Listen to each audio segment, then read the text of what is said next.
Tell anybody. Chat, no leaks. Radiant team. All right, keep it on the down low. Don't tell RTZ. He streams a lot now. He might find out about this. Oh, messed up. All right, Team Bright. First phase, take the Doom, and then immediately into the Marcy and a hero that had been rising in popularity in Europe for a little bit, the Shadow Demon. What do you think? Yeah, Shadow Demon and kind of Marcy, right? We had a couple of Marcy games today. So Yeah. I guess she's in. There was a 10 seconds support Marcy remaining. and a support Marcy today, I believe. So that's right. We had 9 played at 5 mid, seconds and then remaining. we had Poppy play it as support.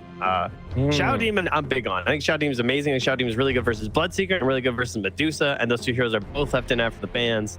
So that's exactly where I would be concerning myself as Team Bright and thinking like, do I have to ban those in the next phase? Is it still worth it to pick one of those two? Like, do we think they're that strong?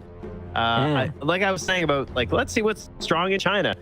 It seems that they definitely agree with Dusa. They do a lot of Dusa bans. Their most banned heroes are Bat Rider, Techies, Monkey King, Medusa, Beastmaster, Ember Slark. So pretty similar to Western Europe, I would say. The big difference is probably the Bloodseeker. It has about half as many bans as Bat Rider, which I would say is very different than us. We don't prioritize Bat Rider this much. That's probably the big standout. Team back. Okay, and then what about our boy, the purple boy Radiant himself? team back. The Darkseer. They have had one Darkseer. Oh, Is that it? One Darkseer pick? Oh my god, one? They don't like him. They're not a fan. He lost too. That's crazy. One Who played it? Darkseer pick? You're gonna make me 10 go that deep on the seconds stats right now? Come on now. Please. I believe in you. All right, give me a 5 second. seconds I have to remaining. Okay, no change the problem. page. I was in shock for a second there. I couldn't believe it. That's fair. Understandable. It these was Dire team recent matches. Oh, I lost my region. Yeah, no, you're just gonna steal it.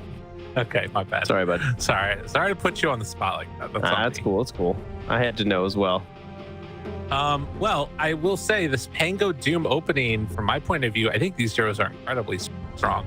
10 There was one seconds other remaining. Marcy that I saw the other day where I played it off lane and rushed an Agnum Scepter, which 5 looked pretty seconds cool. remaining. But they did Radiant lose, team and back. that wasn't great. But the thing looked cool. My God, they have a crowd! The silence was nuts. Oh, they have a crowd! Yeah, it's really cool. Nice little I setup thought they there. were just doing a thing like Overwatch League where it's just fake people out there that nobody watches. No, they got the real ones Should I there. not say that on 10 broadcast? Sorry, my seconds bad. remaining. No, they're dying. It's fine. Okay. Yeah, it's all right. 5 seconds They canceled the PvE mode. The gloves are off, man. That was the only thing that looked cool about Overwatch 2. All right, fair enough. Slark banned out now, as well as Ember, Nina Payne, and Ulu trying to figure out what the heck he wants to play in this game. I haven't seen a lot of Back. carries get picked in the early phases, it feels like. Yeah, it's true. Boy, We've seen it a little more often. We've also been seeing more love for the Queen. Definitely makes me think of the Bat Rider. If they prioritize Bat, right, then Queen typically is the hero that you always look for to shove Bat out of the mid lane. 10 So to me, that seconds says that remaining. Bright might be considering it. But on the same hand, they have a Pango. 5 So seconds we have remaining. Pango. He's just going to go mid. I don't want to deal with Queen of Pain. That's also fair. But then it could Radiant open up some team Bat Rider back. options over there for Aster Aries if they like the hero. But they do have to cover that ban on the Bloodseeker, like we said, because the Shadow Demon is so strong versus the Radiant hero. team It pick. does mean Dusa is still in, though. Interesting. And Dusa's side pretty good, because we saw Wind Ranger sidekick from Puppy and Chrysalis. That was a nice combo. But Dusa, she likes being buffed up, and she's kind of broken. True. I think that could be really strong. 10 All the seconds illusions, remaining. all the just regular right click. And I mean, 5 I think seconds too, in a remaining. team like Team this, pick. where you're sort of, for Aster Aries, it's sort of a different situation. You can play spoiler and potentially knock this team out. They're going to take Void Spirit first. Yeah, Interesting. that's I good. wonder if they run the mag. I think they definitely could. 100%. It looks like a really solid setup right now. And also, it's like a go-to 10 matchup versus the seconds Pangolier. remaining. They have 10th pick overall, but when you know that Void Spirit's solid versus Pango, 5 they're probably seconds putting this remaining. Pango mid. And you're getting one of the best mids anyway. Like, Dire sweet team pick, pick. right? Like, it just looks really awesome for them. And right, we'll counter back with the Wyvern. Good versus Marcy, but I would not immediately say like, oh yeah, solid Wyvern game. I wonder, I feel like this is going to be a core Wyvern. Am I crazy for this? It probably isn't, but been seeing a lot more of the Wyvern get played out of Universal, like Atos type dealies, but yeah, I don't know if it's good or not. They have played it mid before. So it's definitely plausible. Typically, I would say it's something that you would want versus like the additional hero of the Magnus. But I mean, the last time they picked it mid, it was versus a Void Spirit. So perhaps they're ready to flex this Pango and throw it into a different role. Tough with the hero. We saw some offlane Pango earlier today that didn't look too great in Western Europe. And I think that's kind of been the case for a long time with that hero when you try and shift it around. Yeah. Radiant team pick. No, it's fair. That does feel like a bit of a tough one. Mirana's nice though, because even after Wyvern, whatever position she's in, you can just drop that arrow to follow up the curse target. Seems pretty nice. I don't know. That seems so greedy right now. Yes. Like, is this like a 5 Mirana, mid Wyvern, 4 Doom, 3 Pango? Is that what we're doing? I actually think that's what we're doing. It sounds sick. I'd rather the 3 Pango than the 3 Doom still. I think 4 Pango is just too far out there these days. Okay. 5 seconds remaining. On the plus side for Team Bright, Aster Aries picked the Bane. That is true. That is not a hero that we see ever. No. Radiant team. Why is Bane? I mean, he's picked here because of the role. I mean, that's the thing that immediately comes to mind is like usually when we see Bane picked up, it is versus Pango. If there's gonna be a Bane, it's a solid reason why. At least you have some way to like deal with it, and obviously grip is just valuable throughout the whole game. Maybe get some nightmare saves too versus some of this stuff. But I don't know. He doesn't really feel like the best laner anymore. 5 seconds remaining. Maybe with all the stats, he can get there. They want him to pick Kunkka. That's what that means, right? Maybe not. Wait, why? I don't know. It looked like it was a pirate. Maybe I'm wrong though. Oh, I was looking at the picture. I was really confused. I was looking at hero stats, and I was looking at the draft, and I was like, what? There's a pirate? Radiant team back. Okay, well, and I think that's sort of to the point that you're talking about, though, with like I'm having some saves. Obviously, grip is good for some stuff, but nightmare saves, and then also having Shadow Demon saves. They're sort of in this weird initiation opening where it's like kind of around Void Spirit to like be the remnant after either a sleep or a disruption. So that feels kind of strange to me. And they just pick a PL against all this single target. Yikes. They're doing it because they also have to cover for the potential of a Dusa. I don't think it's like auto win if they go Dusa. I think Dusa is still pretty playable, but they had to recognize that like, okay, Dusa's still in. We can't pick it because of the Shadow Demon. Right. Let's just cover in case they do it 1. They're assuming it's going to be a Mercy 1 anyway instead of the Mercy 3, but I do think it's important to still cover it for the possibility. Well, does this set us up for a mag pick? Does that just answer all this stuff here? It does look pretty good. The lane seems playable because like Shadow Demon wants to be on the off lane, right? Like if you're playing Shadow Demon as support, you kind of want to be forcing it through stacks. Oh, it's the classic. Whoa. All right. How good is this though? Wait, so Ulu is playing the Mercy though. Oh, I was kind of hoping they were doing carry pudge, but I guess they're going into the lane though with it. Okay, offlane pudge instead. Yeah. Interesting. They have a lot of setup. They have disruption setup. They have nightmare setup. True. I guess disruption setup's not that reliable. I mean, it's kind of reliable, True. But we'll see. Yeah. I think the pudge pick to me, I'm not a huge fan of it. Because I feel like now you're basically just like sidekicking your Void Spirit, and I feel like there maybe could be a better target for that. I don't know. There's a bit of a tough one. I think I like Bright's draft better. It feels like if nothing happens in the game, Bright wins. And I've watched Aster Aries games, and sometimes nothing happens. Sort of like Entity. Yeah.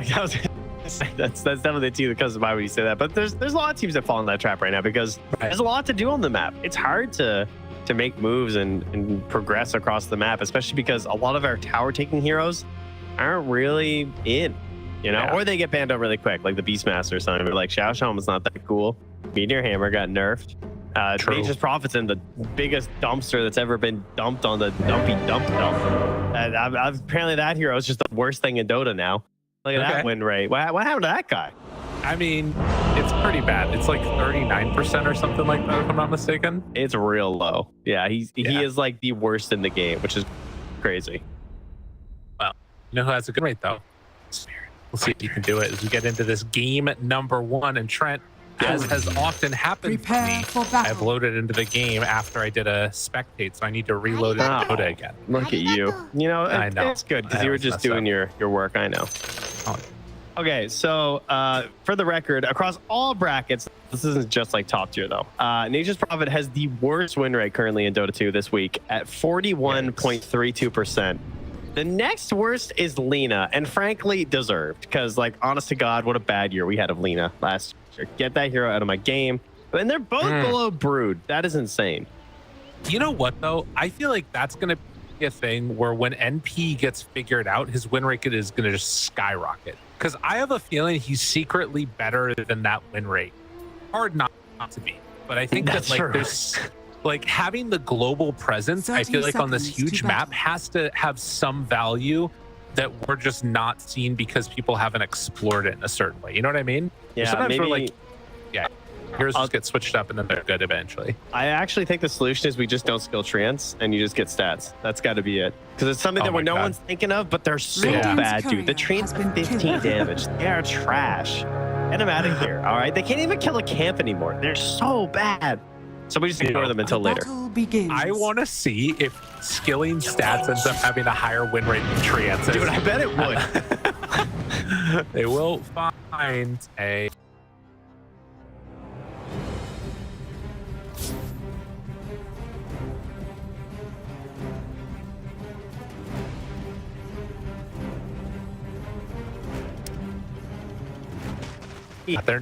Their names are not for Bright the right way. Oh, is yours messed up? I got 3 for Bright on mine. Okay, perfect. So there you go. Ulu was the only one from Aries who got one. I just need to look at the observers piece. See, they've got it.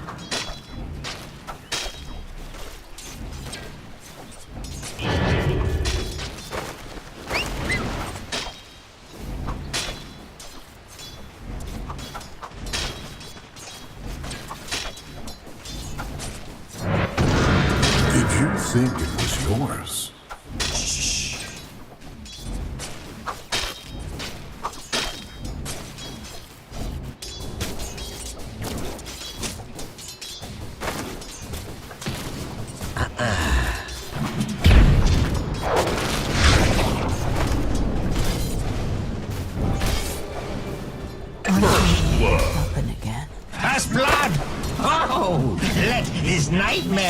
那破乱之源随着版本上的一个更新，我觉得它的伤害能力是很强的。你甚至包括天梯里面可能会见过一些4号位甚至中单去做灵匣，那一套伤害非常的可观。没错。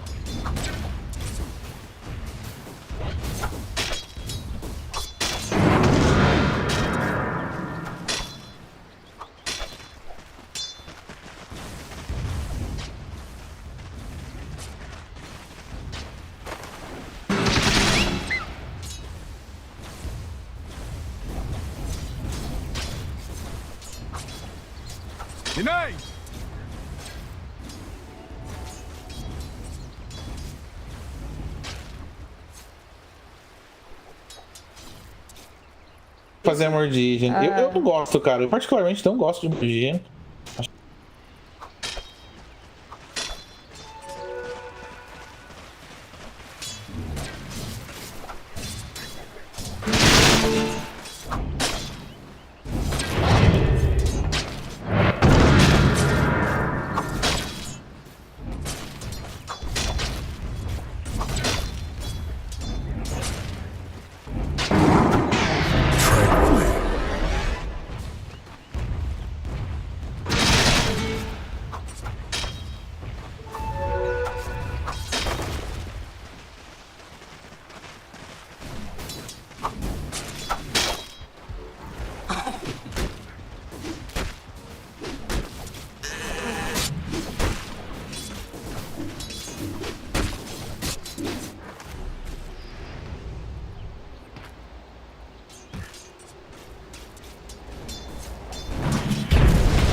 total damage you get oh, it's 9 seconds. Okay, that is a pretty big upgrade, I guess, from 12 to 18. So that is definitely a solid second point, I would say. Yeah. Precious bounty. Well, an impressive, at least start to this one. 162 pure damage ain't no joke. I did that mental math in my head, Trent. That's good. I'm looking at definitely didn't calculate it. Oh, good. I'm looking at a couple of Banes right now. Some people are trying this, maxing it out here, but not many. FNG's tried a little bit lately. Trying it. Ori's been trying it, so it's on the rise. But most.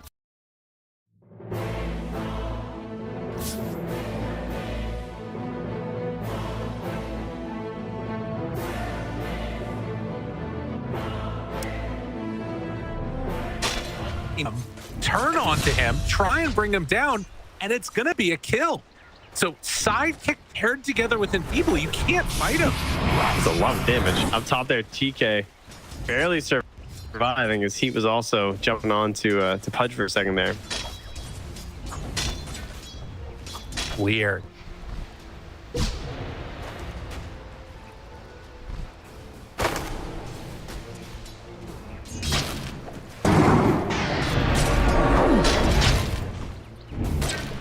Dire are scanning.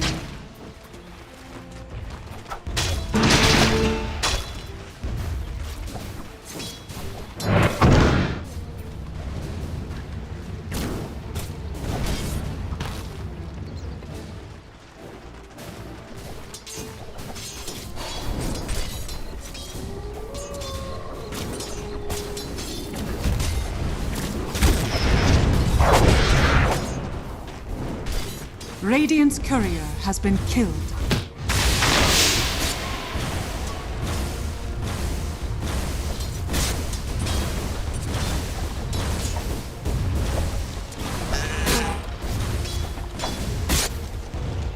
The wages of fear.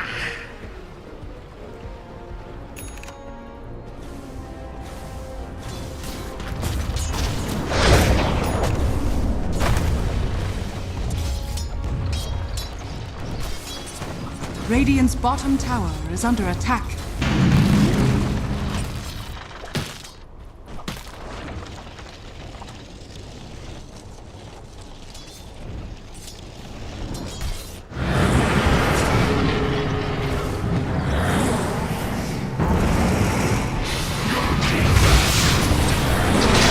Evangelizing for my cause. Needed that coin.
Dire's middle tower is under attack.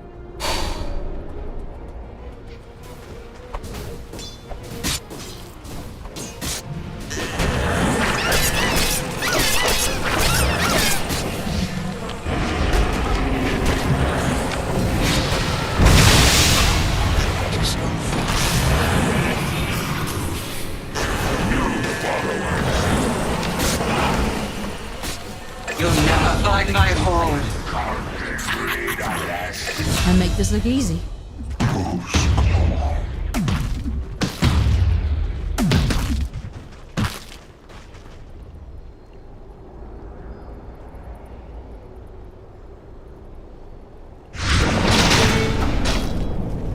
Dire's top tower is under attack.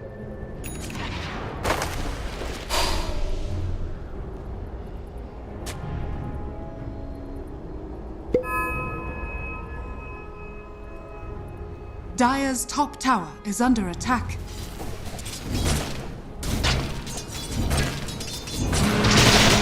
A small adjustment.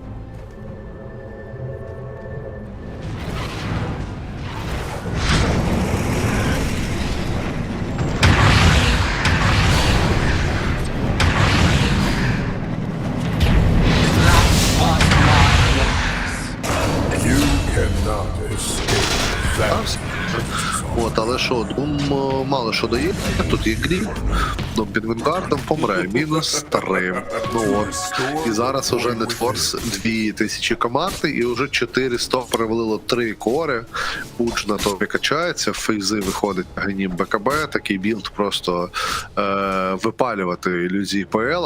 Oh, PL like knows what is going to happen.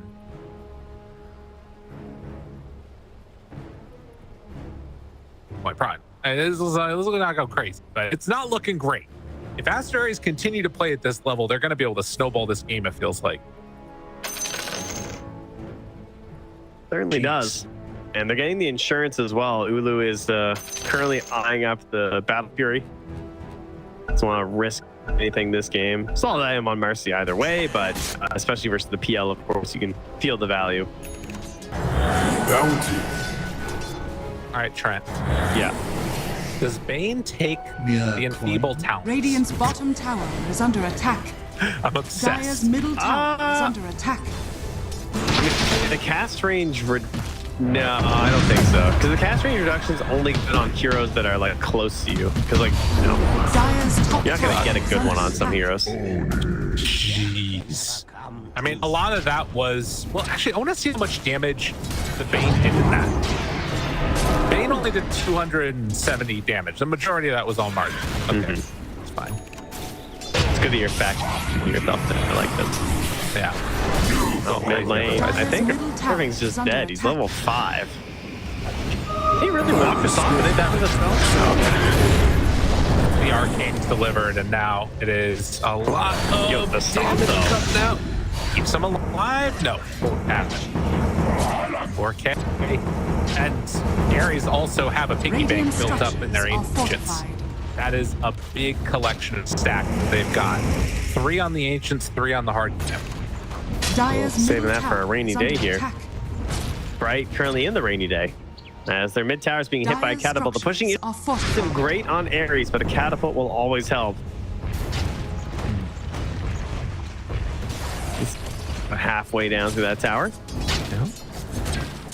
And game, again, a game of has been what we've seen out of Europe, and that's another stack done. I think Dire's TK is going to bottom take tower this is one, under attack. or at least Radiant's ready middle for tower is XWY. under attack.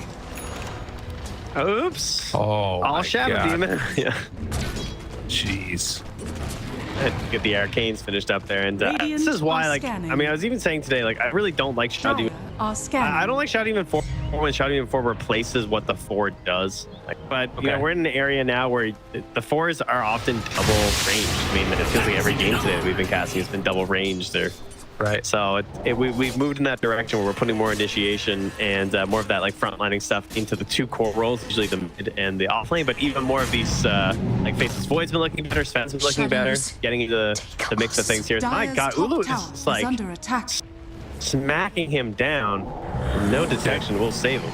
This is the Ulu classic. Ulu likes these like melee, gonna run at you arrows. First. Dire's top tower is under attack. Level 4 psychic onto that tower. Oh yeah. Yeah, I was gonna say they definitely need some rotations up in this area to Radiant's get bottom inputs down. Because you know that's where tower is PL under also wants to be farming. I mean, he has already migrated out and gone bottom with the heavy pressure onto the tower, which is great. But you're expecting them to try and find Dire's vision. top Oh, he's tower getting close has for. fallen. Oh, Oh my god. By the way, it's a little too risky. not gonna go for it. I just have a dumb grin on my face right now. I saw oh my god, they found the wrong one. Yell, hook. Can he find it? Swing and a miss. Red Panda gonna give up chase there. But look at Red Panda's item that he's got queued up. It's the phylactery. It's the phylactery. He's got That is pretty cute. I mean, I'm not gonna lie, the fact it goes down to 7 seconds is pretty hilarious. And the range too. 7-second cooldown, 9-second duration. Permanent feeble. It's like you're just getting scurvy and you got no citrus, you know? They're just gonna be a limeless group over there on Bright. So wait, how much? It's 30% cast range reduction. Yeah. I think that actually, if you get that on like Doom, that's pretty big. Might mess up. Yeah. I mean, the thing about it though is like, how would you have it on a Doom before he would Doom? Oh, that's true. Well, Phoenix, that's another one. Look at how small and small it was with these people. Oh my god. So that's a great example of a hero where it's really annoying on, because he wants to be in your face and then get out. It's those heroes with no dispels that's really solid. So if he's not ulting, very good. Oh, that was amazing. I think that the Starstorm reduction in cap range meant that the first blast didn't hit the Bane, but the search radius did. Oh yeah. Dire's I think that's what just happened. Under attack. Bane's a bit of a mystery here, folks. I fear nothing. Oh, not again. Oh, no wisdom runes for you. Da-da-da-da. They lack the wisdom. They're lacking quite a bit in this one. You're not wrong.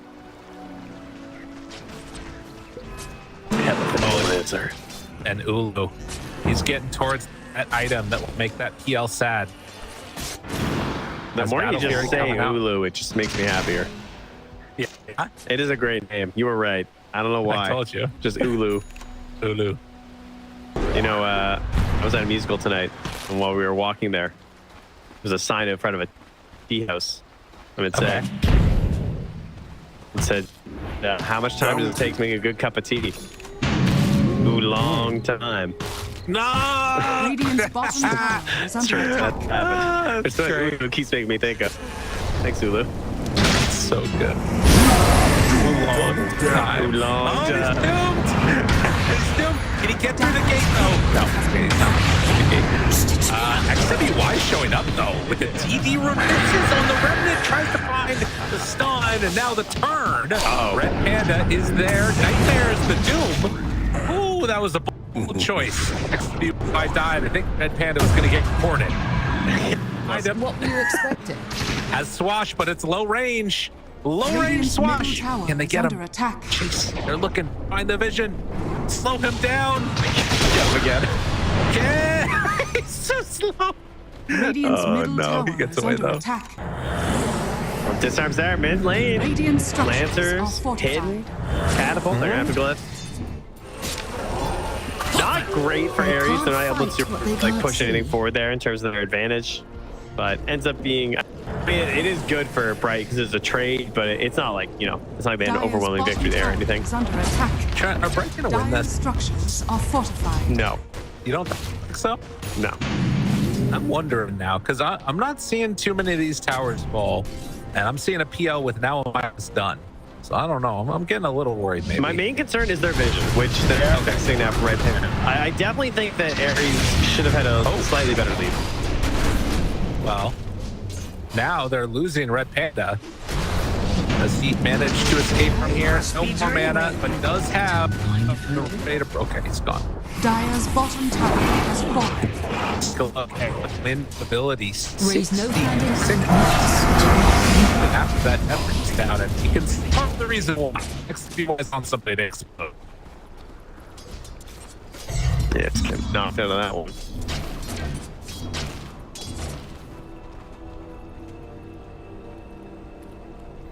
Wow. 17 minutes and a 4K gold lead. 17 minutes means Aghanim's on punch. Finds the hook. Lands. Got him. He's next.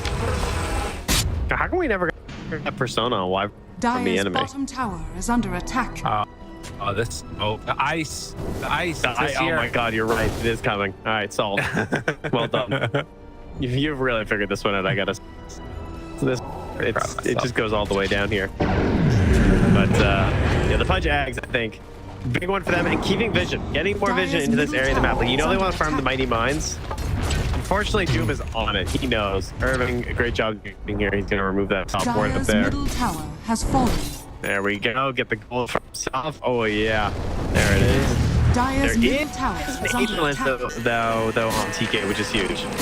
Trying to know this PL, of course. Shout Demon, very good at that if you get the right guy. And he is out of the many mines. Well, He's the gone. Frankie mines, because Aster Aries are on their way. Should be his friend. It's a Yeah. scary place to be. But It's farm it out haunted. beforehand. Oh, is it? Yeah, the ghosts, they come out of that freaky old mine up there, you know? I think there is gonna be some like event that happens. Yeah, freaky spots. Radiant's It's bottom gonna happen. There it is. There's the freaky mine. Yeah. Look at that Yeah. fire. Fire's not where you want to be. I think Doom's just hanging out there like nothing. Aster on XWY. Dire's top tower is under We're attack. gonna have to wait and see. It can shine bright like a diamond trench.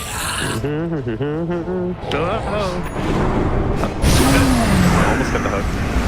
Oh, yeah, he just drops it on him.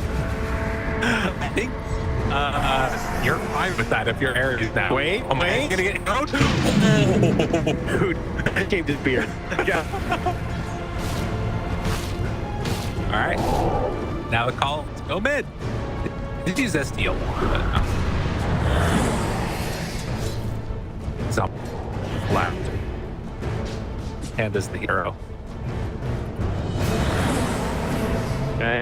You know, Babs is under fire in his first real roster, of course. He was like playing with a bunch of just like China gods, and Red Panda. So he got a lot of flack, you know. It was tough being Red Panda in those days, especially he kept taking 5 brew. I don't know what was going on there, but Radiant's bottom tower is I under mean, I like the attack. guy, but He found the PL. he's so good now. Dude, he found the PL. He just walked into him. Oh, that hurts. That one hurts. Gossamer Damn. cape wasn't enough. No, just can't quite do it. Oh, he's got a Radiant's top link tower now. is Oh, under this guy. attack. I love the hooks he's been throwing out, but now they're getting even better. Right? Doesn't even need it.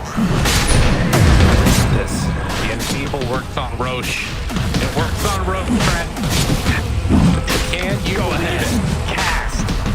Yeah. Yeah. The talent for it. So it's 50% range reduction. Yeah. That's pretty good on anybody. I mean, it's really good versus the Pango. It's Yeah. definitely very annoying. I was thinking it wasn't worth it because Pango was like the only hero I could see being that valuable versus, because there's no like I remember Puck is another one that's really good Yeah. against. Because Yeah. because Pucks don't buy Yules anymore, and they're trying to just like get out and stuff, and they just get so annoyed by it. I don't know. I mean, what's the other option, right? It's 2-second brain stab cooldown. It's like, I got level 2 brain stab. What do I care? Yeah. Yeah, that's true. It's my good spell. I'm gonna make my good spell better. I mean, you could argue that putting more points in a nightmare or brain stab might be more valuable, but hey, I'm down for the Enfeeble meme. True. You know, when a meme is good, you got to commit to it. Is he just soul pucking? Irving? Yeah. Just watching. He's like, you good? Because like all be there, bro. Like I can't. So mid. They found the real one again. Dude, they found the real one again. Oh, wow. Dire's middle tower That is under a attack. rough battle right now for Radiant Team Bright. structures are fortified. Dire's structures are fortified. Yeah. Regeneration. Yeah. Yep.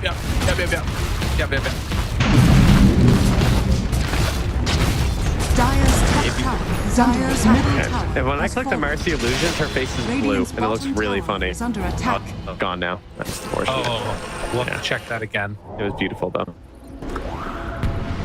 Avatar or Smurf? Dire's top tower is under What's the attack. call there? It was definitely more. I I don't know. It was kind of like a darker hue of Smurf. Yeah. Okay. This is a bigger question. Oh, wait a minute. Irving jumps Dooms. Destruction save. Red Panda Nightmare. Hero goes out.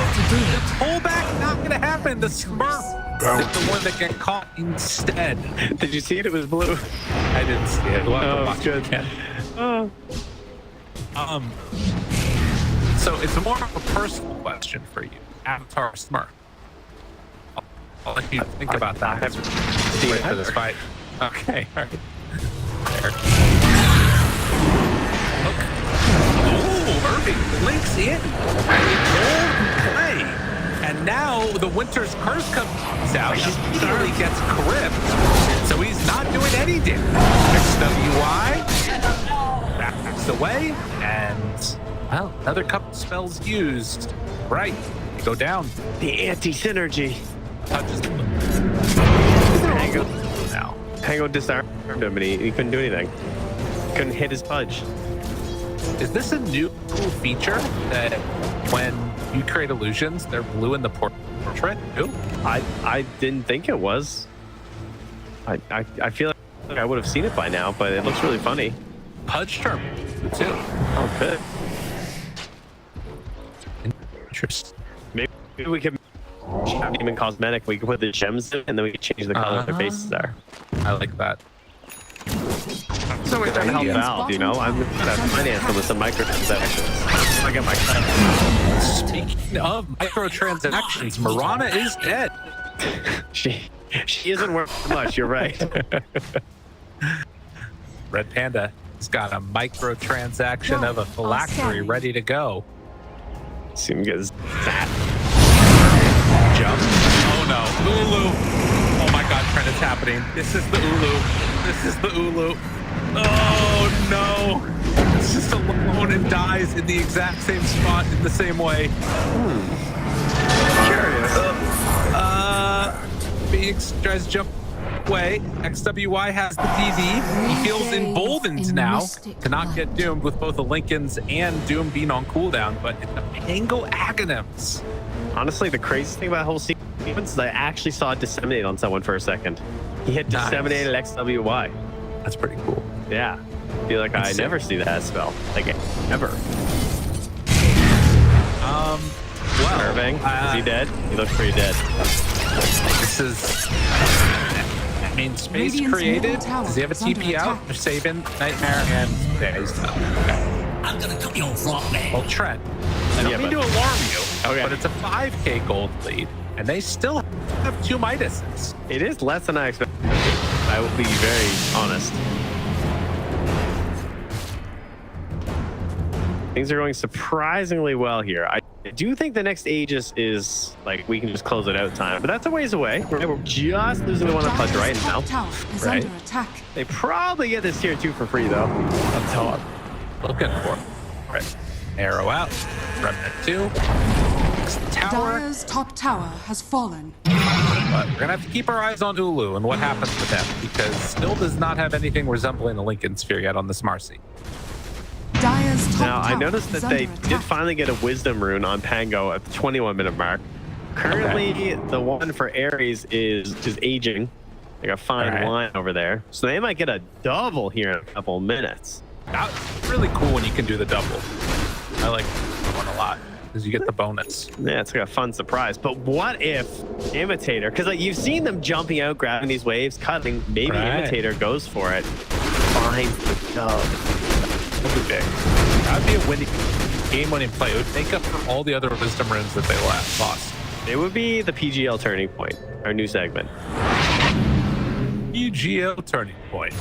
Tune in now. It doesn't work as well as the TSN turning point, you know, it's for that nice alliteration. It was the Canadian broadcaster. Yeah, it's tough with What's P. It's a P. What if we make it the GL? The PGL Perry. Right now. That's Radiant are scanning. Why was it there? Perry. Like to parry like a something. parry. Oh, Yeah, I haven't that's played pretty some good, Street right? Fighter. That's not bad. Oh wait, Imitator? Maybe on the right Imitator. path here. Maybe on the right path. Imitator. It could happen. Don't kill the courier. Let it go. Go. He did This is the game, ladies and gentlemen. No. No.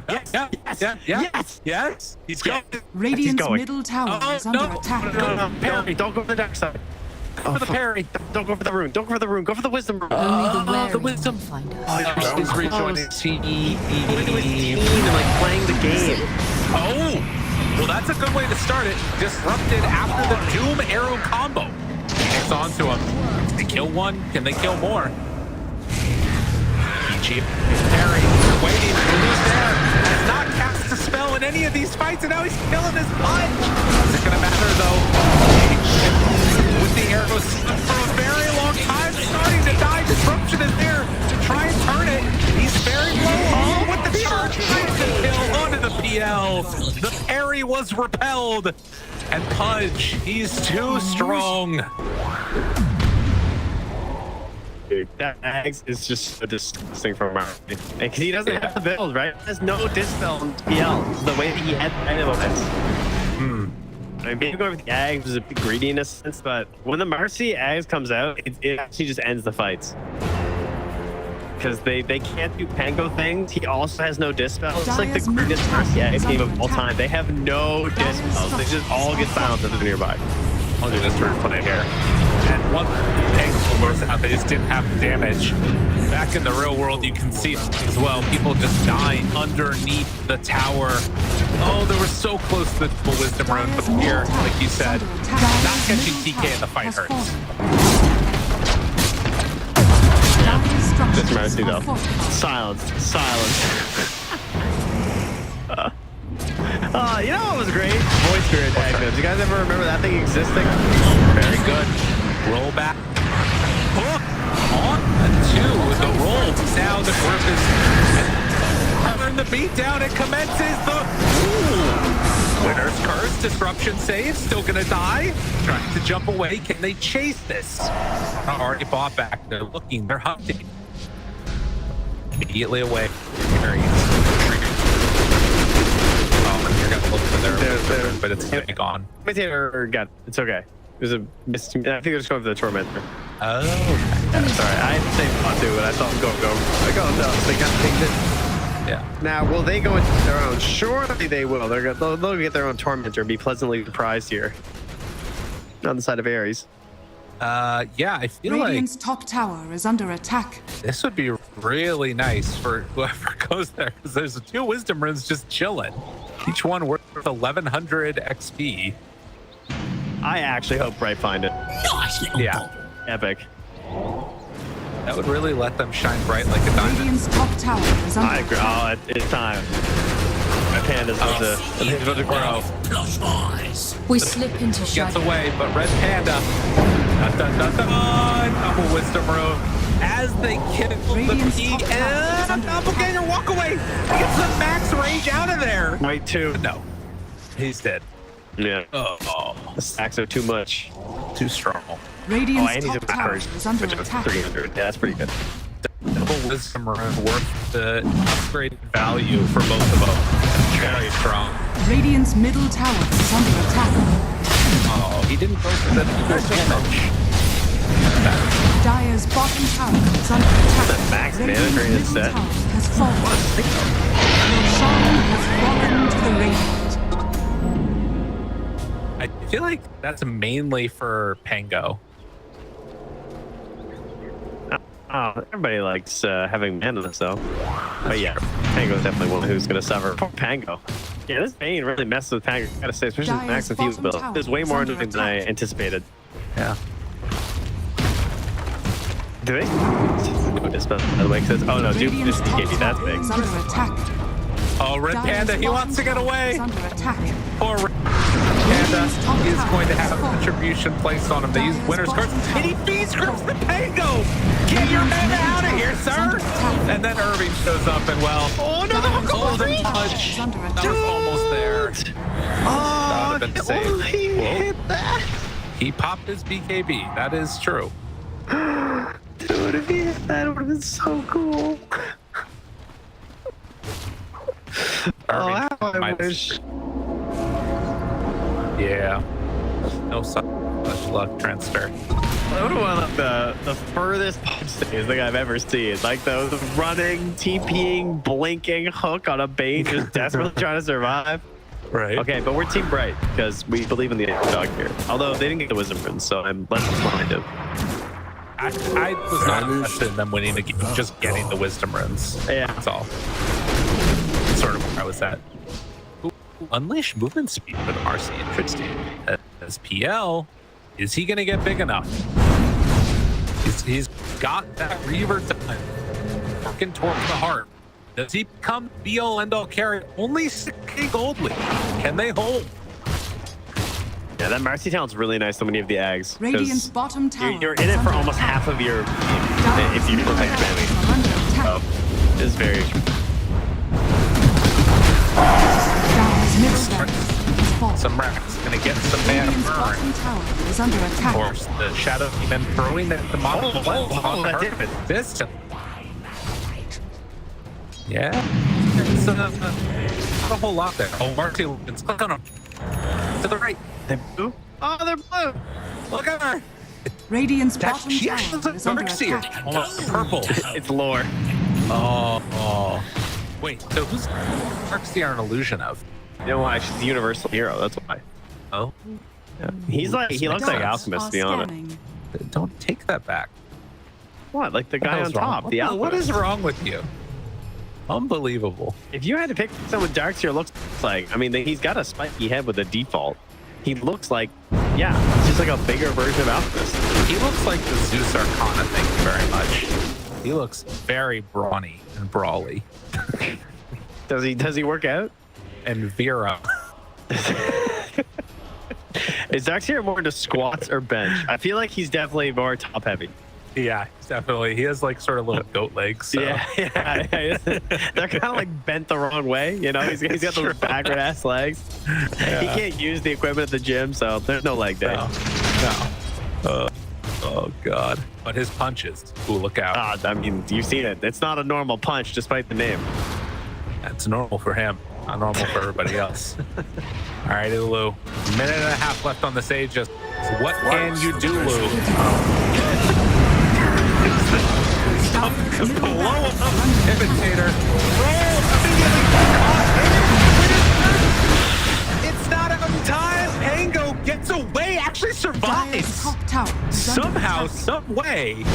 But 2 other heroes did go down in the midst of all of that. Why? Still it? Flip.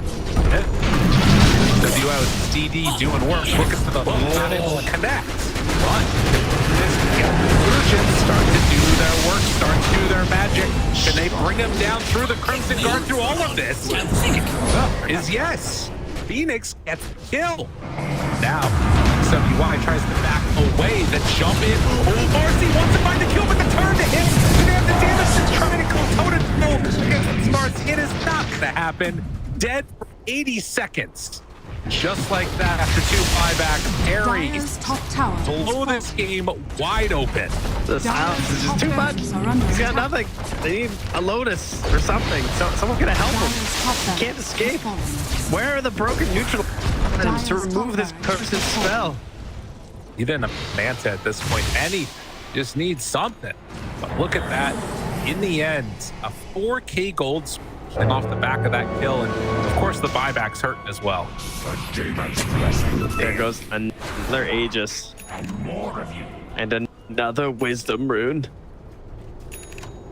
Did you like the Dulu? Dire's bottom tower Did I? is under attack. Yeah. Dulu. Time Dire's not bottom tower have Aegis, which means free reign. Go in 7 seconds until Doom. They get the sleep off, but there's going to be a save. Disruption is out. Irving pops BKB, and Ulu gets out of harm's way. They saved the Doom though, along with Dire's Winter's bottom barracks are under attack. but no Pango roll for another 60 seconds. It's like Aries does not care. They're going to back away. Wait for Roche. All right, good. You know, just directing them around the map, of course. Sieging high ground there as Ulu, much like Commander Sulu. Ooh. That's good. I like that. It's not much else that rhymes with Ulu. All I can No. give us is a chance. It's a shallow Sort of funnel a- here. Doom the punch. Okay, disruption. Save. Irving dead. Oh man. God, I mean, it has been such a rough story. They feel like they have to get something here. Irving fires back, and he jumps in. He's the quickest dieback I have seen so far. TK is going to get punished for this, but my goodness gracious, this Aster Aries team are doing what they haven't been able to do all freaking tour and win some games. They find Bright, not shining so bright right now. As 85 seconds, no PL. Aster Aries are gonna take Mega Creeps off the back of a Bane that maxed in Feeble. You love to see. To be clear, they haven't won a single game, guys. Dire's A middle game, tower is under not just a attack. series. No games. When history is made, Team Bright with their chance to maybe stave off elimination from Division 1. They have lost game 1. They're one loss away from just joining Aster Aries and being pulled down with them. Yeah, and you can see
Dire team ban.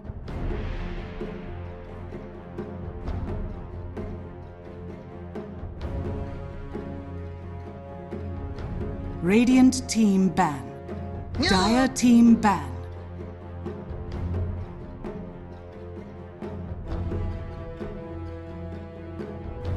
Radiant team ban.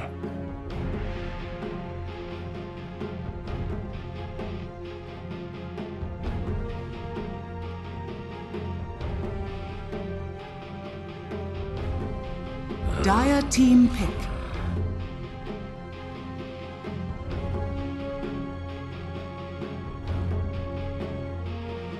Radiant team pick. Khakis!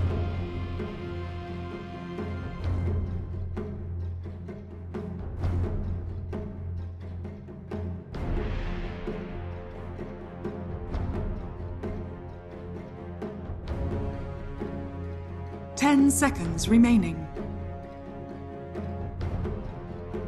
5 seconds remaining.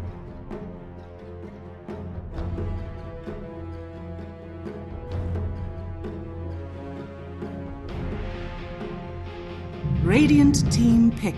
Spirit Breaker.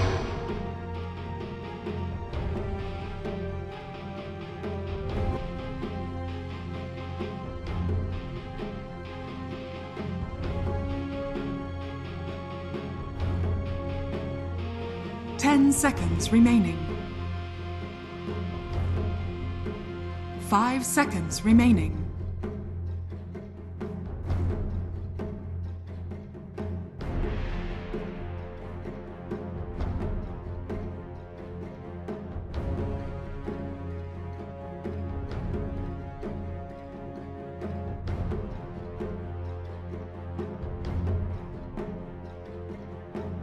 They've been holding out on us. That's the coolest intro ever. What the hell?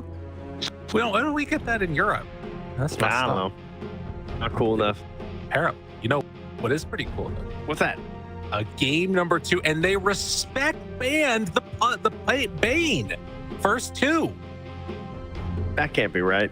No, they didn't. I'm lying.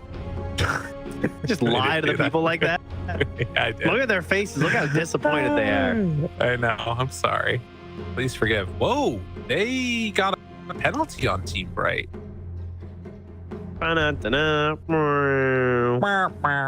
Unfortunate. Unluck.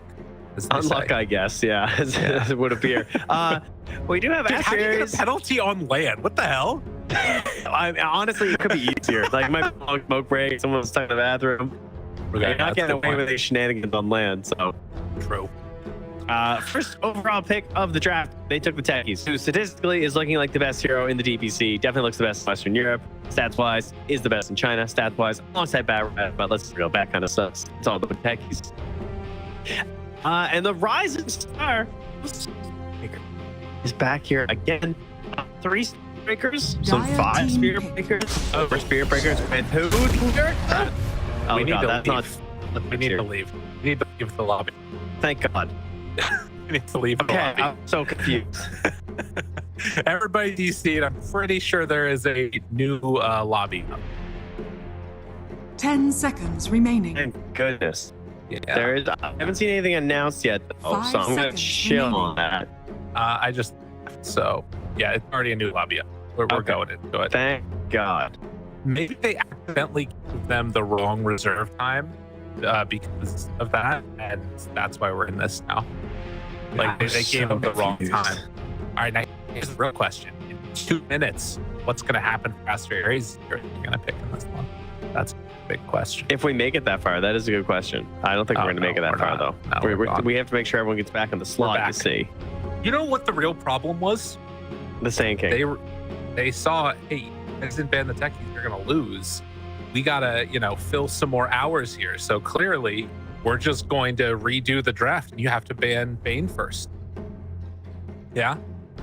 Yeah, that makes a lot of sense, Lyrical. Okay. I agree. All right, now that we have some time, tell me about your battle report. Oh, yeah. First of all, everybody should go check out that tweet that I did about Red Panda. Beyond Your that, tweet at Lyrical Dota on Twitter.com. That's the one. Okay. But I just have a battle report that blew my mind, and I think it's the most Dota that I'm ever going to play. Between March 7th and June 1st, 152 wins start here, 100 losses. And for general, 249 wins, 204 losses. Wait. Hold on. I went like basically 100 and 100. There are a few more wins with everything except for Darkseer. So you just went zeros on everything but Darkseer? I went like even. I went about even. But yeah, so with the force 50-50 only applies to heroes that are not Darkseer. So basically, my MMR delta with Darkseer was 1437. As in plus 1437. Yes, and my MMR delta for all heroes was 1661. Dire team ban.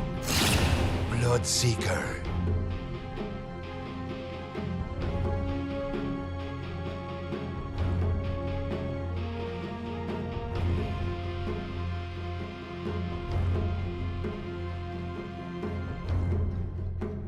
Ten seconds remaining.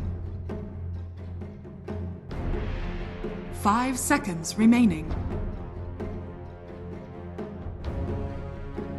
Radiant team ban.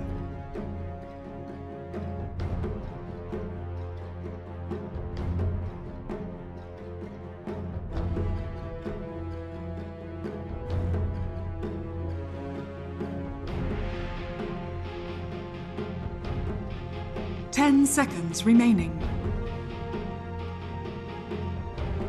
5 seconds remaining.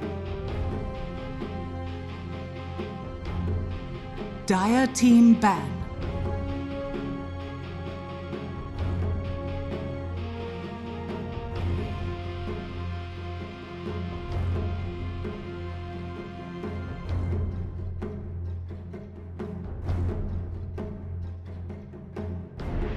Ten seconds remaining. 5 seconds remaining. Radiant team ban.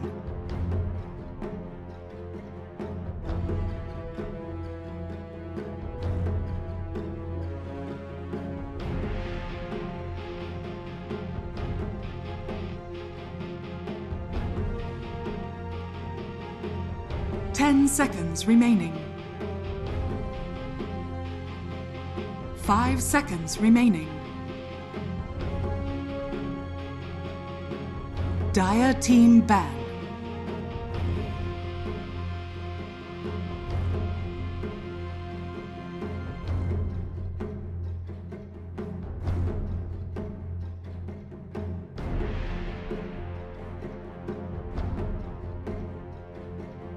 Ten seconds remaining. 5 seconds remaining. Radiant team ban.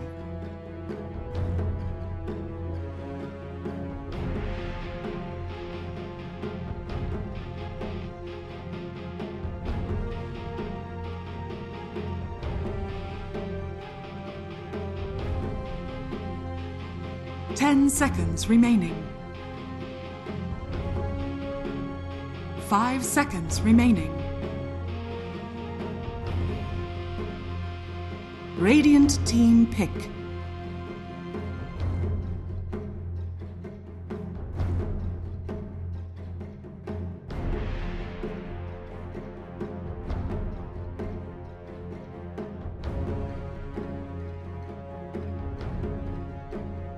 Ten seconds remaining. 5 seconds remaining. Dire team pick. Disruptor.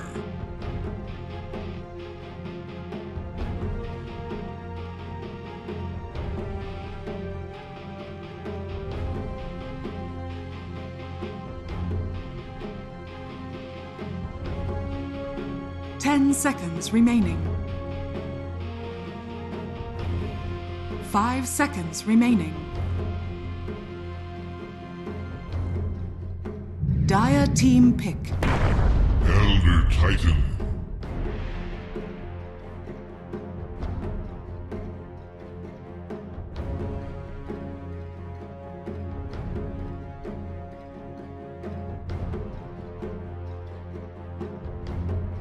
Ten seconds remaining. 5 seconds remaining. Radiant team pick. Medusa.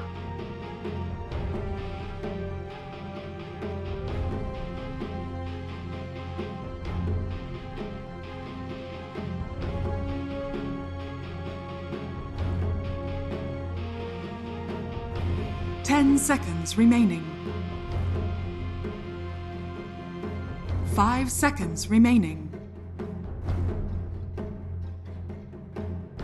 Dire team ban.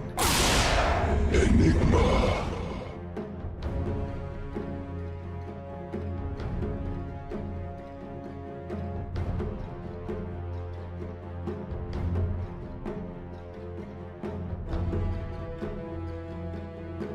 10 seconds remaining.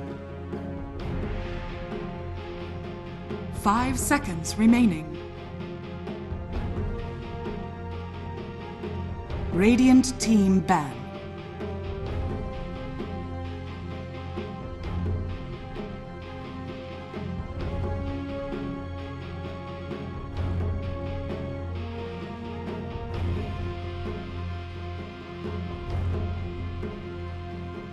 Ten seconds remaining.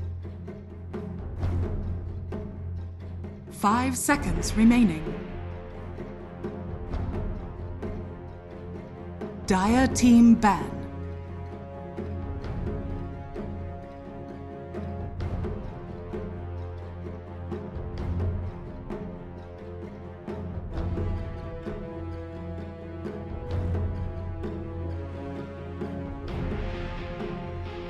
Ten seconds remaining. 5 seconds remaining. Radiant team ban.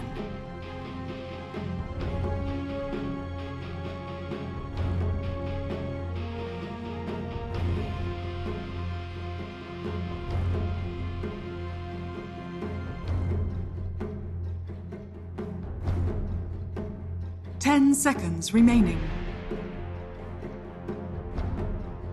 5 seconds remaining. Dire team pick.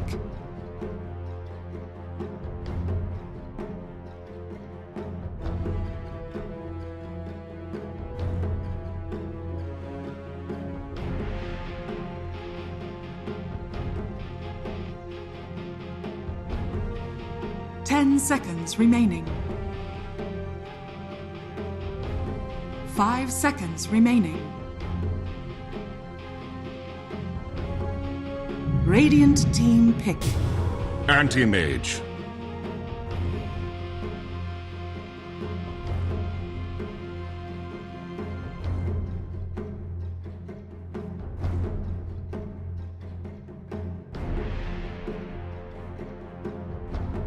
Ten seconds remaining.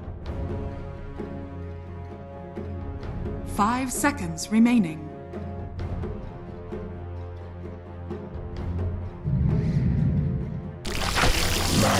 Choose your hero.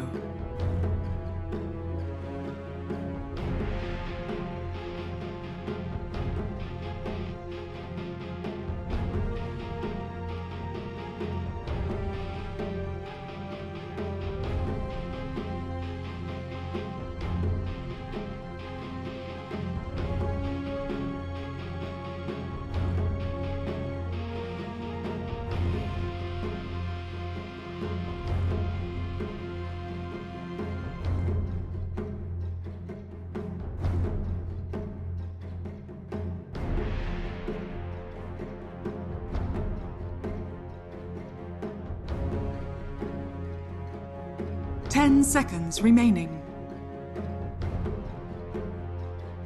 5 seconds remaining.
Prepare for battle.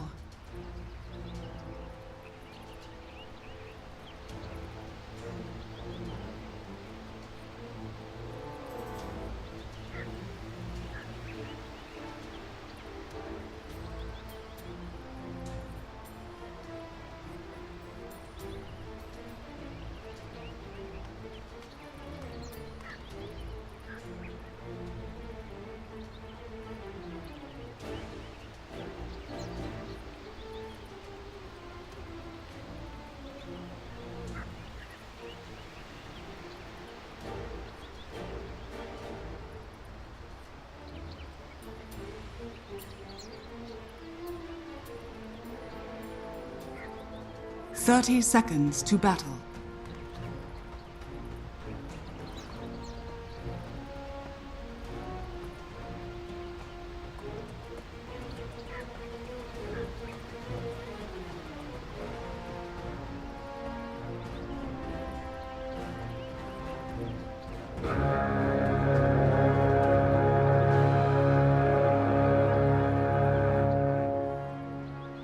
The battle begins.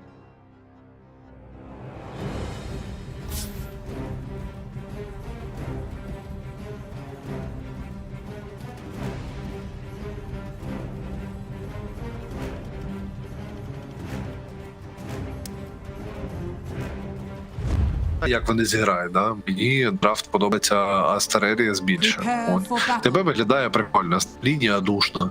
От. Останні ігри, які я бачив тебе... He's trying to play spoiler, and I think this is such an interesting dynamic, just as far as like a team is concerned. They're already in pain. They're in the despair place of being relegated to Division 2. Misery loves company. They just want to grab that ankle and pull them down into the with them. And they do it though. Oh. Done got caught there on the block camp, I believe. Might not get punished for it though. Oh, it's getting closer. Just getting closer, but he's got 5 more movement speed. See ya. They're away. I think I like that word that the disruptor put down though. That's a pretty cool one. Yeah. Unless they gets caught with a double, that would be oh god. Oh god. No. Oh. Nice ward. That one hurts. Will they get the D ward though? It's a big question. Disruptor has one. On the pillar? Yeah, they'll probably get the D ward. Okay. Whenever you smoke as 5, you just got to assume they threw that ward down to the pillar. Right. Well, does look like they're a trade-off. Is that 2 runes apiece? No, 3 for Bright. Yeah, crazy? again. I think they got 3 last time too. Big plays. Oh yeah, there's the D ward there. No deny as TK was sort of moving over towards it. Can't get it. Wow, this lane lane is going to be very tough for the PL, though. That might be one way that you do this. If your Aries, just win all your lanes too. Why not? I mean, they kind of did that last game. I think they're pretty well set to do so again here. Top maybe, man, Red Panda's doing a great job early, getting this early harass onto Imitator on the Skywrath Mage, because you can't do much later.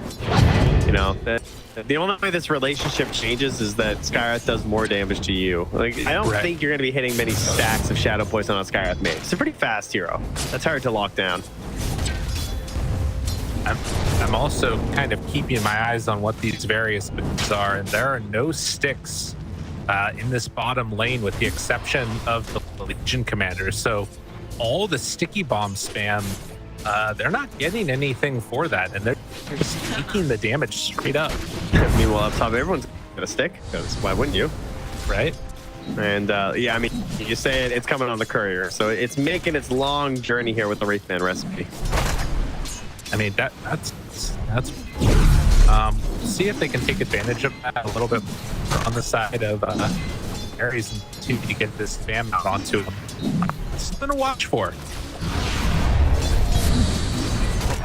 So, Hulu, in terms of his mid-lane prowess, this Terrorblade, and what you're expecting to see from him, how about this lane, though? How big of an issue do you think it's going to be? I think it has the potential to be a disaster, for sure.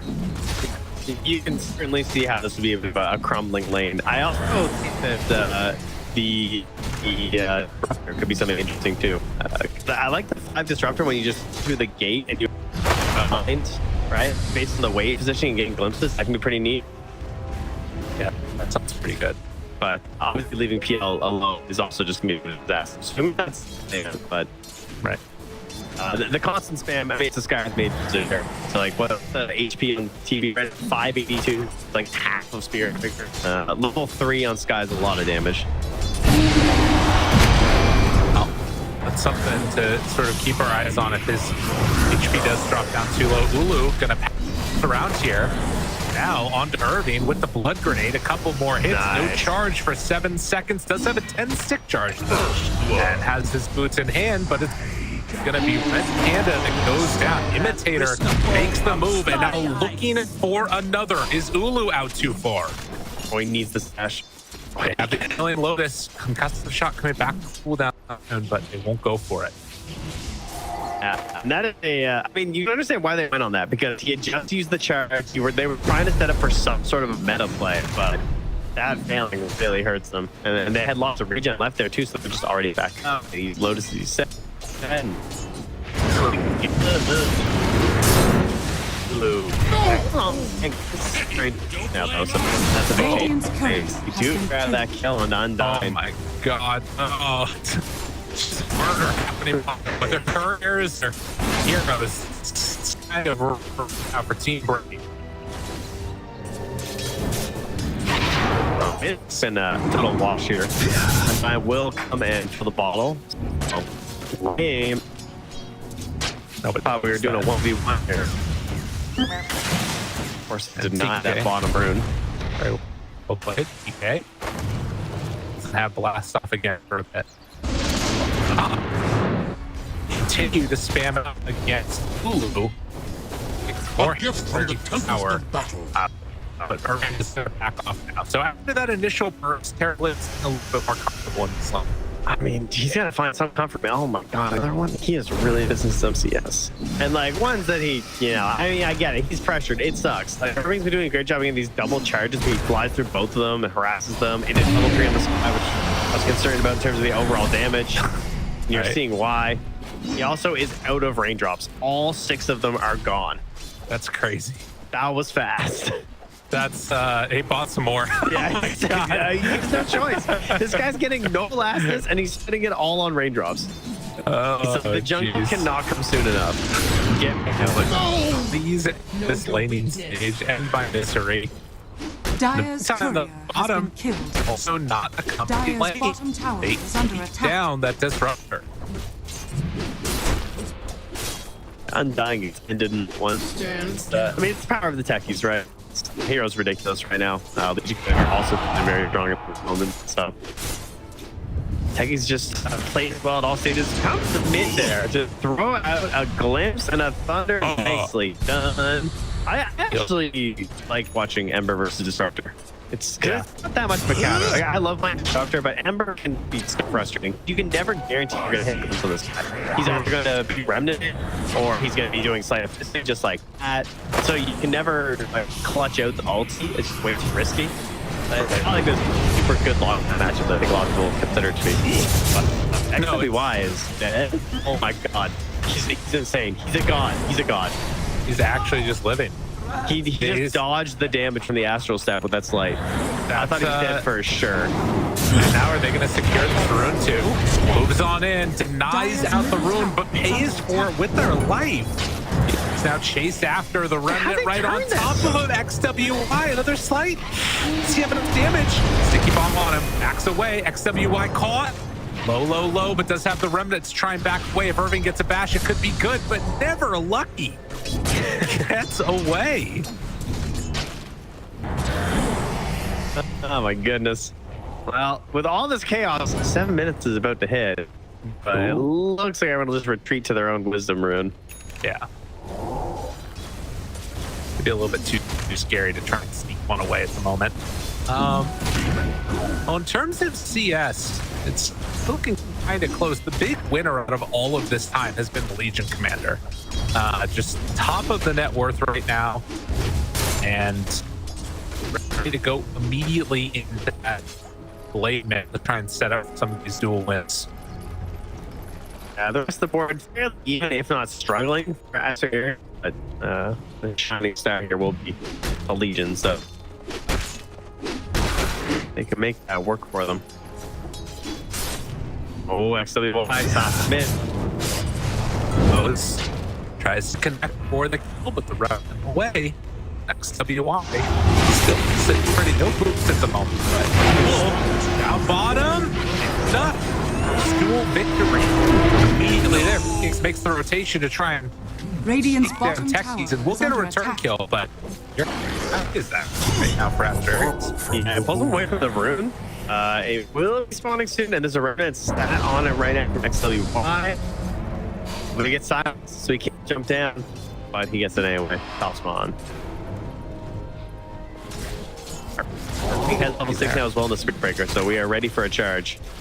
Radiant are scanning. Yeah, this could be, I mean, again, it feels like he needs people to rotate him to kill Ulu.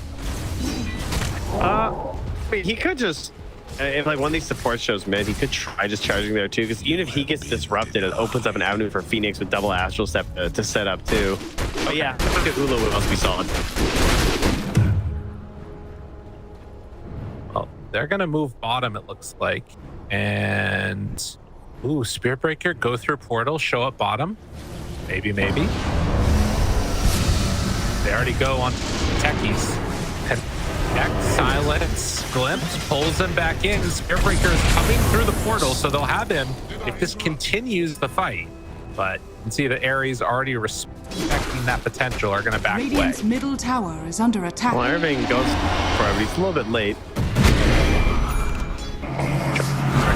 On the TV. And Shadow Demon ulti. No mana for, oh, it was so close. 18 mana away on the disruption. Yeah, this guy's good. Nice read. Yeah, that was good. Same time though down bottom. That was another duel. That's 5 of his team stats. Not get the damage this time though. Or he didn't get it last time, whichever one it was. He got it last time, so no, Okay, so what was this one? Radiant's top tower has fallen. No, I think about it on some of the I say that, okay, maybe it's not gonna matter. Say the tower, but I think this could have happened earlier when you were first saying it. Radiant's middle tower is under attack. Irving? Radiant structures are fortified. What about it? Yeah, Ulu. Caught in an awkward spot there. It's gonna drop. Gonna be fine. Radiant's I don't know, bottom man. tower is under What do you attack. think about this Legion? She looks really good up for the game. Yeah, go for snowballing item 2 of the blade now. uncontrollable this game. You might be able to take advantage of. You don't want to go right for the lane because you're like, obviously a little bit weaker. You don't always have the teammates to play with you, so you want that one little step up item into it. And Blade has these days. I think it's a good choice. Looking to TP and help push without S. Yeah, there it is. Instantly. Willing to go on in. Has to press the attack to take the silence off X1. Now they're ready to move in and take this one. So a strong offliner sets up for a Radiant's strong middle mid game. tower is under Now, attack. Disruptor is 5.5. Radiant's now. middle tower has fallen. Not quite on board with the levels. No support for at 6 yet. Oh, sorry. Red Panda is my bad. I forgot that it doesn't show us thing up top. Because yeah. Didn't get it right anymore. Sad. Well, no, they need to shine bright.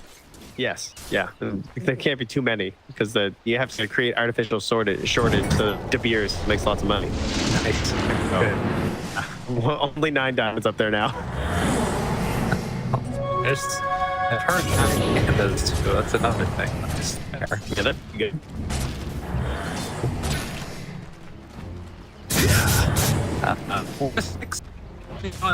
Not as unique of a PL game as we saw last time. He's second on the network, a decent showing, and try to be against a tough matchup in the region.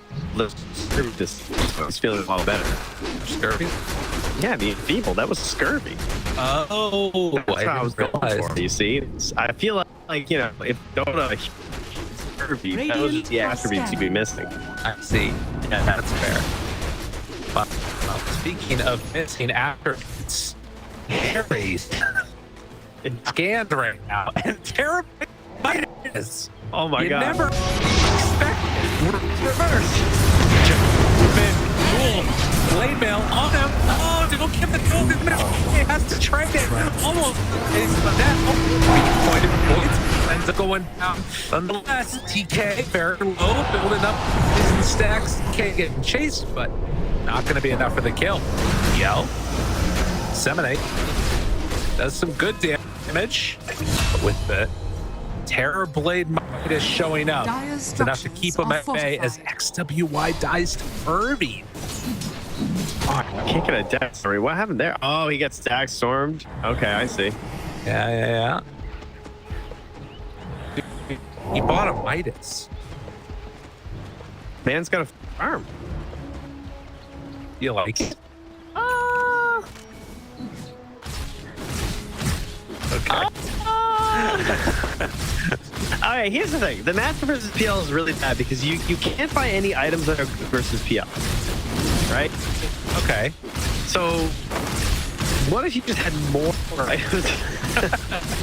Alright, okay. I like this. He's explaining it to his team. This is Ulu in the team speak right now. So the match is bad, right? You guys agree the match is bad, right? Yeah, look at it. Yeah, kill him. He's just like, fine, I'll do it myself. Bang, bang. Charge right now. But yeah, I think it's in trouble. And it's going to be brought down. But Kenizi, TK now almost crumble. And wants to jump out, but a very weird looking close. TK eventually is going to fall. Oh, bright. They're lighting up a little bit here. XWI also being charged again here, just trying to put the hurt on him, trying to bully him. I think I'm thinking twice about his choices in life.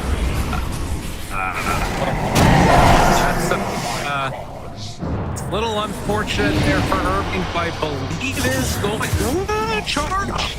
Dyer's top tower has fallen. That was too bad. The rune of invisibility. Poor old Irving. Radiant's middle tower is under attack. What does their vision look like right now for a Spear Breaker lineup? Not great. They do have a ward down bomb. That's nice because this is where Ulu is rotating through. So if he gets greedy and rotates down and towards the Well of Wishes, he will be much needed. Is under attack. How poignant. Dire are scanning. He does not. It's plain as day. Okay. Most You know what else is going to be pretty sick. game. Dude. Legion is a problem. Shop net worth. Yeah. Scary. And, when your TP or your TB, you know, buys a Midas, and they only have Ember with you, means that you have to become more than just one core, the single core. You have to become a full core process here. All right. So that's why dueling up is becoming more powerful, gaining damage. 8 cores. That's how many they need. Yeah, but dual 10 cores is a pun. 10 cores. 10 cores. Looking for more core Next WY. Dropping low. Going to die. Can they turn it with some dual cores? No. Radiant's middle tower is under Not gonna attack. do it. Oh man. Yeah, it's. I mean, I guess that, you know, Terrorblade is also getting farmed. Like, this, as much as we're memeing on, as long as Zulu's like AFK farming with Midas and they're kind of holding out, I feel like this is okay for him. To an extent. Radiant are scanning. There are some concerns. They do not have the same level of control versus PL this time. The pressure to buy anything to dispel is not really there. Like, the Mercy Egg ended him last time. Yeah. This, I do think Eggs into Heart will probably just be his choice. I mean, Dispel wouldn't hurt, it'd be nice, but certainly not necessary. Oh my god. Dota TV shoots. Hey, I'm getting a lag as well. I'm casting off the preview. Yeah, the preview looks great. That's great.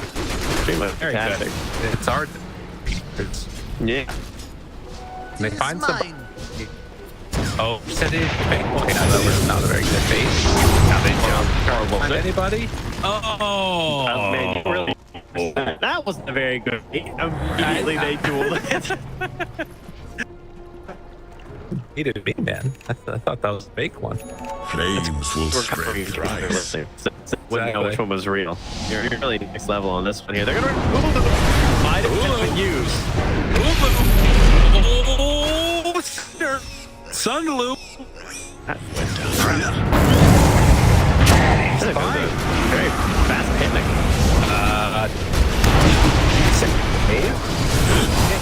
Legion duel up high, but it does so much damage. Oh, he hurt. He really hurts. Now, Island just getting ulti. Radiant's Every bottom spell tower is being under cast attack. on this freaking Ember. Now they have 4 seconds. Aries, stick around long enough. Why is strong? He's those 2 deaths, and just inability to really get back out on the map. He's being charged, he's being bullied around. BKB isn't necessarily going to solve that for you either. At least not right away. Ember is doing worse than I anticipated. He's not having a good time. The shield rune, I think, could help. I actually feel like this is maybe one of those runes that you maybe want to get aggressive with. Just like if they're throwing all this damage into him, I don't know. It's tough to know what they need though. A duel feels like the key to all of their fights right now. Yeah, and also starting to get something out of this techies. Because really a lot of the early game, the late was great. Late was fine, but after the later stage, they've done a couple dual plays with TK, but it feels like because the Ember isn't able to keep playing forward, the techies now has to step back a little bit. The Legion is comfortable going forward, so I'm looking to see how well things are going to set up for the bigger objectives. Like it's going to be daytime again, so.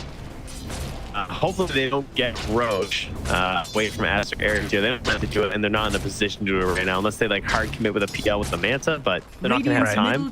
I'd like to see Aries thinking about that Radiant Roche. Maybe it's a bit early, though. I mean, I think that they could. I mean, the other thing about this that's sort of interesting, though, is that, like, in spite of all of these fights going the way recently of Bright, Aries is just playing the map way better than them. They are completely outfarming them. Like, there haven't been that many kills going on the last couple minutes, and they've gained a gold lead now. Yeah, and they do have the Shadow Blade on Irving, so I'm expecting that to change. Like, I definitely thought they're pressuring a lot harder. I think they need like 2 good smokes from Bright where they get over across the river and they get aggressive wards down. I want wards like near the Dire Ancients inside by like the secret shop. I'd love a ward there. I think that's a pretty big avenue. I mean, you can see even right now, like Ember and Shadow Demon are in there. Like that's where I want to have something to start initiating with these Spirit Breaker plays. Yeah. And then I like to ward around the Roche bit, because you can see they're scanning right now, trying to think like, are you guys roaching right now? Keep that tsunami line. That's right. See you. Not gonna Tormentor though, even though they had quite a few heroes around the bottom. This is sort of a random question, but have you seen the Gossamer PL thing? All of the illusions get the miss. Oh, I have, yes. It's super Dire's weird. top tower is under attack. So Cool. he just like never gets hit, it feels like. Never again. Oops. Never again what? Never hit again. So how it goes. Wait, what? Dire's So my structures are kids just stay fortified. up. They just go, never Dire's again. top tower is under I attack. see. Radiant's middle That tower is under attack. explains it. Yeah. Man, I haven't seen any duels in the last couple of minutes. I guess this is always the problem with Legion. When the game sort of settles a bit, and the chaos isn't happening anymore, it sort of gives opportunities for you to snowball off people. Yeah, it's the Spirit Breaker and the Legion. Like they're both in the exact same position where everyone kind of Right. chilled out and they're both like, I'm so bored. Right. What are we gonna do? That's also my kids. Literally every Yeah, 5 minutes. fair. I give them like the greatest weekends ever. It's like we finished reading a book after going to swimming lessons and like the class and all this stuff. Like we're gonna do Legion again. They lose their life because they got patient. Oh no! What? Maybe not. Save. WY. Oh, he's going down to make us. Oh, Lord! What a big jump in! Oh.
Time to shield Scion.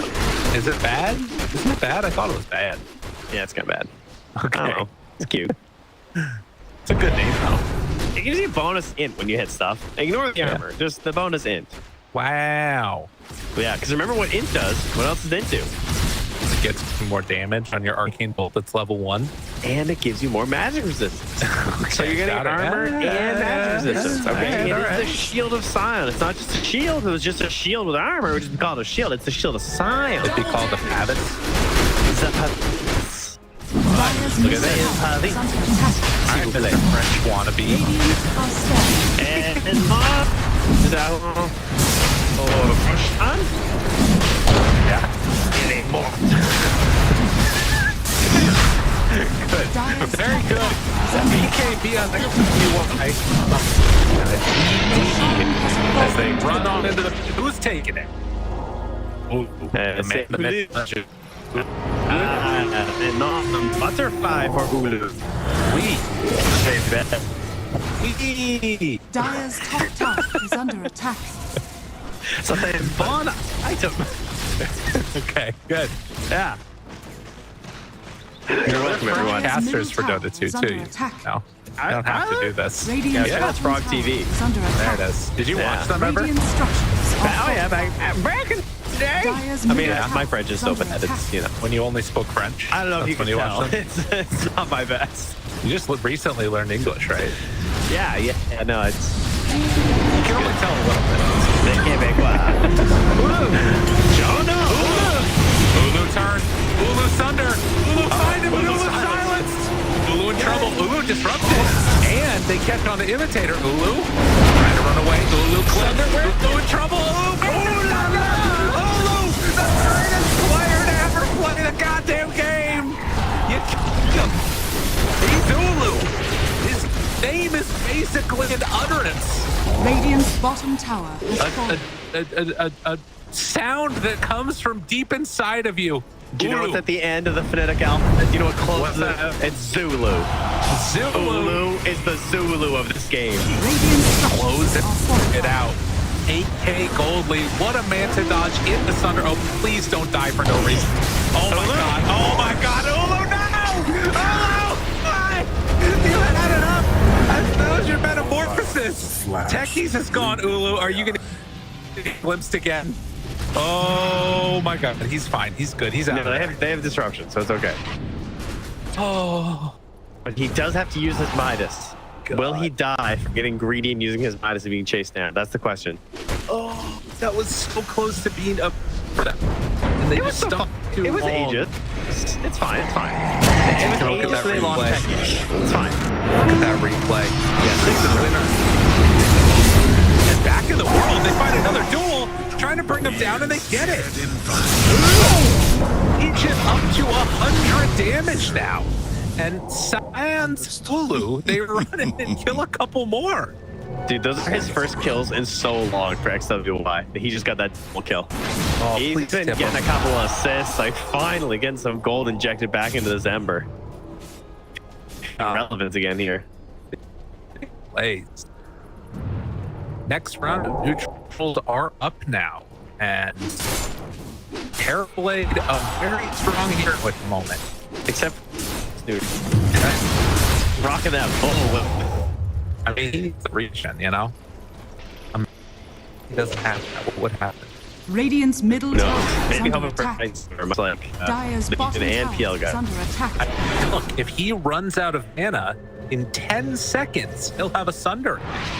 That's pretty big. Hammer math works. Oh, yeah. That's the one that gets shot. About to have Midas back off cooldown again. Or Dire's middle he tower used is under creep. attack. Oh, dude, have you seen Fight Shell? Wait, does this work on illusions? There's no way it works on illusions. Surely. You get it. It's a good one. Somebody Legion would. Defiant Shell is sick. Big fan. It'd be like double counterattack. Yeah. Actually, I don't know if I'm sure it works fully. Yeah, it's really strong. The thing that I found is Yeah, very solid. well, 29 minutes coming up now, and what are Aster Aries going to do? They're trying to close this one out, and again, grab right side, down into the despair, and they do it again. Totally nervy. The duel will less than 2 seconds long, but they still get the kill. And Ulu again putting all his faith in Red Panda. Red Panda has a Blink Dagger, but does not have cast range extension, which can make it very difficult versus Disruptor.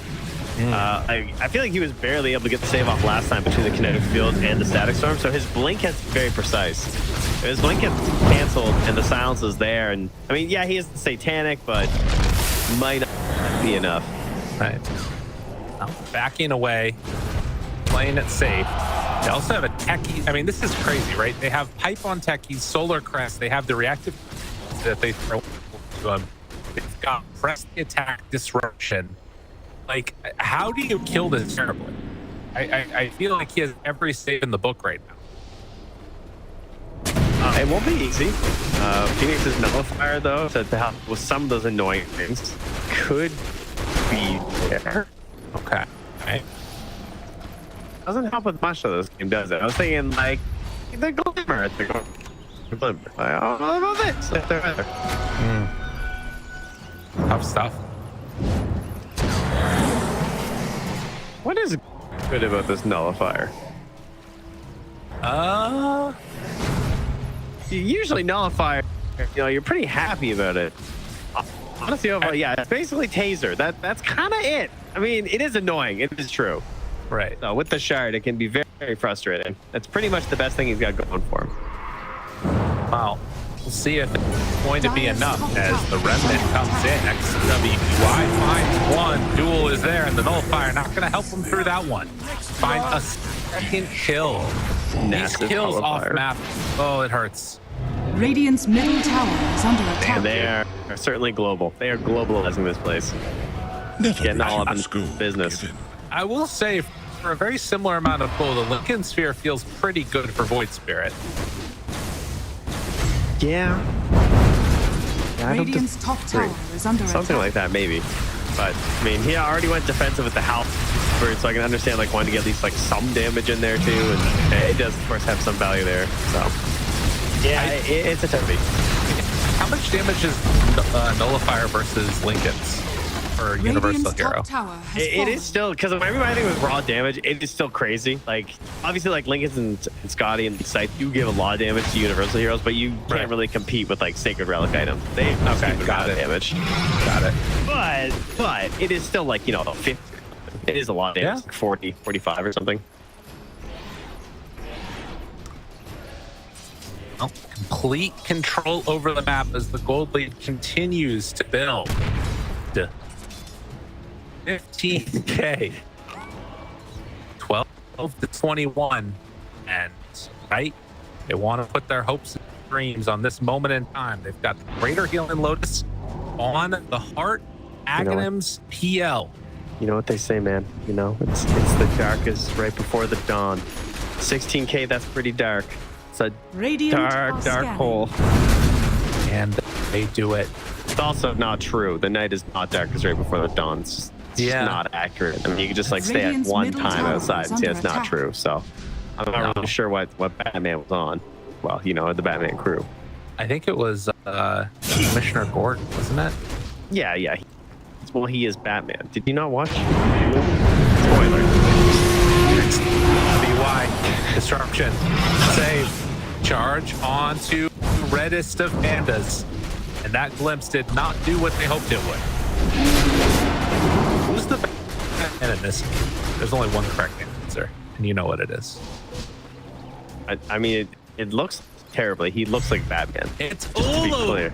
Ulu. Just make sure we're good. Ulu is definitely the man, the legend, the Batman himself, the Dark Knight. He's not the hero that we want, but he's the hero we deserve. That's right.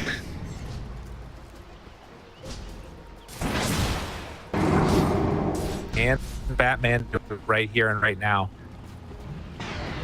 Hater. Waiting down to the south.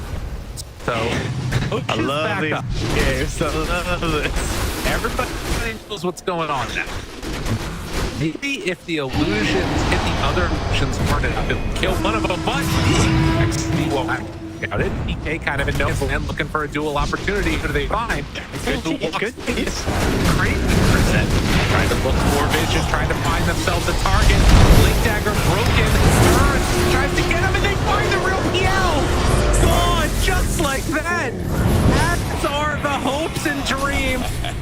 This sad collection of folks. They have been playing pretty well this tour, but they are going to drop that fight. Oh, it hurts. Ulu's crew. Ulu's crew. Batman. They're like, if they win this game, they're just gonna all jump up and celebrate it and lift Ulu up on their shoulders, and we'll get a freeze frame, and it'll turn animated, and we'll get an anime. I like that idea. It's like time stops, just like it did for this PL right here. Tried to get away, but there was no escape from that cast range. And then when time stops, they're just going to free. That's going to be beautiful. I like jump, duel. He gets bashed. He gets glimpsed. He's still taunted. Get over here. I'm not done with you yet. Irving says, I'm not going out like no chump. I'm going to find you and catch you and kill you. God dang you, Legion Commander. Oh no. Oh, the save. Oh no. Tries to run away. Hopes to escape. TP's out. All that for nothing.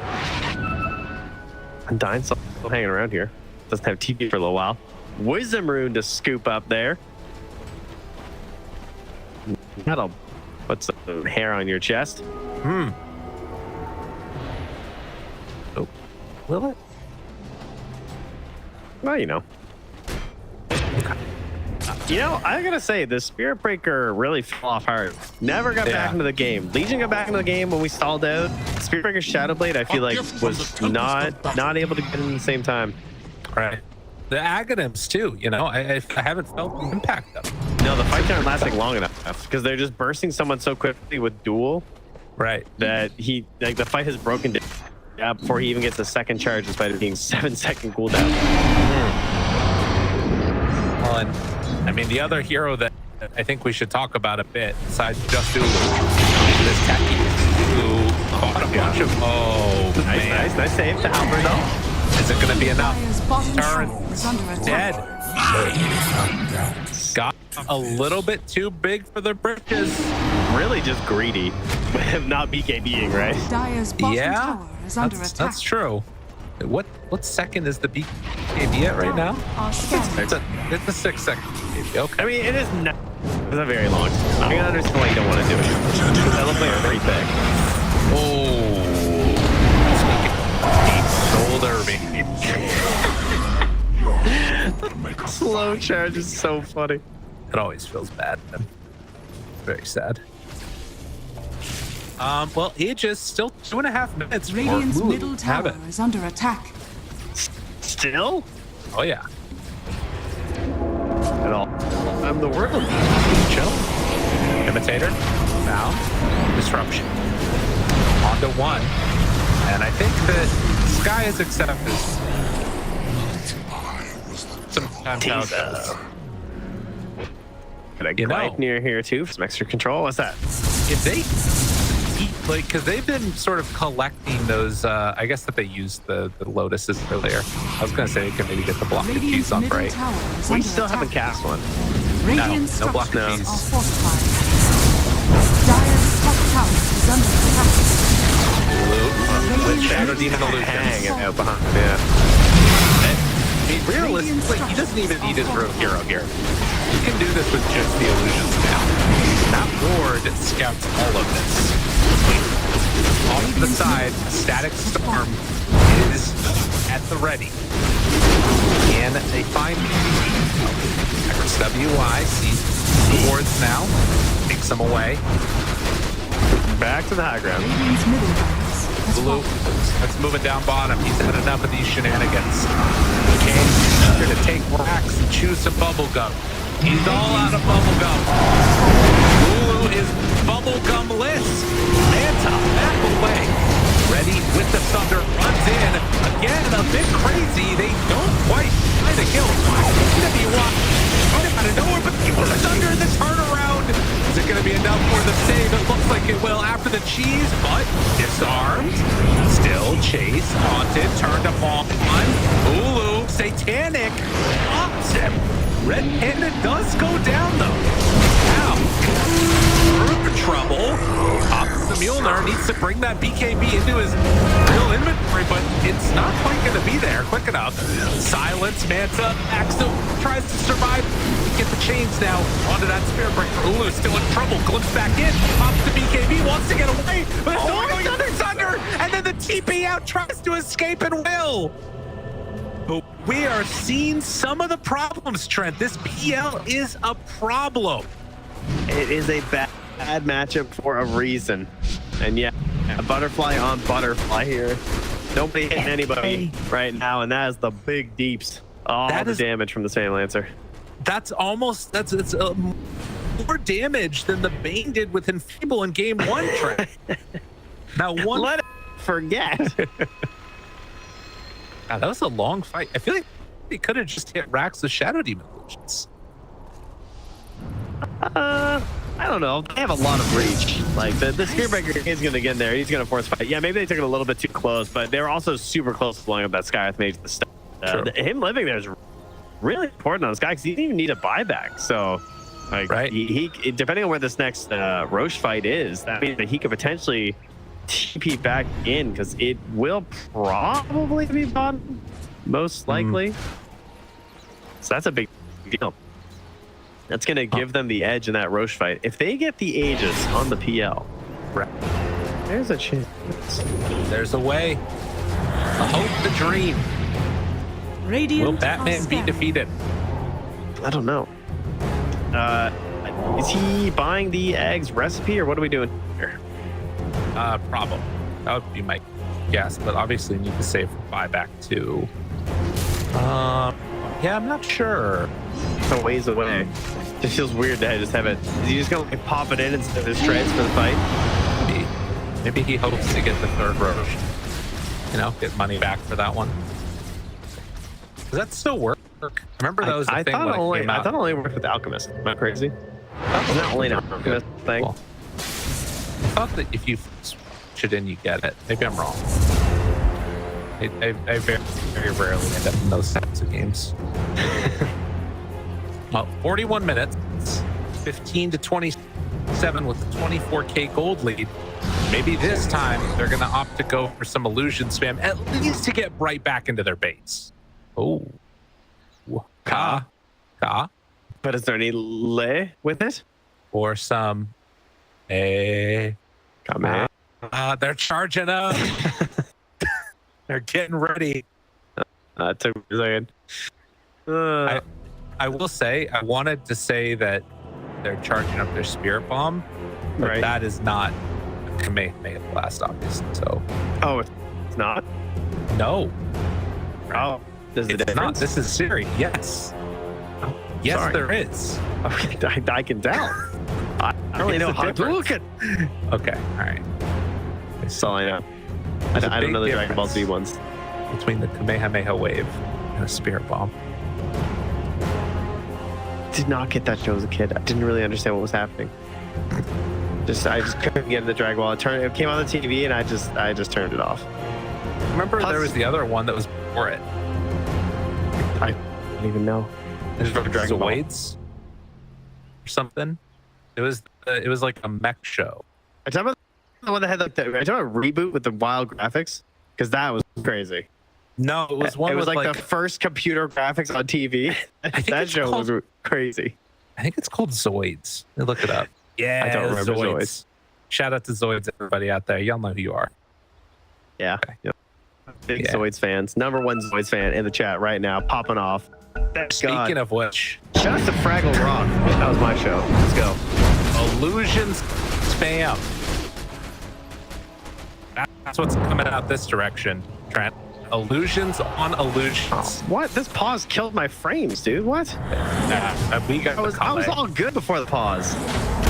secretly it was us. When they say Ka, they meant that they needed to get it lagging for you and me. Yeah, Again, that's right. Perfect picture on the mainstream. So. Is that where the packets go? Yes. When I lose them, they take them. Are they taking my packets? They redistribute the packets. All right, 15 to 27. Smoke up. Time to go. Roche. It's gonna be possible to respawn in 20 seconds from now. He's back. What? Wait. Oh no, I reconnected. I was so There you confused. go. On mine, he's back. Oh, look at that though. Sold items. The items. Disruptor. Really good. They're following him. They're following the car. You don't get to see it. Oh, the duel's already there. He got the BKB on the time. XWI. Does he get caught? Has it revealed yet? Yeah. Scepter jumps in and tries to drop it. Gets it immediately. And it doesn't matter even a little bit. It doesn't matter a little bit. Not even like a tiny amount. Oh, he's swapping the ags in and out. Yeah, he is. Oh, Ulu, the truth. That's so funny. He's like, why would I pay for it right now if I could just put it in and out? Wait, are they going top? Did they forget which side Roche was on? Oh no, he just wants to farm up their marks to do. All right, I was like, there's no way. There's no way. Quick Roche spawn. Wait a minute, PL?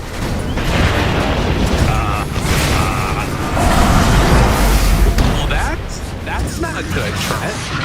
I think I took his packets. Dire's top tower That must be is what under happened. attack. That was really not good. They thought that they were in the pit. And now the game might just be over. Oh, wait, no, he's 5 gold away from buyback. All right. But they're going to try and force this buyback. Okay.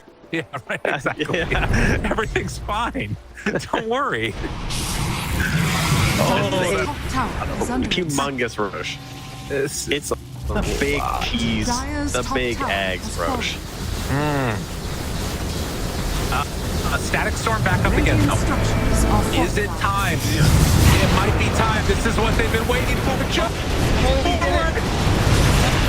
Oh, he didn't wait. Okay, yeah, and then he gets out of it on the other side with a tearaway. But we'll not afraid of a damn thing. The sucker is out. The Skywrath mages. Well, they will be able to free the charge, but immediately the attack takes that one off. Aster Aries screaming forward. A buyback comes from Spearbreaker 2, and Aries say, fine, we'll eat you of your buybacks and go get some Roshan. And a humongous item for the Ember Spirit there in the refresher. Get those charges back. Back into that fight.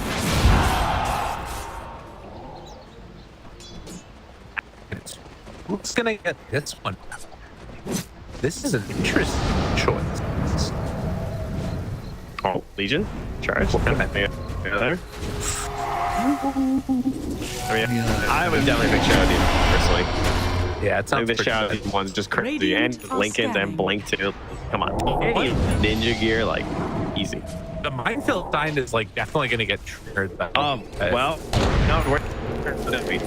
Oh, Yeah, Bye. And it's 45 minutes. He's out of there. Oh, the Minefield coming. Hey, he's bought it. oh my God. Dire are scanning. Oh, they scanned it. They're confident. There's no way they can go through this though. I don't think there's any way they can go through that. Like they just lose if they do. Oh my God, are they just giving up the Roche? Ulu didn't TP to the outpost. I mean, that's pretty dangerous. Oh my God! Aries! Okay. That's tough.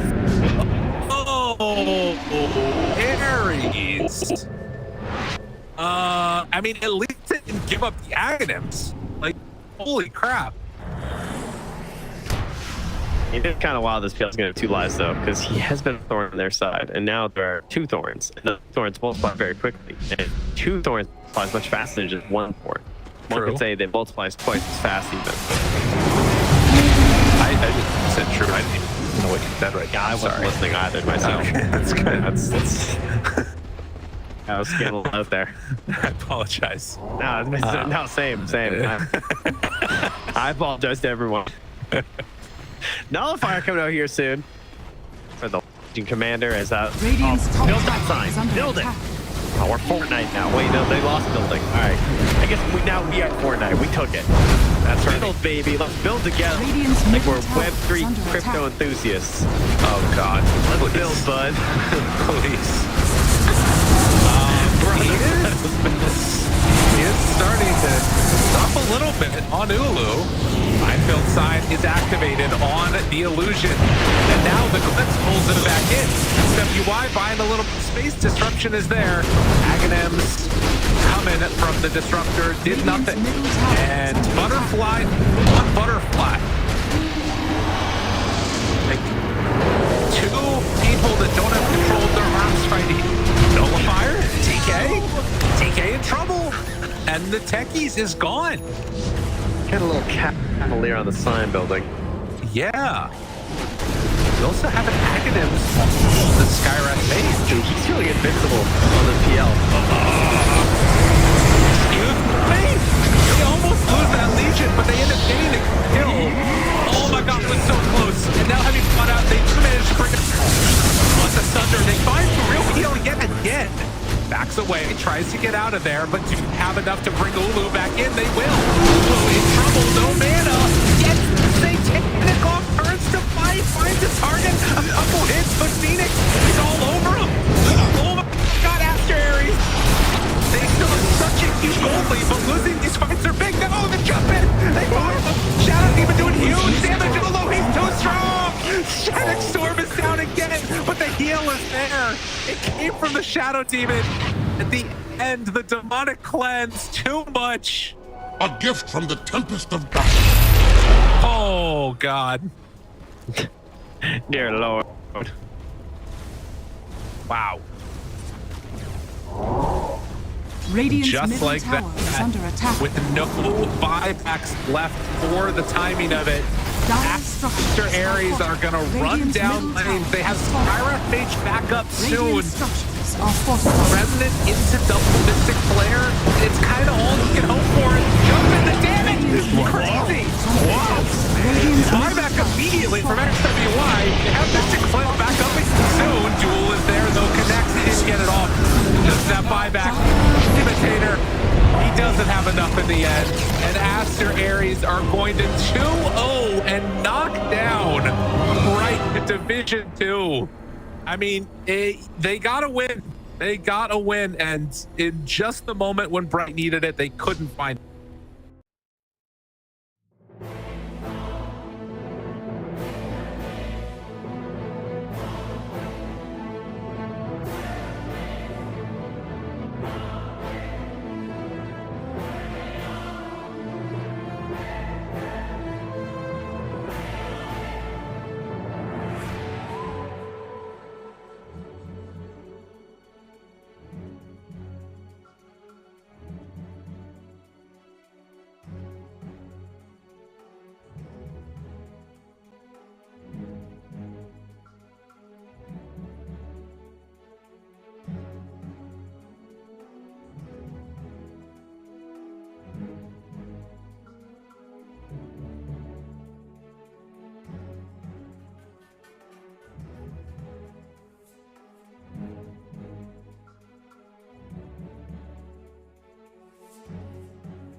for Team Aster, I guess there's a lot of weight on the mid lane as well. That's, I believe you gave me that question. You want to lead. It was a leading question towards something, right? And yeah, the mid laners are also very important. So especially for someone like Team Aster, right? I mean, Team Aster, I think, is a very good demonstration of the difference a mid laner can make towards your overall fortunes. When they had XWI in the mix, wasn't necessarily looking that good. And even though they were posting decent results in the region, outside of it, it was very shaky, and they themselves did not look happy playing those games. Things look different now with Sumail. On the side of IG, we don't know who's playing mid today between Duster and Emo. It'll all come down to which heroes are drafted. And speaking of, we have some heroes available with the first draft of this series. Dire side for IG with first pick, which they'll utilize the Spirit Breaker. So now for Team Aster, what's the response here? Techies is gone, no Timbersaw, no Beast Monster, no Storms. That means that we're looking at a Doom, a Magnus, or something else. Yeah, the Magnus and Dark Hollow is something that we are seeing more and more often. I think it's one of the best answers to the Spirit Breaker on a support position. Just a Pram zone on the ground, basically everywhere. Crown, also spawning brambles after it evaporates. It's just like, it's a really strong hero. Plus, if you get charged, you can always at least hide in that shadow realm for a little while. But IG, not messing around, straight into the Medusa. I want to see maybe a Windrunner ban from them. Wind Ranger, Pangolier, these are the sorts of heroes I'm anticipating them trying to deal with, just to make sure we don't have that sick mana burn. It's funny, a lot of teams were experimenting with Nyx Assassin earlier on in the tour, but as time has been going on, Nyx has just been falling further and further to the wayside. People not necessarily having that kind of faith. It takes too long. Like with this Medusa, it's not reliable enough, I think, the Nyx Assassin with the new change to the mana burn. Yeah, he's got like a couple of good sides, right? But right now, teams aren't figuring out the way to utilize him because he's still weak. More or less, he still feels a bit weak. And even though you're picking Medusa most of the time, like you said, you are seeing that Nyx Assassin against her. You're seeing anything with the diffusal, but not the guy that actually burns your mana. And right now, to burn the mana, you're burning it with Vendetta, right? So it's not that easy even. 10 seconds remaining. Before, wait, right? I'm not wrong. Yeah, you're right. Yeah. And you solely burn it with Vendetta. Mind Flayer is just damage. Yep. Yeah. You don't get the spammable mana burn you used to, which was, honestly, to be fair, had they left it the same, Medusa would have been instant every single game. Exactly. You'd have to literally panic if you want to pick Medusa every single game. 5 seconds remaining. It completely changes the hero because you don't have spammable, like you said. Mana burn, have to go in, hit, and that already puts you out of position. It's questionable whether you'll be even able to make that one hit or not. So not really that easy to execute. And I guess also for the longest time, a lot of these Nyx Assassin players stopped utilizing Vendetta for anything except for scouting. So I don't even have the option of deciding, is this Vendetta for scouting or for damage? You always have to actually get it off. Which, you know, having seen many Nyxes over the years, you know that means an Impale can always miss thereafter. But unlikely we're going to see the Nyx in this game. We still want to see some answers for this Medusa, and so far Wind Ranger left in the pool, so is Pango. The only activity that's been banned out in terms of mana sapping heroes from the side of IG so far. Yeah. I love that the Tidehunter hat guy is listening to you, Snare. He's hydrating. The moment the camera went on top, he hydrated. I saw a lot of signs in the crowd with ban Medusa, with ban Storm, sorry. And it's because of this guy. Show some respect. There we go. It's like someone hears me in production. Wow. We're a well-oiled machine at this point. We're telepathic, basically, after so many games together. Team Aster, showing you Visage. We haven't spoken about him all that much, and he's usually the winner out for the side of IG. His Timber is gone, his Visage is gone, his Beastmaster is gone. Leaving his Centaur, his Tide. He's actually just been playing normal offlaners right now. I don't think it's even worth talking about his special hero pool anymore, outside of like Timber, which is already banned. But your old friend is here, Liz. 5 seconds remaining. Stop it. Lich is not my friend.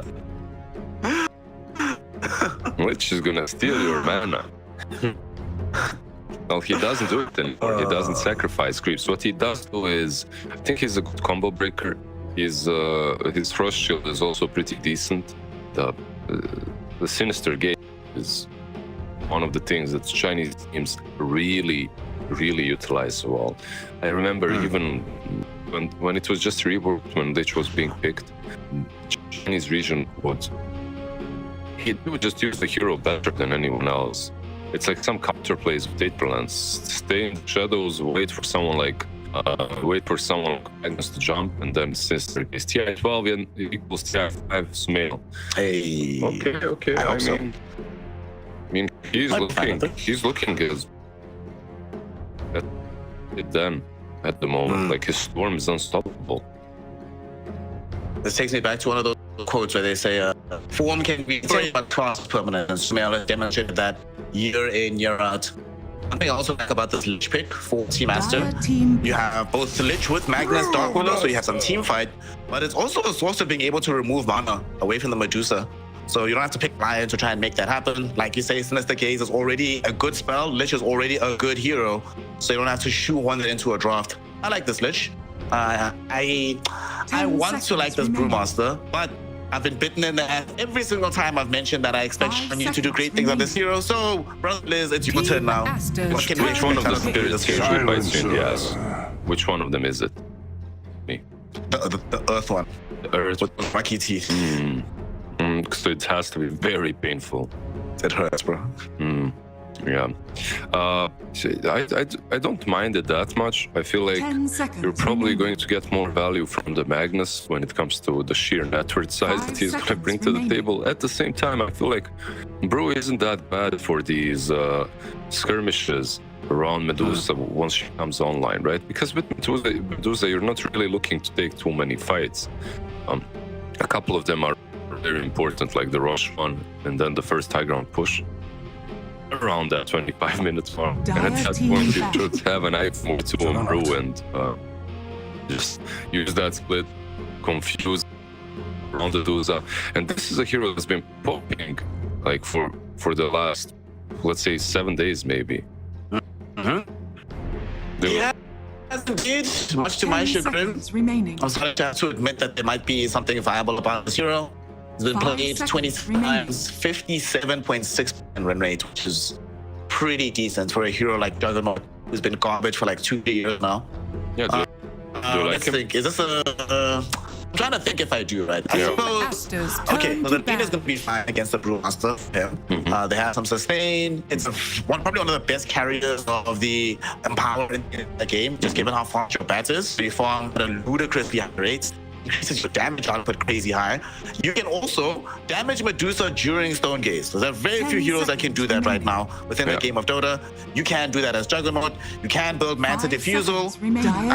There's reasons for it. I don't have to like it, but I can see the rationale behind why the hero exists, right? Yeah. I've played against Jugs in the lane, and I have to say, I mean, the Jugs that I played against are quite... No, not the best Jugs in the world. Let's put it that way at the moment. My ranks have dropped a bit, but the hero still feels really strong. Like in the lane itself, like you can really see that base attack speed that no other hero possesses that early on, and like obviously spin together with Lich. It's difficult for anyone to stand against that. Your Spirit Breaker, Brewmaster, they shouldn't have too much of a good time versus these two. So yeah, and you already mentioned the Empower on Jug. It gives you that healing ward too. And what's also really nice about Jug is he can fit any role. It can be your semi-core, it can be your win condition, right? It all depends on the way you itemize him. So right now your mid lane is really open. You can pick whatever you want to for Monsieur Sumail. That is definitely true. Speaking of Sumail, he has overall lost pick in this game. I imagine he's playing Wind Ranger though, with the heroes that have been banned right now by IG. 5 seconds remaining. Might be Silencer. We're seeing more and more of him. There's so many big ultimates on the side of IG here. Between the ultimate of the Brew and the Global Silence and Spirit Breaker as a body, there's a lot of protection to be offered towards the Medusa. So I want to hear in the mid lane that does the opposite. Like, they have a lot of protection for her, but I want to see them actually kill heroes on the other side, because it does feel a little bit difficult for them to reliably accomplish right now. Yeah, basically you want some Void Spirit, right? Something like that. Yeah. That's the only thing left in the pool that feels really great for IG, and Void Spirit is taken out by Aster. Yeah, I'm not sure. What else is there? What could they mix these things up with? Maybe a co-op. Puck is in the pool, so a co-op might be a little scary. You could just go for a DK. These kind of heroes, you know, just you're playing mid, you don't have last pick. You have to think about what you'll survive with. Wind Ranger as well that you mentioned for Team Aster. I don't like it as much for IG, but it's kind of a safe pick. Wind Ranger at your service. Go for it. That's a very interesting idea. You steal it away from Aster. You know for a fact that this is a hero that can play tempo, can play upbeat. And it's one of the heroes that can kill Juggernaut during spin as well. You have a phenomenal amount of damage, right? Likewise. 10 seconds remaining. And now it's on Aster to find a way to answer this. Sumail is smiling, so let's see. I'm not sure. Like, there's scope in the pool. The lane is okay-ish, but global silence can be a problem. You will be charged. So there are some problems. I've seen Lash pop in a little bit here and there recently. Doesn't benefit from mags or anything. You get that healing ward behind you, so that kind of feels good. But the first option, yeah, they go with the qual. Yeah.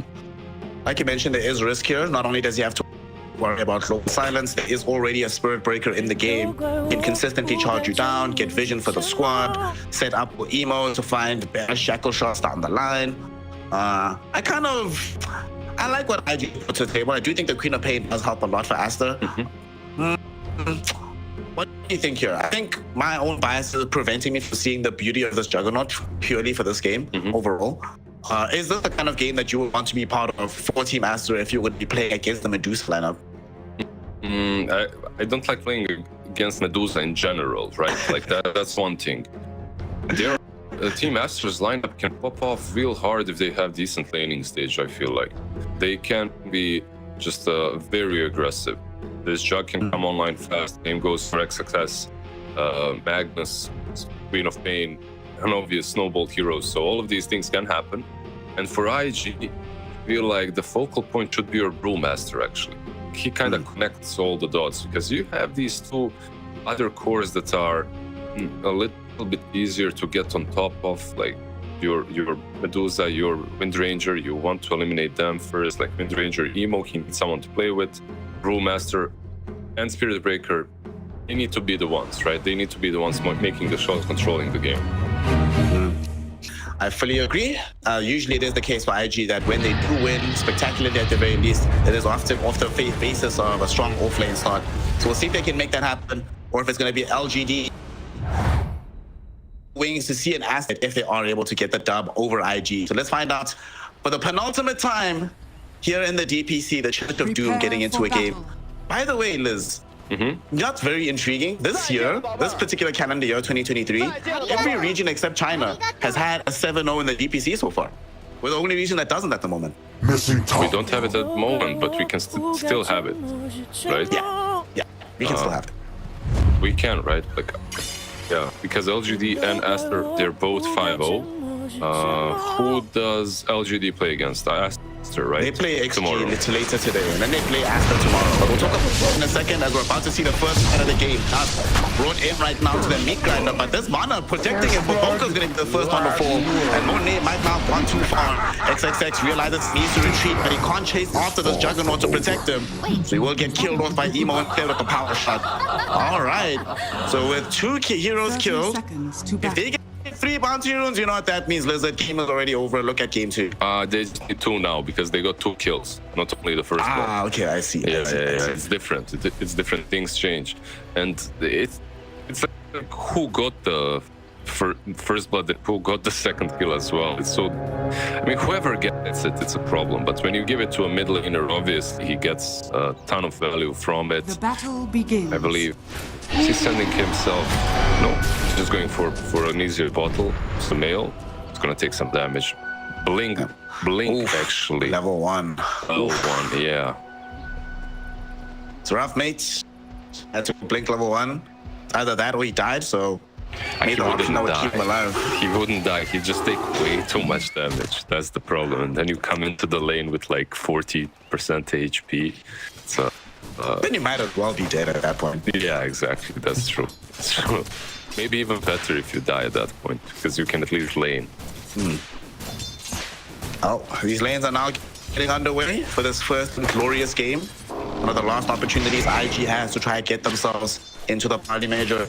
So which lane should we be looking out for as the action-packed one? Where's the most hurt going to be happening? I feel like there is potential everywhere. On Radiant's safe lane, there's potential for Radiant safe lane to be making kills. Like Lich and Jug, probably one of the scariest lanes coming out of position 5 and 1 combo. On the other side, you have Magnus and Dark Willow. I feel like that's also really strong. I don't know. I feel like Radiant's lanes are set up for success. They just need to execute it properly.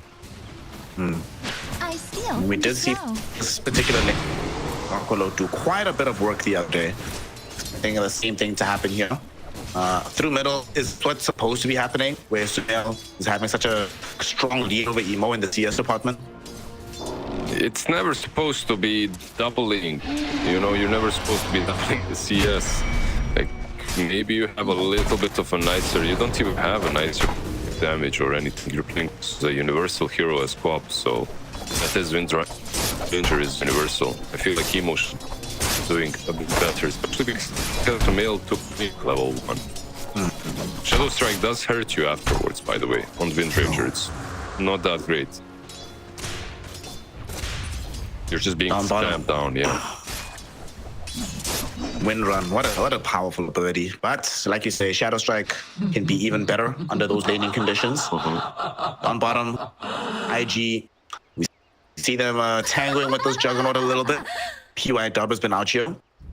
Most playing Juggernaut. Man, I hope... I don't know, man. I don't know why this hero gets to me so much, Juggernaut. I think it's because I just lost too many games on it. I just got jaded. Or maybe it was the 6.73 euro. Really got tired of seeing it. Jaded by the Jug. Yeah, the Jaded Jug. Jaded Jug.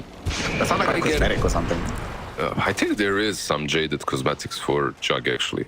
Something green. In any case, like, I feel you, bro. I know how it is. You know, you lose with the hero too many times. PY doesn't.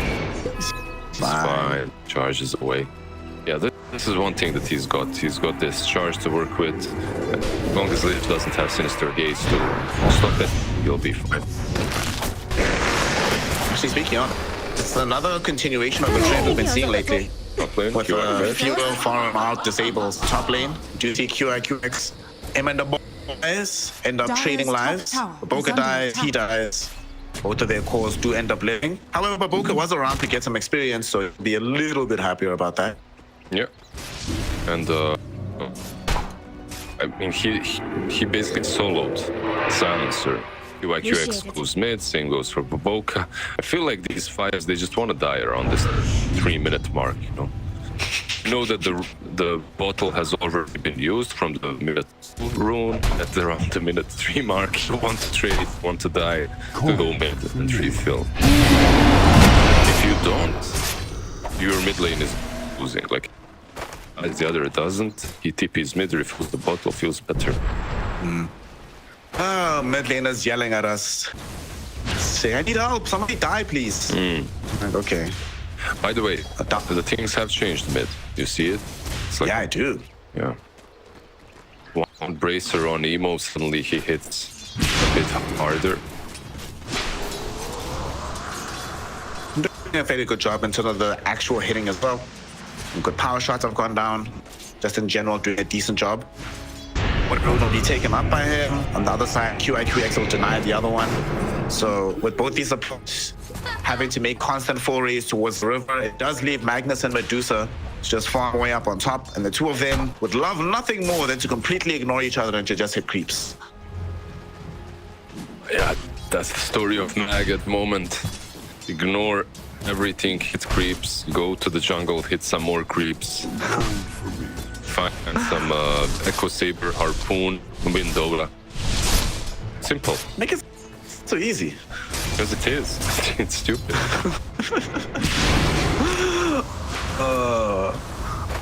It's like another one of these slow games. Yeah. Some of these heroes right now are, I don't know, it just feels easy, you know. Dota never felt better for some of these offlaners. Buy Vanguard, be unkillable, go to jungle, farm up a bit, stay unkillable throughout the game. Feels good. Mid lane, Emo will be able to get past the Curse Crown. I must say, actually, what a good 18 months it is to be an offlane player. From the Wraith Pack meta into this, just standing from year to year. Yeah. Aster comes with new stuff, you're just like, sweet, game just got better. I feel like that charge bot. Monet has been high shield. Yeah, maybe he'll turn.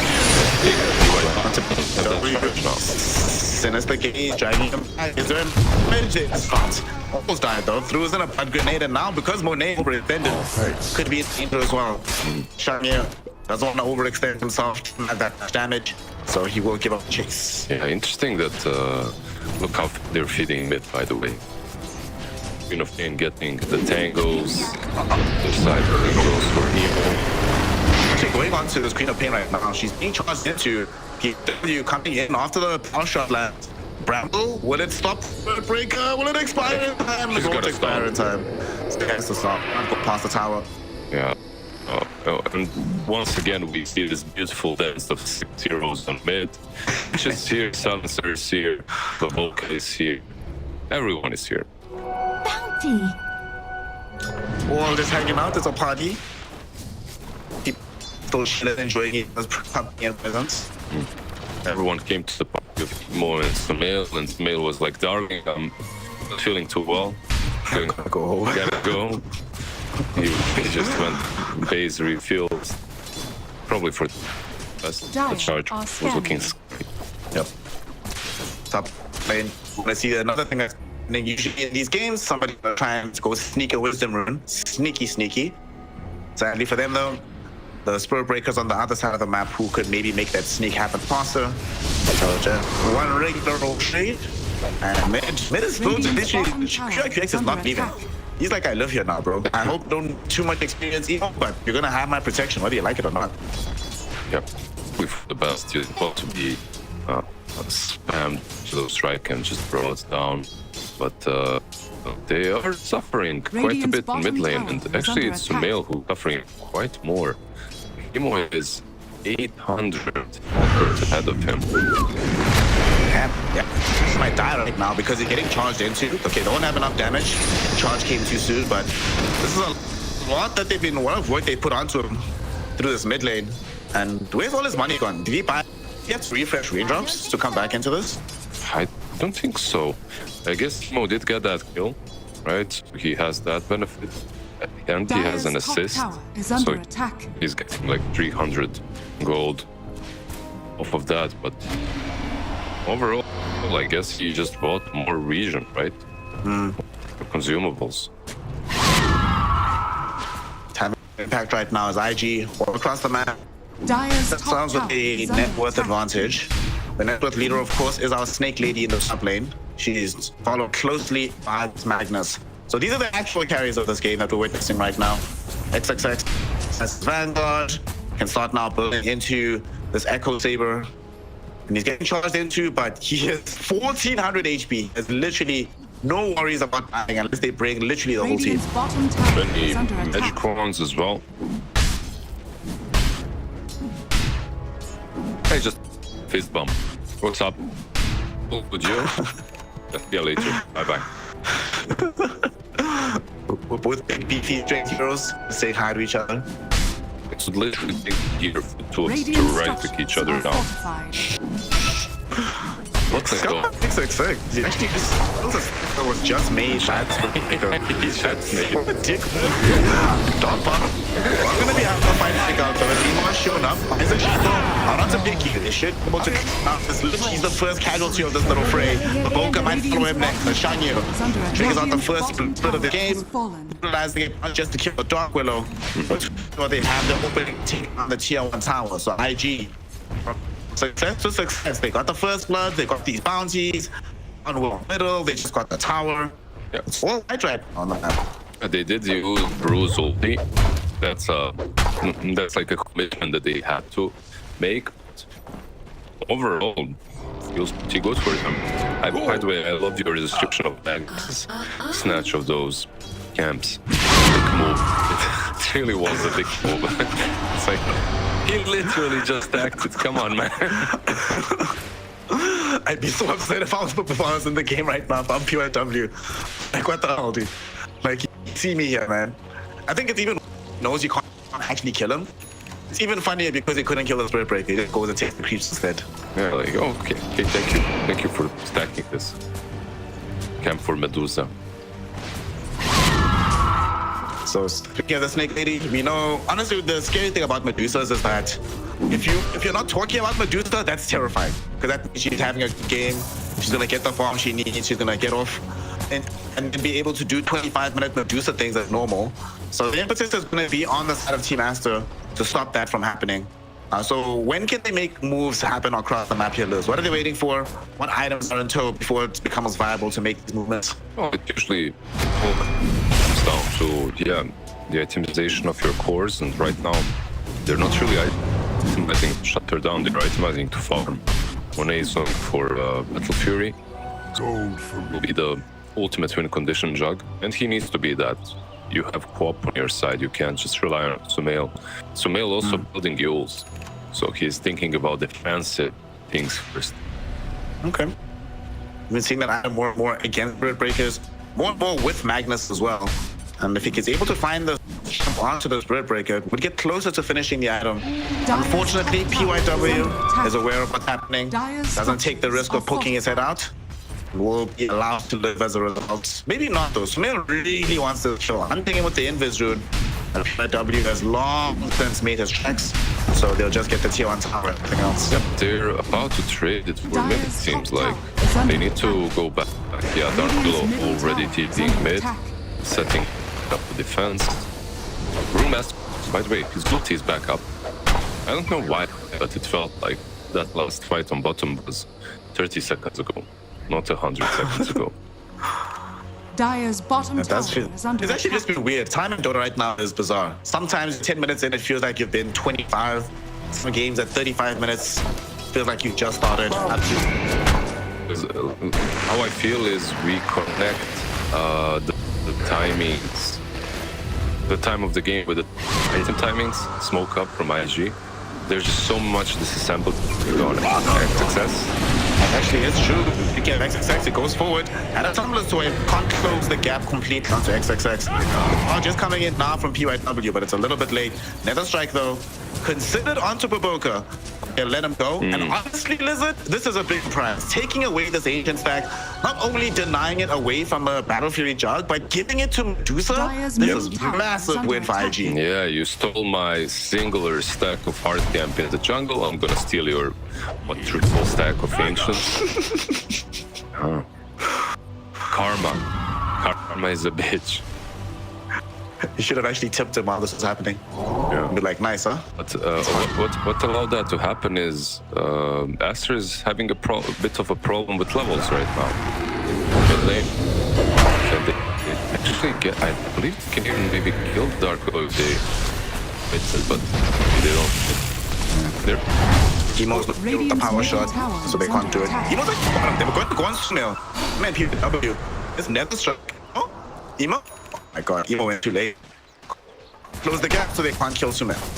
Radiant structures are fortified. Really have an angle for shackle shot, I feel like, as well. But in any Radiant's case, middle the sports tower on is under Aster attack. still both level 5. Minute 14. Radiant's middle tower has fallen. This is second wisdom rune that brings Baboka to level 6.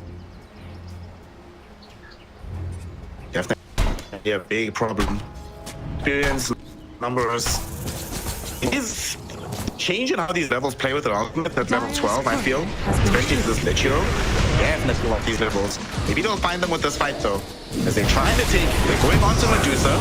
Monet's coming in as well. Throws out the GG slash. There's going to be a global silence or popped in to try and protect Medusa. Unfortunately, the global silence does keep Monet at bay. Shackle Shot will be there, ensuring that he's in position. I don't think he gets out of this one. Xiangyu went around him with the Brew Monster split, and they are able to kill him off. The Terrorize was sent out, but it didn't hit the heroes attacking the Juggernaut. And now PQ, he might not be able to escape either, but Boca, having already expended the Terrorize, can no longer assist him. He'll end up dead. Emo thinking about going in further, but Xiangyu's brute split ends, which means IG's fight ends. They still grab a massive victory and bringing down the Juggernaut. Is under attack. Yeah, it's basically all coming down to the fact that IG, they're ready to fight much earlier. They're in position, in much better position than Aster is.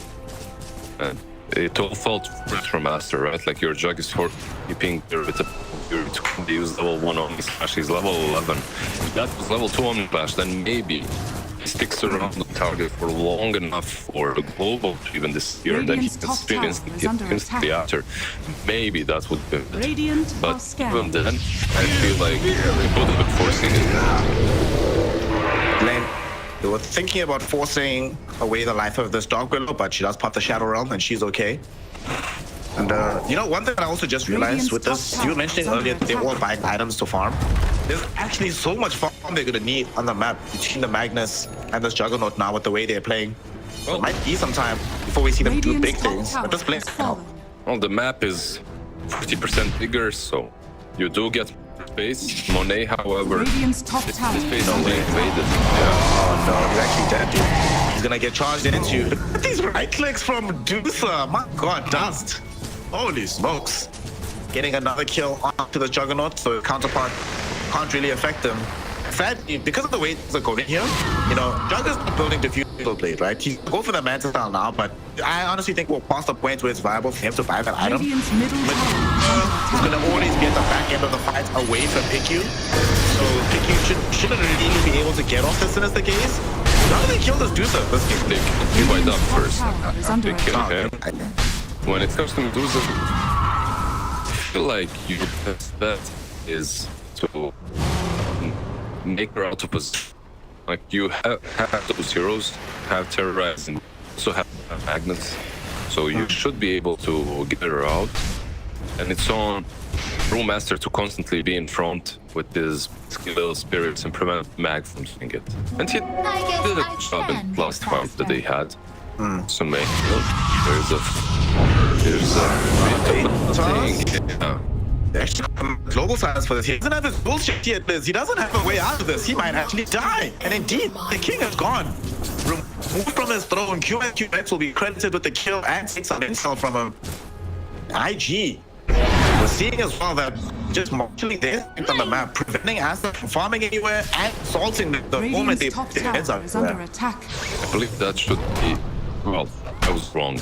200 gold more, then that should be a butterfly on Medusa. So Dust, yeah, 18 minutes in, he is kind of ready to take down your tier 2s or go for push.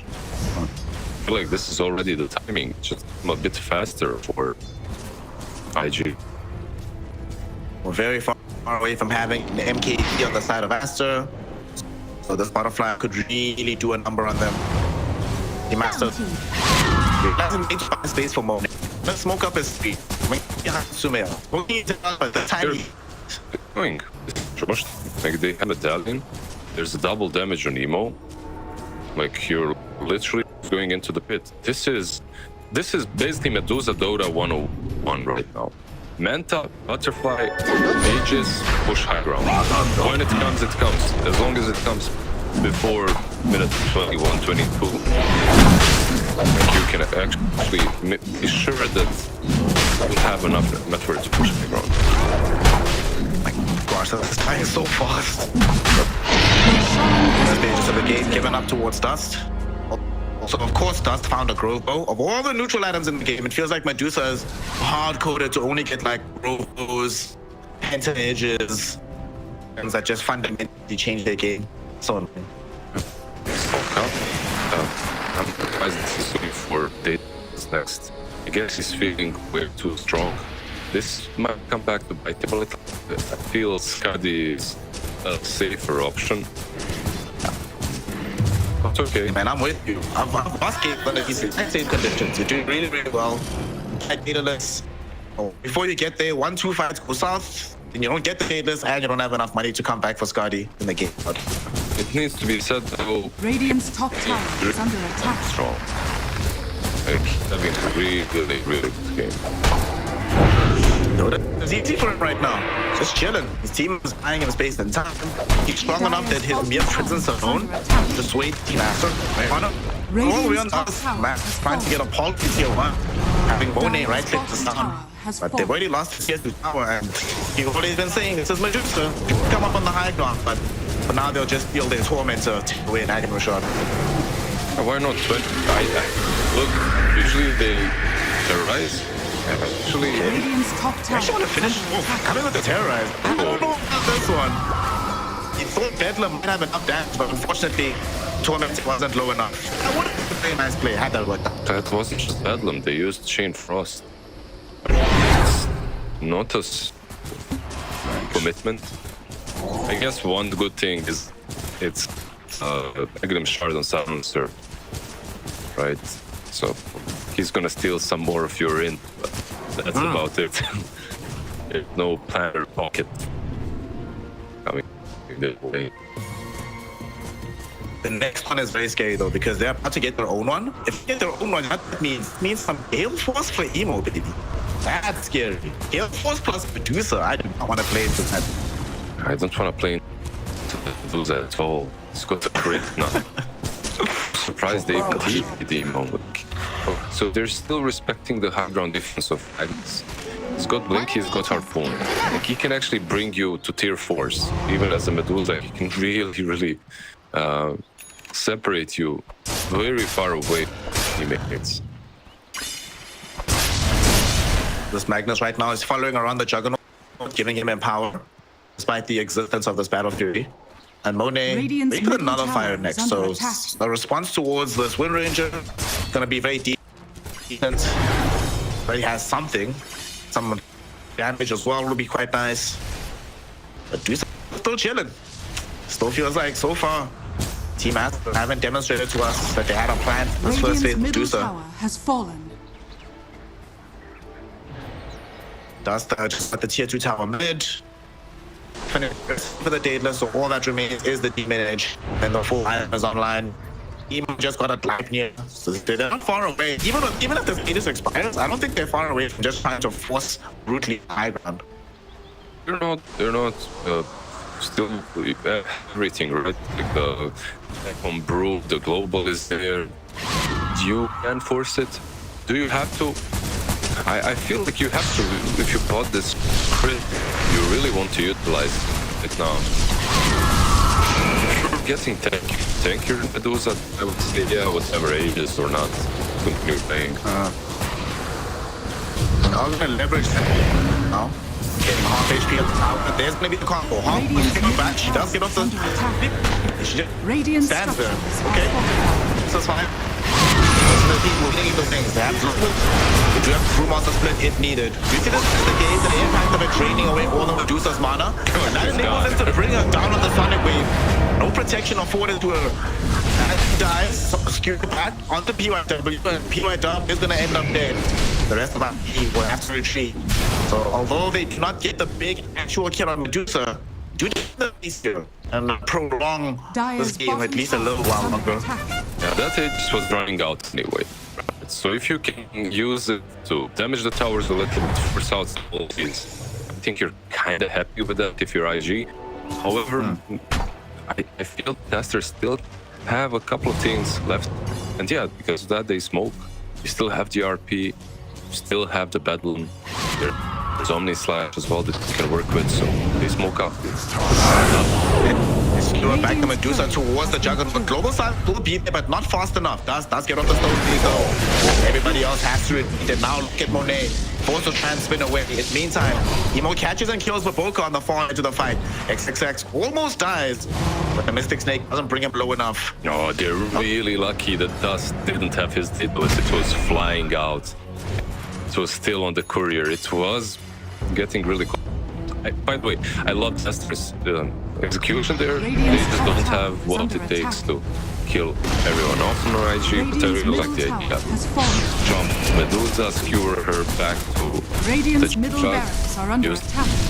Still not enough damage. A little bit unfortunate that happened. And they didn't have a way to just build the global, so after the skewer, XXX could not get off the RP.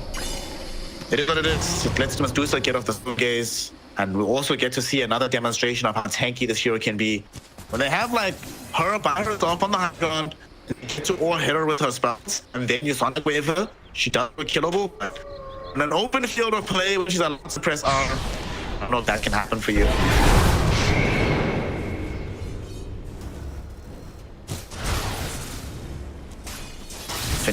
Five minutes in, so it's normally the mark that Blizzard likes to see Medusa's getting close to ending the game. Yeah, usually this is the game-ending moment, but Aster are they still didn't even lose a side. Holding and holding and holding. Was picking up. Sadly, it's not like get more fun out of it. Yeah, I'm just thinking, is there like a moment in which Jug just becomes a different beast? Maybe level 11. I'm 100% the worst person to ask about that one. Because I want to say never. Yeah, you never get there. That's okay. You know, like sometimes we discuss one more item syndrome. With Juggernaut, it feels like I always want just a bit more damage. Like if I had 100 more damage on Juggernaut at any given time, that would just feel so nice. Yeah, minute 100 more damage. That sounds great, Snare. I wish I had it on any hero, yeah. Okay, how about this? When you buy Blade Dance, right? Each level of Blade Dance gives you plus 20. Like we reduce the crit damage to 160 or something, but then we give you plus 25 damage per level. Just give him 100. No, that's what can work for it. And Ranger, she gets closed up, and Baboka is still caught. By the way, if you click on Baboka, you will see something interesting in his life. He's got Midas queued up, yeah. Okay. Peculiar one, right? I mean, you get the to the king. Yeah, you get the tech speed, and he's queuing up Aghanims afterwards. He's got the Philly Stone. If he does get to that tags, he can actually take down the armor of Medusa on his own. You remember the game where Baboka was sieging high ground with Moonshot Axe on his Dark Willow? Of course. Yeah. Just like what? Like Dark Willow is one of those position 4s. It's like an enchantress, you know. You can bring utility to the team, but also you can be a carry. So why not be a carry? Yeah. Why not both? I'm actually curious to see if he's actually going to finish this item. Hand of Midas. Well, it also does mean that Team Aster realized that if they're going to win, they're going to be here for the long haul. It's not going to be a speedy victory by any stretch of the imagination.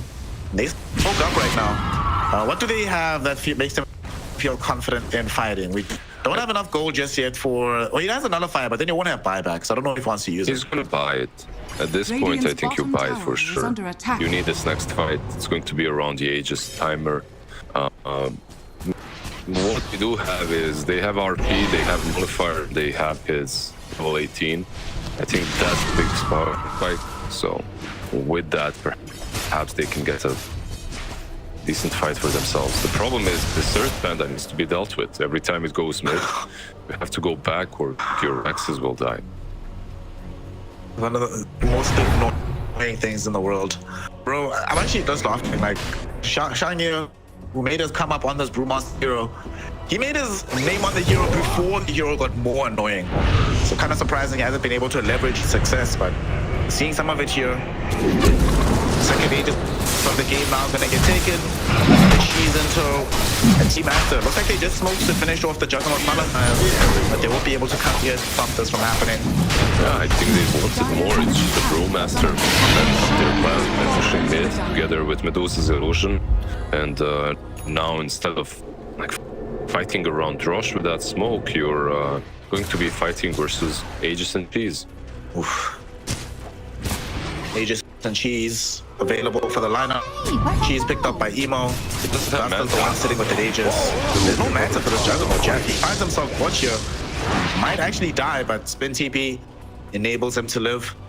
Emo doesn't have access in this game to a Blink Dagger, which we sometimes see these mid-win rangers get, so couldn't catch up to find that Shackle. Super lucky for the Juggernaut. Yeah, PYW as well, no mana. The Spirit Break, he just uses, I believe, Healing Lotus, so because of that gets a hit. But speaking of Emo, what does he have? Aghanim's? Interesting, right? To get Ags. I guess that's because it's super against Jug. You actually, now you really are scared of Juggernaut. Like, at all. He'll show up with the Omni Slash, he'll just like, okay, mate, pop them, and you'll just be okay.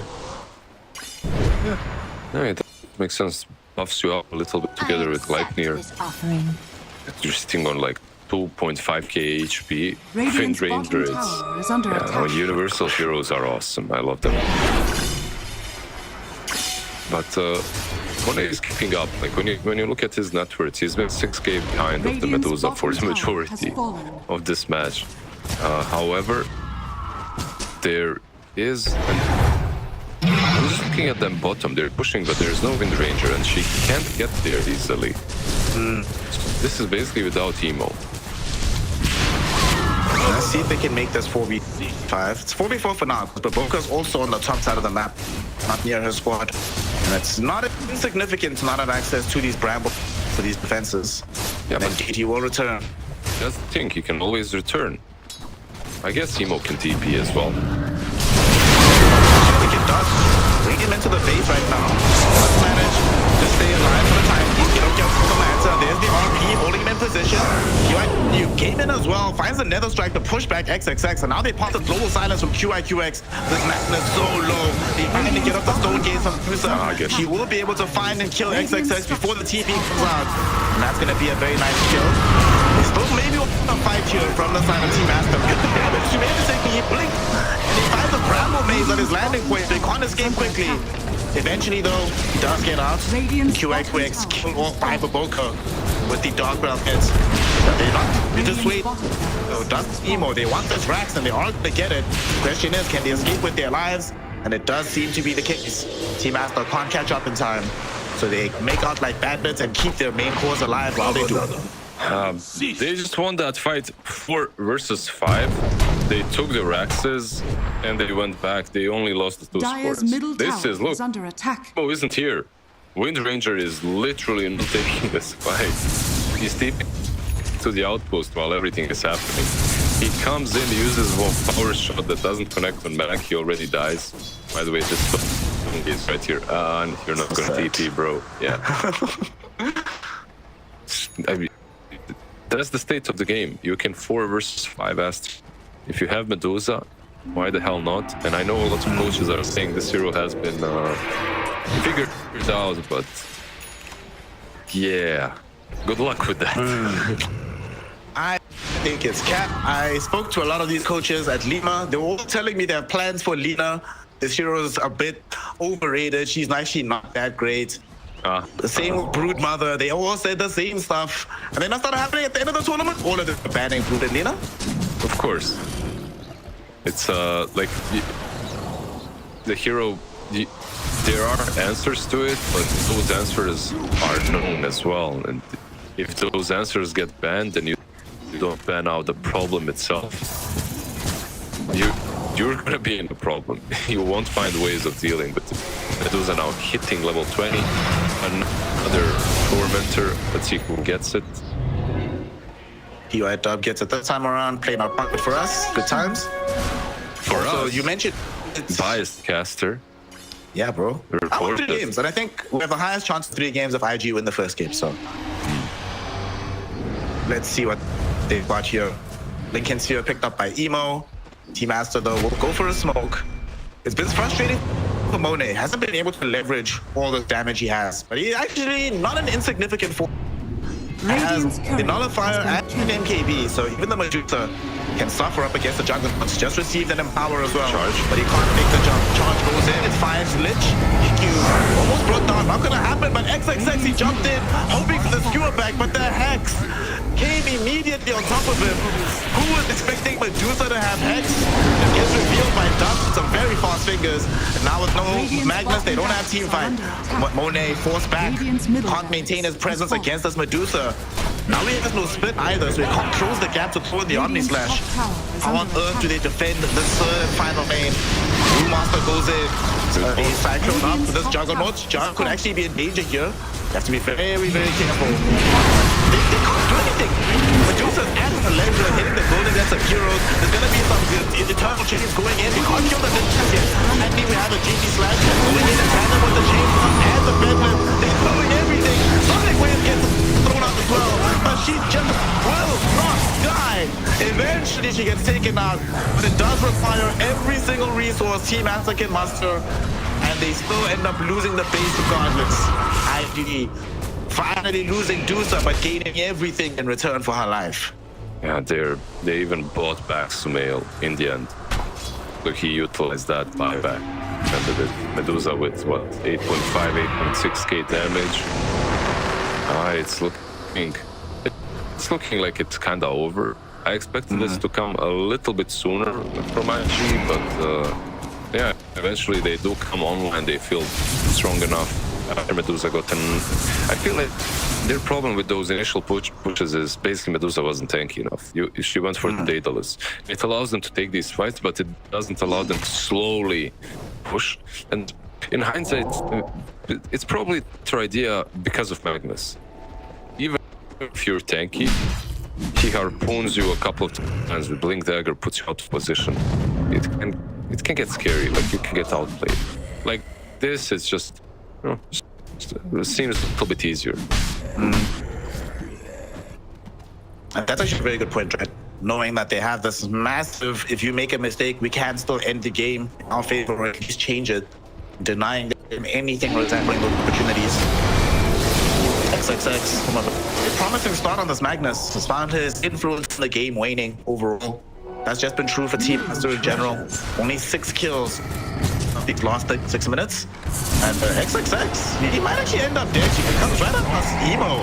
I don't know what that one was about, but he will end up dead. Maybe you're rushing somewhere else on the map. Either way, he's dead and Emo gets the kill.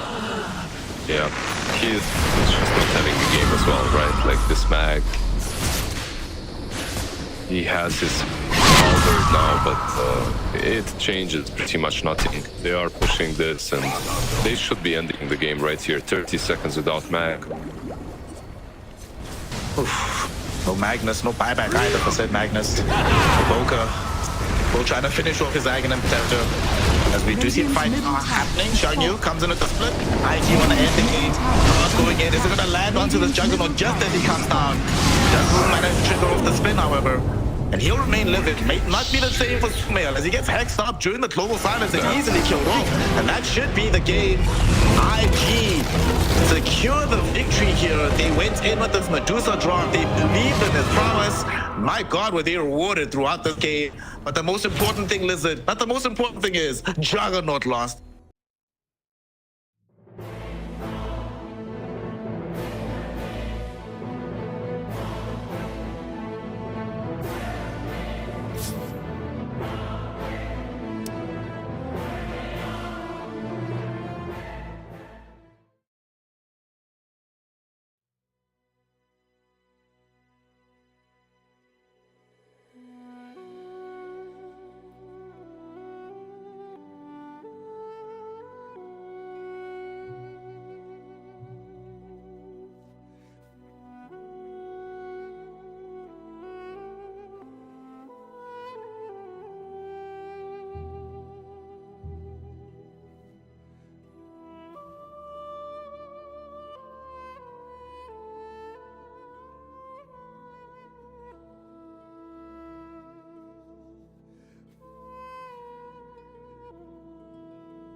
Team Aster's turn to ban.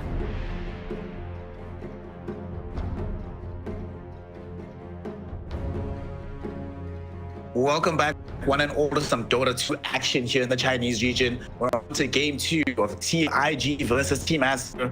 If IG are able to win this one, that really sets them up well for going to the Bali Major, the third and final one of this year. So far, it's looking quite good for them after a Game 1 victory. Bit of an upset against Team Aster. They showed the respect towards the Medusa. Team Aster didn't show the respect towards the Medusa towards them. Oh, they showed respect to Storm, not to Medusa, other way around. So going into game 2, Liz, what do you want to see here? Should Aster respect the Medusa, get rid of it, or take it themselves to ensure that they can actually win game 2 and take us to a decider? I feel like their draft overall got answered well by IG in the game. I don't think the Aster's draft bad per se. It's just that the way IG played prevented them from executing their stuff properly. Medusa was a problem. You couldn't you didn't have any chances of really dominating her in the lane. Queen of Pain as well of the mid lane suffered a little bit. You started the game with a -2 kill deficit, right? 5 seconds so remaining. Everything was going badly for Team Aster. I don't think we're going to see that again, no matter what the drafts are. I feel like Team Aster should be much better in game 2, as long as they don't lose 2 heroes straight off the bat. Let's see exactly where we go. I even forgot about those super early kills, but with those kills past the boundaries, you should have known this was going to be the result.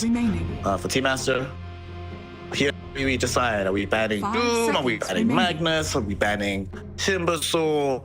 What are we getting rid of here? Maybe we're banning Brewmaster, we thought it did a good enough job. Or are we just banning the Medusa? Because if we don't ban Medusa, we have to pick it. Otherwise, they will take the Medusa. And they choose to go Silencer instead. So if they don't go Medusa here, what other options do you think they could go for, Liz? There's Beast, there's Magnus still in the pool. There's Timber left in the pool. I feel like a lot of these offlaners are your best first picks. 10 seconds Some remaining. supports as well, like okay, Spirit Breaker is out, Pekis is out. 5 seconds so remaining. if I was Aster, I don't know if I would value any 4 or 5 over these big offlaners for XXS. Maybe they pick up one of these offlaners, and then on number 8 they come back for like Wind Ranger / Pango. Yeah, and indeed, that's the option. I mean, look, there's a reason why this hero is banned in every single game, so they pick it up. For IG, you can answer it obviously in the lane itself. You can answer the boars at least. I have 10 seen seconds remaining. teams do that successfully, but then again, Beastmaster just goes for axes. And this isn't like the lane answer, this is the game answer and the lane answer. Okay. Alright. Okay, so we're swapping Medusa games. I like to see it. I can't believe what I'm seeing here. So I thought they were gonna go like Beastmaster Pango, Beastmaster Wind Ranger. So you have a big disable onto the Medusa, and you have a very fast way of melting down her mana pool. Now they have the Medusa with it, right? Beastmaster Medusa is very scary. I am terrified already in advance for the side of IG. This Timbersaw can be a hero, but IG have to have a massive plan in mind dealing with this Medusa, because dealing with Medusa alone is one thing, but with the Beastmaster, with the auras, the bonus damage, healing coming out, oh my god, this is terrifying. Yeah, so what's the idea? The idea is if Beast is going boars, Ange will own him in the lane, and after the laning stage, Timbersaw will own him, right? Like Beast won't be able to push, you'll have Timbersaw in front. But the thing is, like if your Team Aster right now, your Beastmaster isn't winning, he's not pushing all the time, you're still kind of fine. Because your Medusa is farming, right? If the Timbersaw is too busy defending towers from Beast, that means probably Medusa should be somewhere all alone, chilling. And for IG, Timber is kind of a hero that always brings the same problem to the table. If he is played on offlane, he takes the position that usually brings the most control and utility, and he doesn't bring one or the other, he just brings damage and that front line. So 10 seconds if you're IG, you have to think about that and answer it in the second stage. So to start off the track towards us, also we see the Bat Rider emerging. Time has been going on. everybody's gone to the idea that FY expressed years ago that Batrider is mostly a support. Haven't been seeing him as a core all that often lately.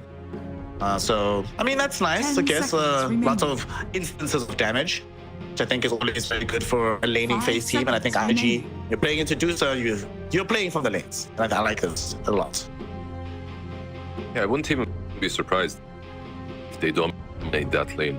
We'll see what the other pick will be here. So if the supports are seen already, if the bat is supports, we see 2 supports coming from IG, right? That will be the 4 and chances to 5. That's something that might be able to play around. You have still very limited amount of control, just a lasso, and that's it. I feel like it's much easier for Aster to pick their mid this time around, and they didn't ban out the Pango, so that should be an option for Aster to snatch up, show all of your 3 cores, but make sure that IG does not take Pango now on the next. I like Pango a lot. Also really like Pango into the Timber Sword, could be quite a decent option. And like you said, they have very little disable overall, so you could skirt the edges of the fight quite effectively. Yeah, and for IG, it would also bring disable, right? Like it would not only build a diffusal versus Medusa, it would bring this disable in general. Yeah, you have roar against you, but Links, this is like a hero that, in my opinion, I love the question marks, by the way, in the crowd. The question, I feel like the question mark made him more famous than winning the major. 10 seconds remaining. Like if he just won the major, no one would care, but the question mark was really what did it. Disruptor. I mean, he not only won a major, by their own reckoning, he destroyed Shopify Rebellion, right? They physically could not recover from having the question mark against them. This game, Team Aster will round out, I imagine, their support duo with this Disruptor. You were going to tell us more about this, Clinks, that you want to see him more often in these games. So what's your read of the hero overall? It's only the 2nd time he's being picked in China so far. No, I think it's pretty solid, pretty strong. It brings a ton of damage to the game. Builds that Polar Crest as well that Medusa and Beastmaster will benefit from. Like, it's another hero that actually can kill off Enchantress. The barrage is very nice against her. And can rotate across the map, doesn't bring a lot of control, but brings a ton of damage in the laning stage, some slows as well with that arting that he has now. So yeah, overall, I'm a fan of things. Turn to ban. It's good. I'm surprised that no one went for Pango, by the way. Hero completely left unchecked. Team Aster might decide to ban it at the end here. We did see IG themselves banning it at the end of... Was it IG that banned it? The Pango. Yeah, they banned at the end of first phase. At the end of the last phase, just before picking the Wind Ranger. Yeah, we've got what, Void Spirit and Pango left in the squad as well. So, well, our old friends are here. What's up, homies? What's going on? Also love the fact that they got this Terrorblade. Been seeing TB not just looking good, Radiant team honestly, of all the carry heroes that I've seen so far, the one might be more times going into Medusa. It's all felt very, very good in the game. And reflecting on Medusa role is never not going to be a good build. Yeah. Always, he's never going to give up. I like the TB. I like the meta into Dusa. I like the laning stage versus Beast as well. I feel like it's decent. You have that Sunder to work with as well. You have some frontline in Timber. Absolutely no stuns on IG, just a lasso. But I guess that's the state of the game. I should stop calling for. Look, I'm never calling for stuns. I refuse to. It's not gonna happen. This is the new future. You know the meme from Malcolm in the Middle? It's not. The future is now, old man. It's not the future when heroes are just TPing in front of your face. That's not the future. But okay, they actually banned out Zeus, which is interesting to me because if you heard a couple of players just call out Zeus as garbage hero right now, and even though he's strong into TB, you're still not picking him. Instead, they go with the puck, which opens up some DK maybe for IG. I feel it could be, yeah, it gives you some pushing as well, some front line. You don't really want to put that. Like you could put that into puck, but puck is decent in that matchup. That would actually be very intriguing to go for DK. Percent-based damage reduction, also never a bad thing against Medusa, so it wouldn't be too terrified with that. And also the burst damage from Team Aster, it's somewhat there with the Beast Puck playing together, but it's not reliably there if Trunks isn't always in position. So they could do it. I don't know, I wouldn't mind to see it. What are the options they have? Pango is still in the game. I hope they don't go Death Prophet, which some players have been wants to do sometimes. Is there anything that gives reach that's still left? Storm is gone, Ember's gone, Void Spirit's gone, Queen of Pain, we just saw her struggle, so maybe Emo is not feeling terribly enthused about playing that hero.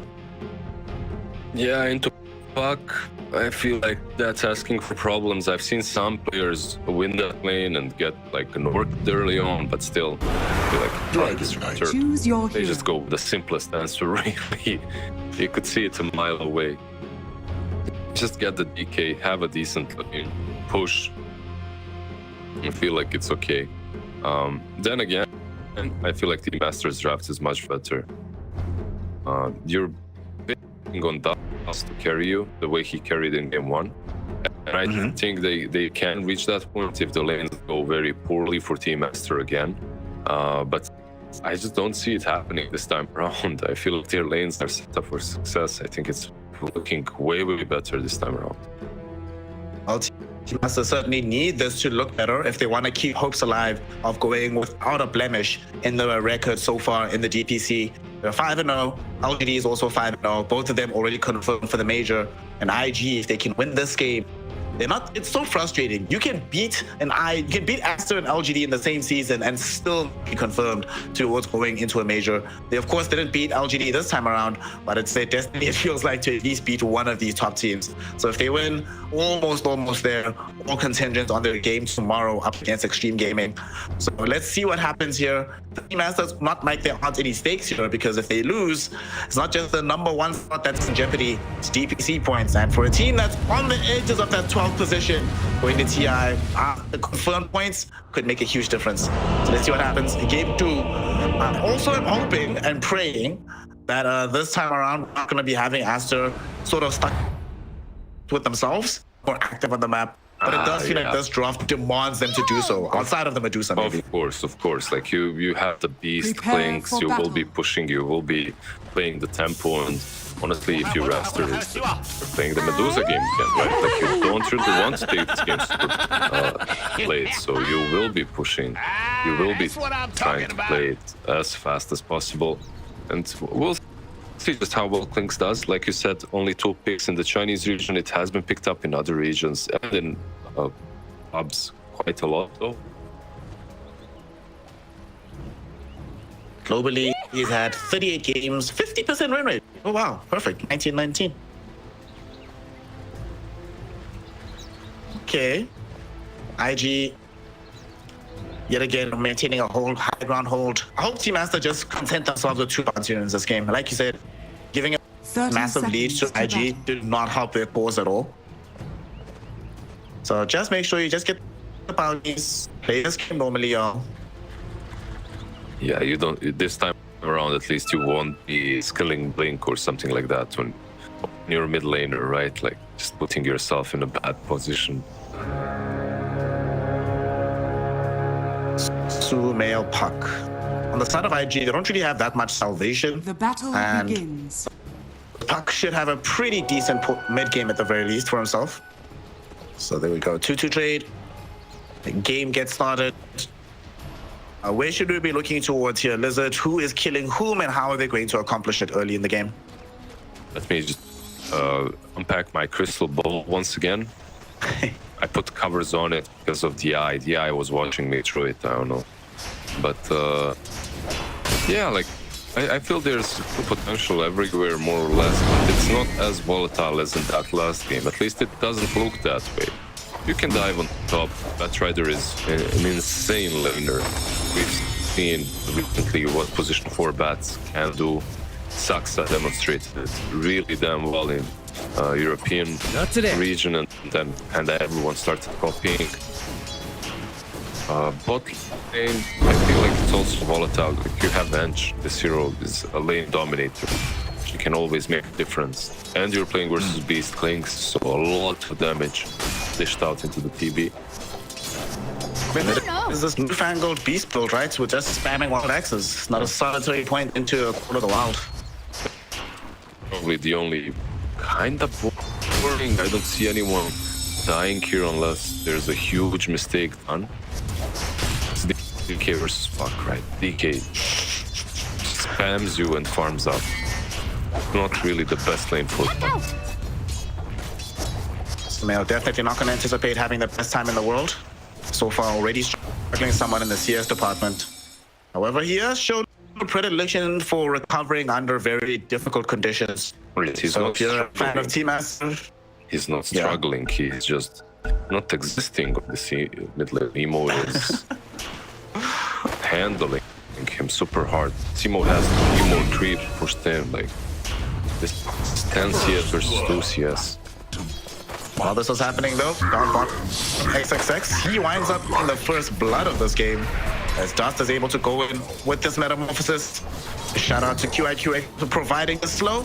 And dude, I must say, this is actually, you know, earlier we were having that conversation about carry players and how they've been playing somewhat cookie cutter.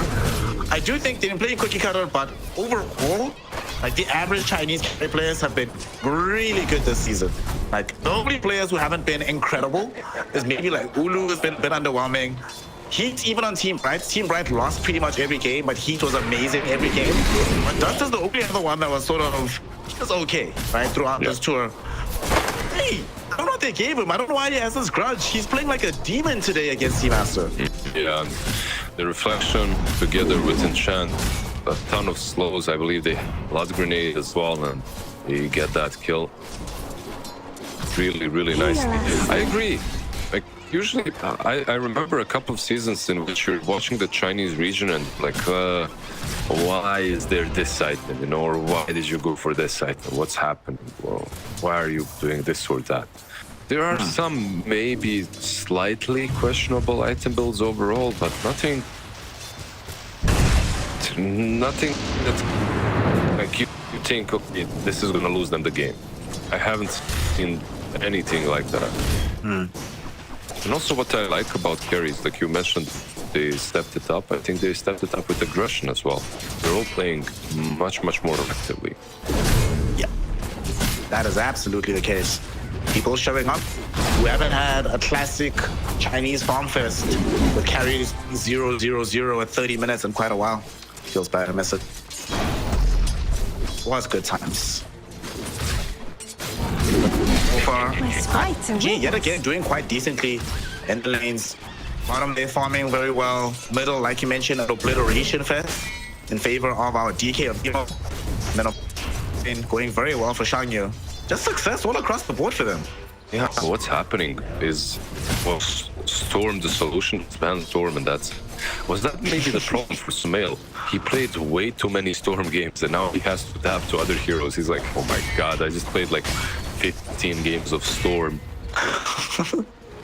What's this tuck thing? How does it right click? Oh, different animation. Where's my overload?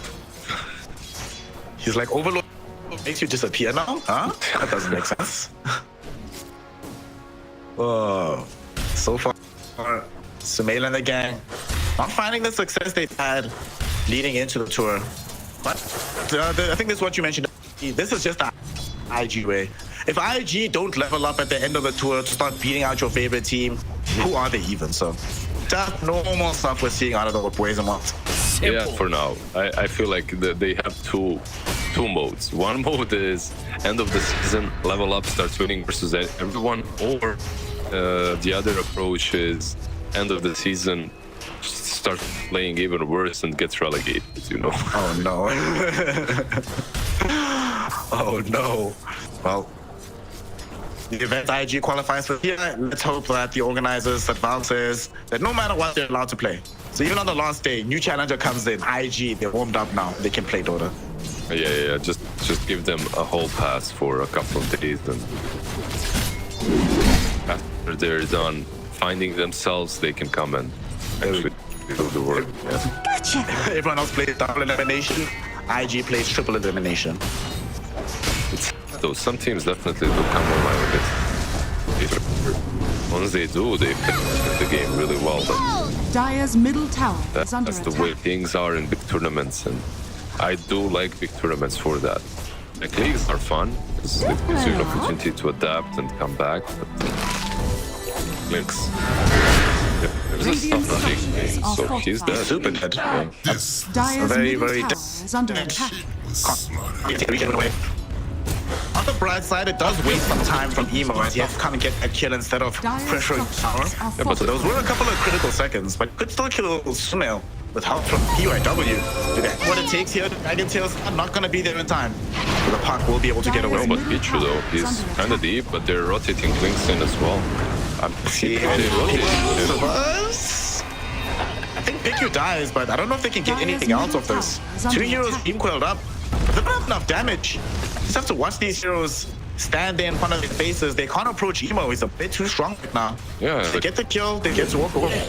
The Carty's still up. Okay, now he dies. Baboka gets it with a death pack. Feel like yes. So Enchantress. My prey. Usually, yeah, Dire's she top tower is under attack. usually doesn't have a great time doing other towers, you know. Especially tier 2s, 7 minutes in. I'm not sure what happened there. He didn't want a suicide, I'm pretty sure, with full HP. But, okay, happens. Nice kill for XXX to pick up. So he can start to get some net worth. I feel like the Beastmaster has to perform. He has to do a little bit of extra legwork this game. He does. I feel like the reason he died there, he was going for the Wisdom Rune. It was minute 7, and he perhaps thought he's gonna outrun the Beast. I feel like you just die to the tower if you run through there. Yeah, in any case, Dire's middle Aster, tower is under there's attack. Force this time around. Level 4 Disruptor. Dire's middle tower Links. has fallen. He's got that pack to work with, but also level 4. And you just lost your tier 1 mid. I'm concerned right now because you're playing with Clinks Disruptor as a support duo. You need to be playing from the front foot. Let's see if they can get Emo middle though. Pick you. Don't have the level 2 glimpse. They set up first with the Dream Kill from Sumail. They even bring in XXX. Some additional damage. Doesn't have enough mana for the Primal Roar. He just gets it. Throws it out onto the DK. And this DK should end up dead. The Flame Break was quite nice, but they do save the glimpse. And they trigger it out onto the DK. But still, yes, they get the kill, but the fact that it required 4 heroes, and if there was more interference on the side of IG kill, that is a bit of a harbinger of a future, a problematic one for Team Aster. Yeah, your range is doing so much on IG. Ghost top, helps Timber take the tower. She was mid before, obviously, helped with the Hellbear Smasher. Now she's gonna go bottom through the main portal. You don't really have to help the Timber. One thing that IG have got is these extremely tanky cores. Like you said, with them 4 heroes to take down the DK. If you want to take down the Timber, it might even take 5.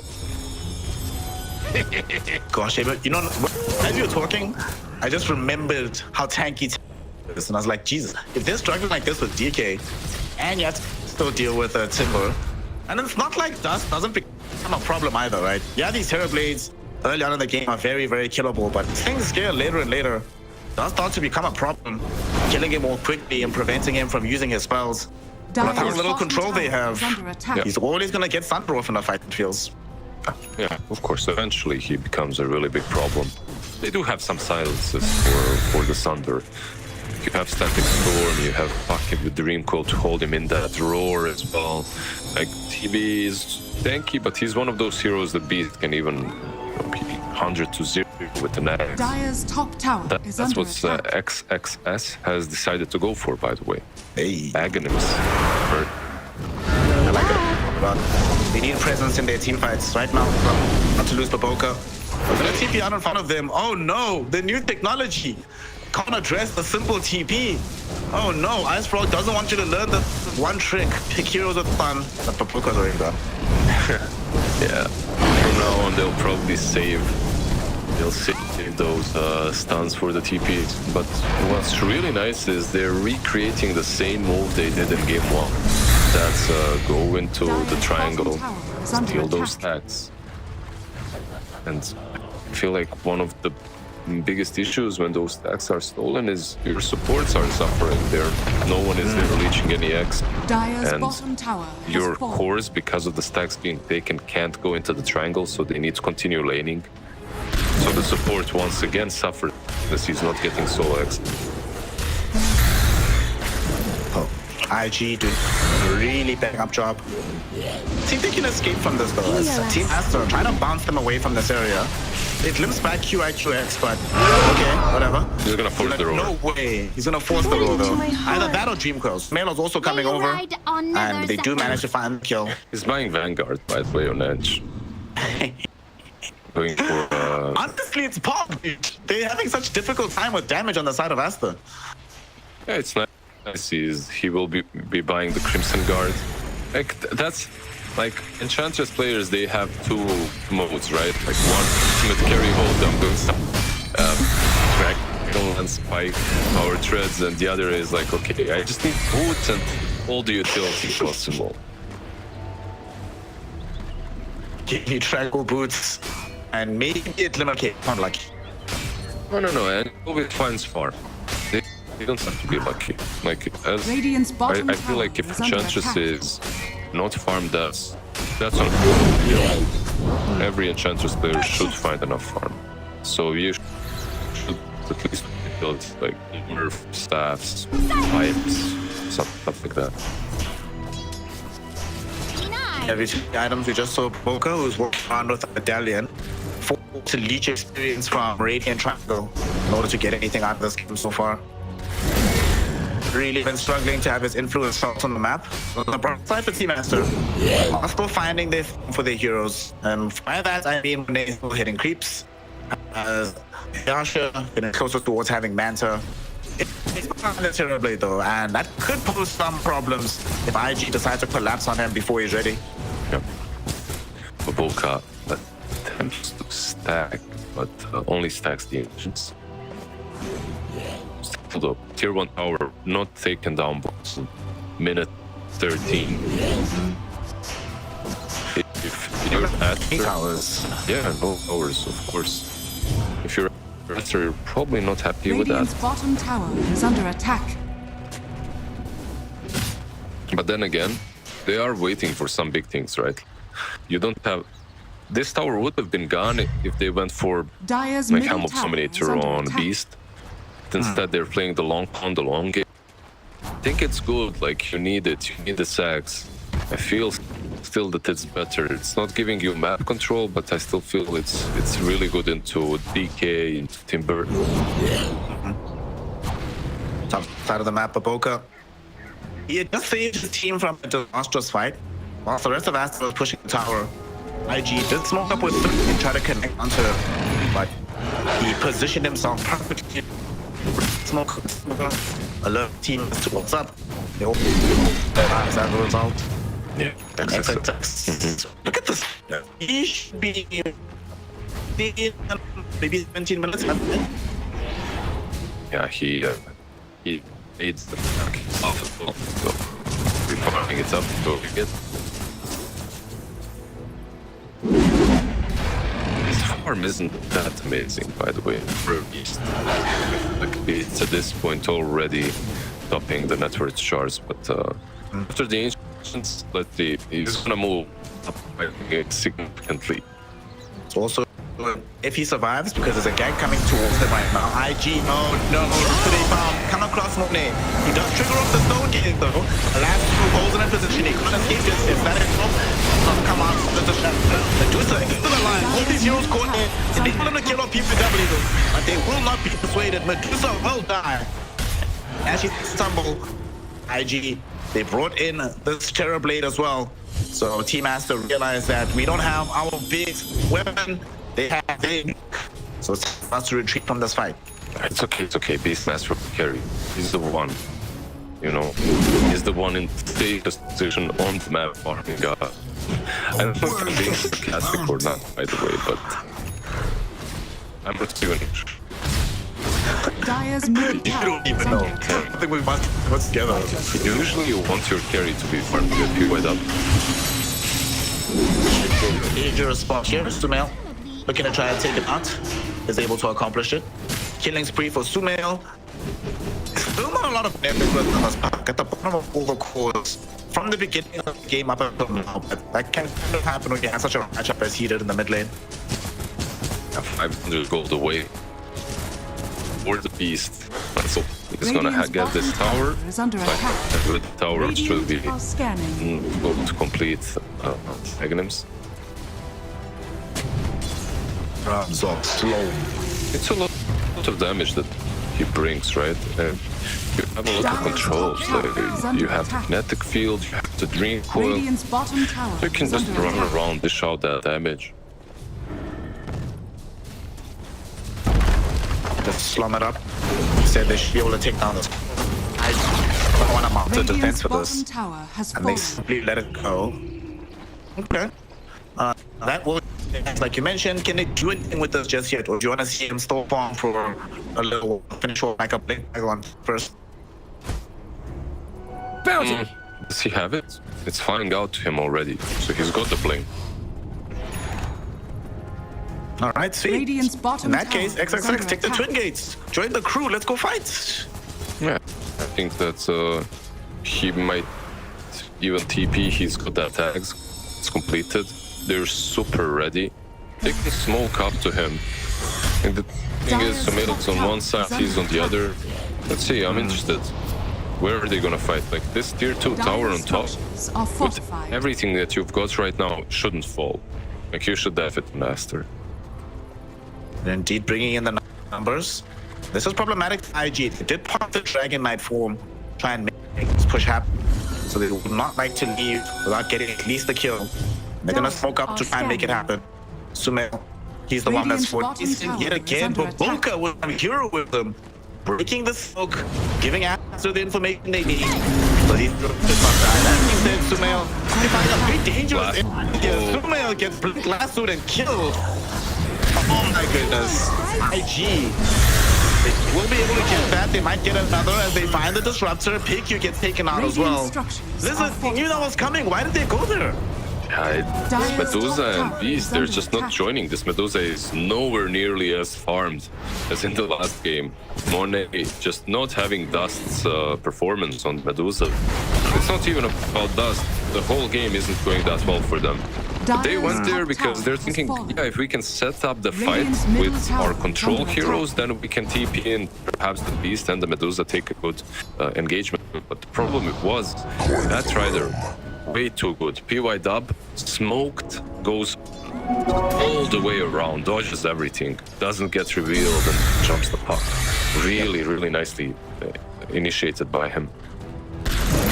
Well, after that last, I think it's pretty clear that poor Sumail is not going to be playing Dota until he finishes the Lincoln Sphere. There's Blink Dragon, Tailstorm, Blink Lasso. It's too much. So, Team Aster, the thing I wanted for them was to be active, but unfortunately, for them to get to that point, back to farm we go. They need the butterfly at least, right? I feel like that's the golden point for Monet.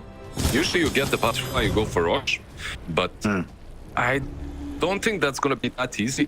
This time around, I feel like even with the butterfly, they'll have to take a fight. Dust is kind of keeping up. Like, he's not keeping up, he's 3k ahead. He's doing much better even. He's gonna have that butterfly at around the same time, if not even earlier. Plus, he has the dragon also top.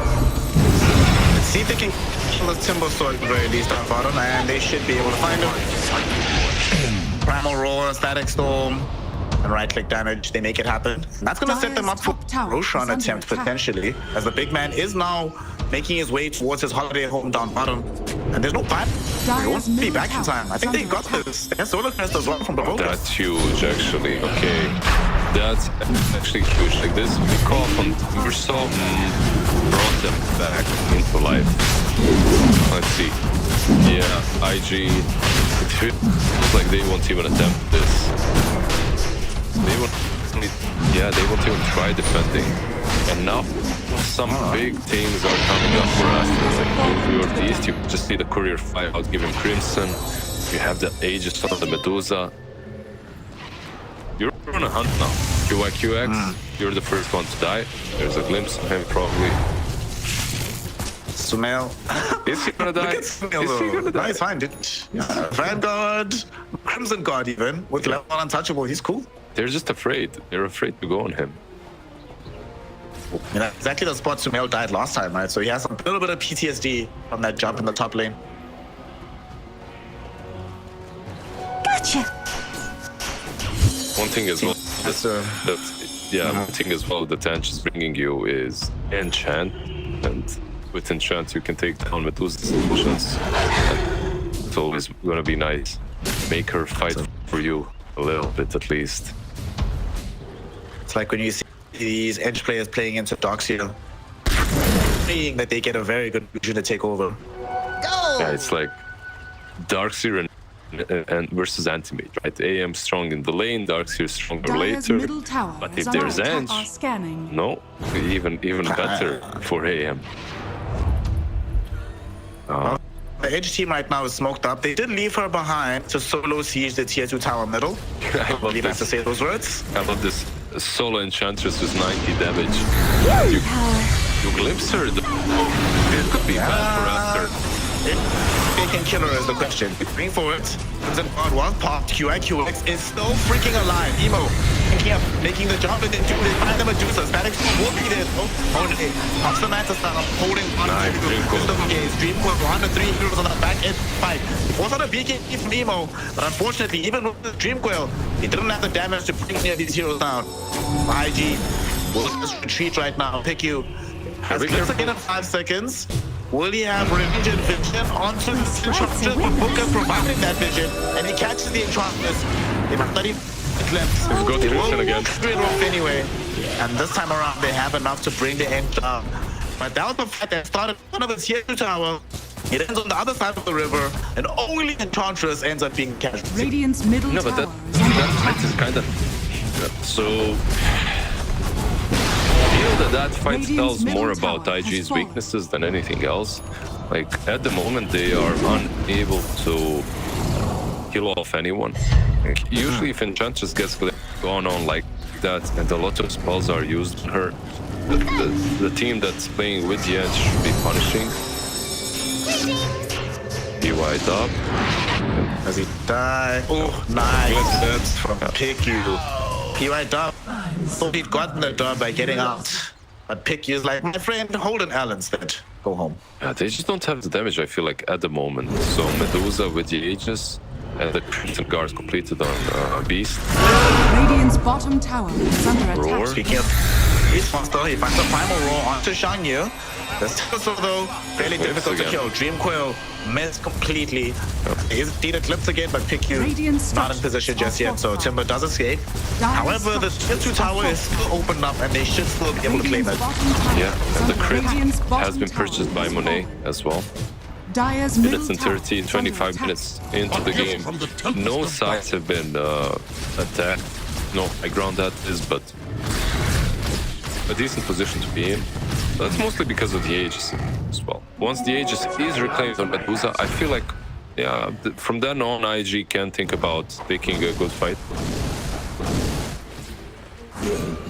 IG, if they do want to take a good fight, we're gonna have to have Dust being involved. That's the one big thing. That last fight, we also saw Ema was able to get there, but Dust wasn't really able to sit there and throw out right-click damage.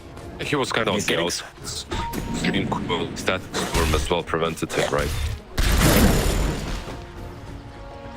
I think that this Kadi changes things, that is. TB is not very far away from it. These inevitable heroes, you love it. Maboka is again proving to be an advanced ward for his team. Enables PQ to glimpse back QX. And this time around, they will not play any games. They know it's an edge, they know she requires commitment to kill. That's some puppy edge right there. You know how he plays these heroes, these tanky boys. Sometimes on edge, by the way, he can carry the game, but most times he is the sacrificial one. It goes in front, buys a lot of, I don't know, bracers, vanguards, whatever, pipes. Dies, but makes you work for it. And as you're working, essential space is being created elsewhere. You were mentioning Biscardi is not too away from dust. Time has now come. Item is online. We'll see if IMG want to try and deploy it somewhere on the map. As they're gathered in the area, they are scouted by a Beastmaster Hawk though. So once the Scuddy does arrive for a fight, Team Aster are aware of its existence. Yeah, I feel like if you're IG, you should be taking the Scuddy to a fight. Is under attack. And yeah, Dragon form on 50%. Not the longest cooldown though. They can perhaps get this tier 2 mid with it. Sea Dragon, an Illusion, and a couple Rankmen should be able to kill the sun off. The tier 2 tower does indeed fall. Had zero interest in contesting that. Instead, trying to get a clicks for Boboka. An academic shot for him has been picked up off the Tormentor. Good stuff. They get that burning barrage now to work with against Edge. But it does get stunned on mid. They do catch with the lasso. Not even needed. PYW is like, I will not use this on you, a lowly support. Use it for your cores. These cores are now harder to kill, even with lasso. Lincoln Sphere just got picked up by the puck. A prize. BKB, Crimson God Ags on the Beastmaster, and Dusa, you know, just being Dusa, building her own Scuddy. IG starting to feel very happy. I think Boboka just let himself die off like this. Makes the rest of the cores stronger later. So Team Aster, what do we need to do now on the side of IG? You know that they're going to be playing for the next Roshan for Team Aster. Now that the Aegis has been reclaimed, do you try and force an engagement yourself? At a left, the Scuddy in a fight, you wait for them to come to you around the Roshan pit. Well, Medusa still didn't finish the Scuddy, right? So you can't really force anything. You need that first. Once you do get the Scuddy, I think the time is really good for you to some tier 2s. You gotta be careful about that. Like, he's always really good at defending, jumps you, lassos you, forces you out of position. But overall, I feel that both teams have got what it takes to take these fights. Maybe if you're IG, you're kinda happy with just chilling and farming. You do have a Drag Knight after all from the middle, right? So he's killing quite well too. I believe it's an AC completed. Dire's middle tower is under attack. Yep, that's AC. Just start thinking about getting your own ads, Manta, these items. Gonna take the Torment for themselves, and Enchantress gets your favorite little spell, the little friends, nice. I mean, I guess it's not that bad in this game. Like, you can use it against beasts, right? Is under attack. He's gonna have some, true. He's gonna have some boards. I've noticed that QIQX has been enchanting him most of the boards, that is, most of the time. So now you have friends as well to use on top.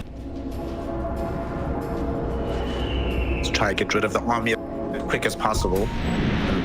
Enchantress also building into a Heaven's Halberd. My god, his QIQX is gonna be so tanky if he's allowed to actually get there. Is there anyone else? I felt like someone else was building it too on their side. No, right? Just him. No, it's just him. Just him. At least for now. They could still change their mind about that. I think maybe it was Ember. He changed his mind. They are going in. Look, there's a lot of control from Aster. If they're on high ground with Medusa, this rush fight could be very scary for IG. Remember, any armor reduction either on the side of IG, so this is taking a little bit longer, but sadly, finding an inroad for Aster is not easy either. A shot posted up on the high ground. Boboka actually gets jumped behind the Roshan. They found him, they kill him, and that could enable them to start a fight elsewhere. Picky forced to just limps back Shangya. So they get a just cheese. One is killed from Boboka. Okay. Good for IG. Nice little attempt to steal the rush with the barrage. Is it a barrage or a barrage? It's a barrage, right?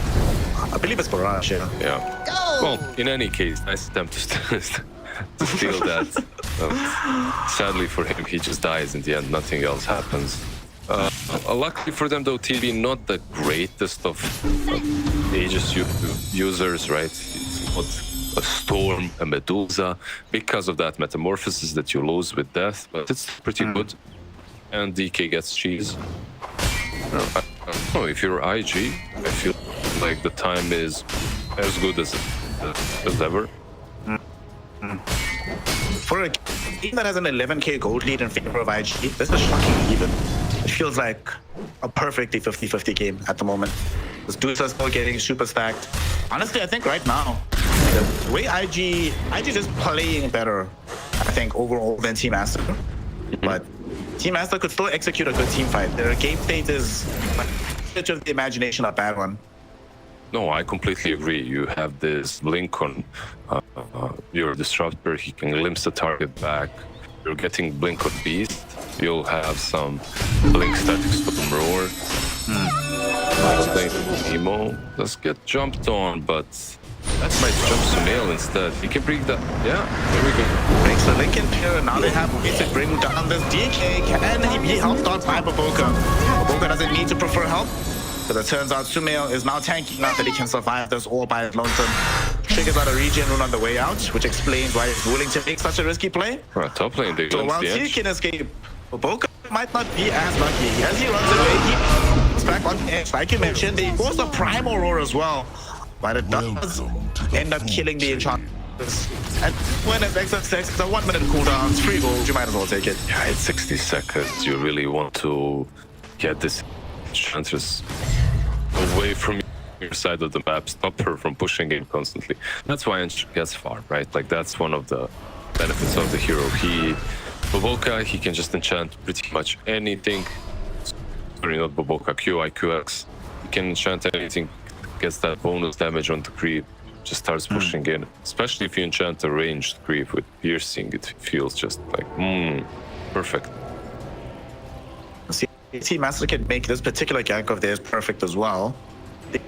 The primal roar top is coming back off cooldown, and XXX using the proceeds of the Enchantress's life bought a blink dagger. Would love to use this on the Terrorblade's face, but does this not gonna show himself. By the way, IG in general just hidden on the map. Double damage now on Medusa, another smoke. They really want to use everything they got, and he's got a lot. Timbersaw, Shanyu, able to use off his items. The Nullify, like you mentioned, did get thrown out by the Slinks. Perhaps throw onto the Timbersaw as well. But they realized very quickly on Team Aster that they actually don't really want to be here. They've expanded so many spells. Fortunately for them, though, IG is not a disruptor of their own, but they do have a smoke, because they're going to pop it. Now it's their turn to go for a chase and find a target. Their lanes aren't really pushing in. That's maybe one thing that's messing them up. You can see Medusa being so far back. He knows QIQX will at least prop down and observe the board, hoping that somebody was in the vicinity. Sadly for them, Aster are far too experienced to fall for this, and they are waiting safely and comfortably in the wings. Reinforcements are coming in though, so IG should be the ones to reconsider. This is the position they want to take. I don't think they're gonna stay here. They use the meta. I don't think they have an option at this point. I think you've just committed. You have Aegis for 30 more seconds. Okay, you take the high ground tower. Glimpse is there. Glimpse does, but he still has an Aegis for 25 seconds. A very unappetizing target as a result. So I think he lives. He's okay. They get a tier 3 to get out. And honestly, as much as Team Aster would have liked to pick somebody off, I think the kind of relief the fight didn't happen. The fight didn't happen though. As Gus gets flipped back, XXX wants to find the roll. He does get it off. Shanyu waiting to try and run interference, but they have the chain disable onto Dove, and they got him. They bring down 100 to 0. No buyback from him. Shanyu really did try his best, but now he's isolated from the team without any mana, without any options, and now without any life. IG end up losing 2. Incredible chase from Team Aster and a demonstration of the disruptor's prowess. Yeah, I think like it's one of the easiest games for an MVP for me. If it continues doing this way, the easiest MVP of my life, getting that Blink Dagger so early on. Disruptor, Tranquils, Faded Brooch, Blink Dagger, always in position to glimpse the target back. Fine. There's just control, Radiant's middle right? tower Which has they fallen. had an abundance of. Dream Coil, the Roar, Static Storm. Maybe a problem for this boy. Doesn't have that BKB. Speaking of the Roar, it gets deployed yet again, but now Nemo jumping on Sumail. I don't think they'll be able to kill him, but now with the last two, maybe they might. Sumail gets dragged back. But they're gonna have their big damage dealers. Both of them are still the grave. However, they are returning. And as they come back, Team Aster will beat a haste retreat. XXX even pops a BKB to ensure he can get out.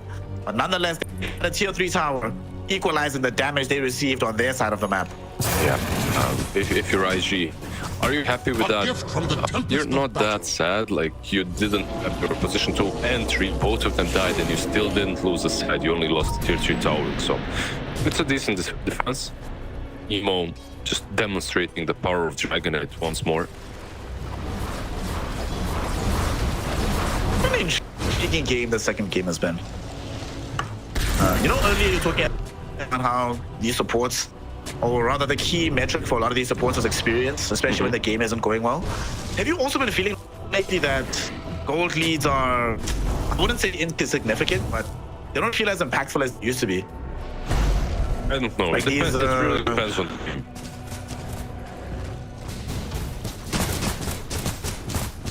I can see your point, like in a game such as this one, right? Like you're sitting on high ground, and for IG it's very difficult to reach. It doesn't matter that you're at 0.8k behind, 10k even. That's right up. UI dub, want to hold yet another L. It was Take him out. Yeah, but what he did was actually not that bad. He got the trees, he was maybe setting up to break the smoke even. The problem was it was Klinks running in first. So in with unit breaks the smoke, he doesn't have gets it broken that is, so that doesn't have time to react and blink back. Speaking of that links, if Aster wins, you and I are gonna have to have a conversation. Because I think Baboka quietly had a phenomenal game on this Klinks. His positioning has been out of this world. He's broken multiple smokes, set his team up for multiple ganks. Yeah, he's had a good game. He's had some, you know, he's had some really nice positions. It's not even about the damage that he's dealing, and he's dealing a lot. That shard that he got together with Nullifier, the Solar Crest, now building into Desolator as well. He really wants to make TB feel like a normal hero. Speaking of TB, how is Up We're doing here? Butterfly, Scotty, Hurricane Pack, MKB, Manta. Not enough time to finish the Titanic before the next fight, so you probably have to say this is enough. Does the left buyback as well. However, has been scouted. These Hawks from XXX, the vision game from Team Aster in the second game is just something else. I'm not giving Hawks the MVP there. I'm just doing fair enough. Fair enough. The guy who clicks the Hawks can maybe get it. But that also continues on winning this fight. The clicker himself does have the blink available. Sumail jumps forward, away finds the jump onto Evo. But the isolated shot inside the static zone as well. They really wanted at the same time. The Medusa's been the one that's caught out. And they couldn't get to her in time with the rest of Team Aster. IG completely rinsed through Monet's life. And Dust finally able to stand and deliver his damage. And we see what it can do to this Deuce. She's brought back now. They are committed to Team Aster for this Roshan fight. They cannot give it up. Sadly for IG, their offices is finished. They have to force something happening right now. Yeah, they really want to force it because Team fought back as well. He's here. He's back into the fray. Can they fight? Roar will be back up in 20 seconds. You can't really run away that easily. This Disruptor actually just already taking the Twin Gate down bottom. Why the hell not, right? Roar could be there. Yeah, but look middle. Look middle. Losing Rex. Let's go. QIQX. Oh my god. What a player. Yeah, that's the Enchantress. That's also Enchantress with the Shard, by the way. Not only do you get little friends right now from the Shard, you get the ability to take down 2 creeps. So with the enchant, you can actually enchant 2 creeps now. Okay, place to be for the side of IG as they have come through the big They want to keeping one of this. He comes through the shot you. I get himself to protect him. But the beefed up ring armor. Emo now. They're all chasing for both. What a player. Shoot for the Magic. Just he trying to buy spaces there. He's not alive. Trying to roll. Pull on to shot you. One here as well with click damage. They got the door game down with the static storm. On top of the timber. Another dive from timber. Now onto turn. He has to run away from the line. Trying to put his butt on the line to delay receipts as much as he can. John McGill, Emo finds for both and shoots them all, but both doesn't buy back. Emo isolated himself and put himself in the worst place ever. He has no way to escape this, forced into eating the cheese. Comes the BKB as well. Emo, BMW, he finds that last two. They find the two. That's Dimac on the Snake Lady, but Boga's here as well for this fight, and he'll end up dead too. Das gets forced out into a Thunder on PQ, enabling the TV to stay alive. PYW trying to take the twin gate out, won't be able to. He dies, forced to buy back. The Metamorphosis came back. He is now big bad TV. They've already killed PQ. He's forced to buy back as well. XXX has Primal Roar at the ready, waiting in the wings, hoping to try and assassinate this TV. But IG are retreating from this area. They might get what him. A fracas, what a fight. Yeah. No way. Crazy fight. Not here. Well, he was with the blink. He bought back. I was thinking maybe he'll try to go for it, but what a crazy fight. Like, just a master performance from both of these teams. Maybe it wasn't flawless. I felt like IG had no business chasing blinks for so long when you have no meta to work with. You're gonna get punished, right? Here why not? You don't have buyback, my friend. The TV to help him. The TV might have now duped himself because Primal Rover wouldn't be able to escape this. TV is falling low. TV is dead. Batrider dies anyway for this one. Shanya, he showed up at the very end of this. But he can't really do all that much. He's trying to solo into this Beastmaster who's gonna TP home. At the same time, Terrorblade bought back. So now they bought back. It's IG's turn to be fully committed for the Roshan. What the hell was that? That's under. Yeah. I see why he did it though. He did it because Batrider doesn't have a buyback. Batrider just bought back. He didn't want to have that buyback there, but that was kinda. Top tower has fallen. Didn't look real. Let's just put it that way. They get a who gets it? TV got to back. He has an Aegis in tow. So an easy customer to bring down. He's the one that's sitting with the Black Dragon form, so we know answer your question list. The big Black Dragon. TV still on full HP. Timber still going in right now, but both are falling low. And this time they've learned. Uncle Bunker escapes the night, but he's good. You can escape. Primal Rover going to shot you, and they should be able to clean him up with the Stone Gates. Cover this. And speaking of the Stone Gates, Monet runs in front of the Terrorblade to make sure they can cut him up, and Gus will end up dead. First fight for one. Emo to the fray with the Black Dragon form, and BKB going. So much work, but the cheese doesn't come off in time. Trying to fight through it by lonesome. 2 seconds away from having meta, 3 seconds from Sunder. All of them way too late. As he dies, Team Aster find themselves in a 3v1 situation and potentially trying to get themselves a lane of racks to bottom. Holy shit. This game went from being, like everyone is just chilling, farming into like a culmination that I haven't seen in a really long while. Insane last, 7-8 minutes of just one fight after another. It started... So, realistically, it started minute 38, 37 on top. It was still nighttime.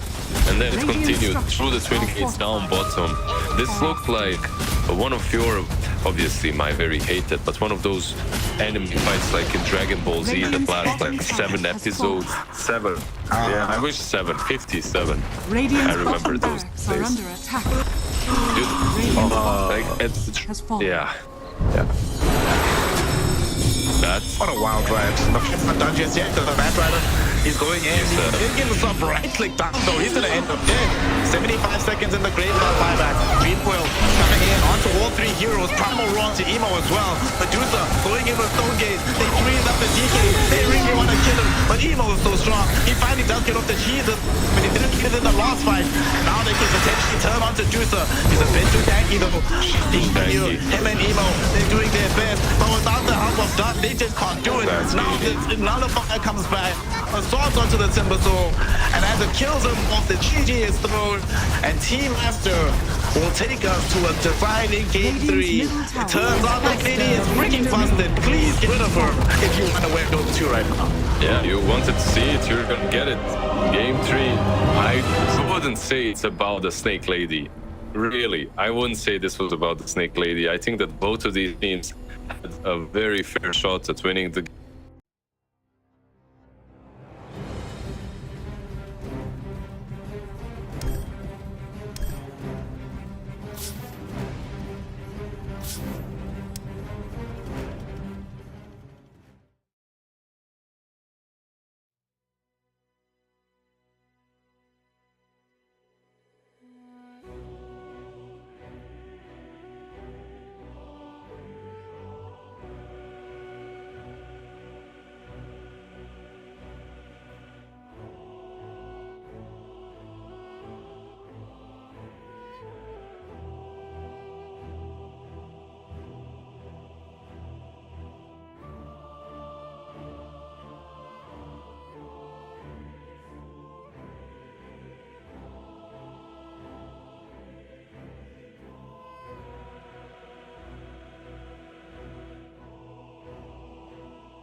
Dire team ban.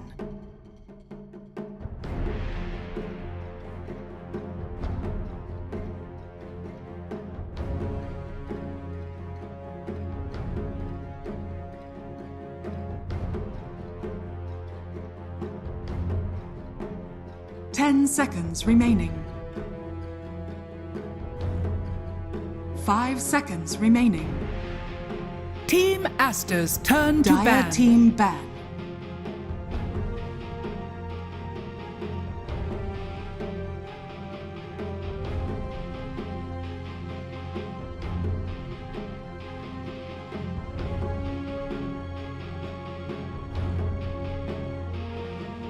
Ten seconds remaining. 5 seconds remaining.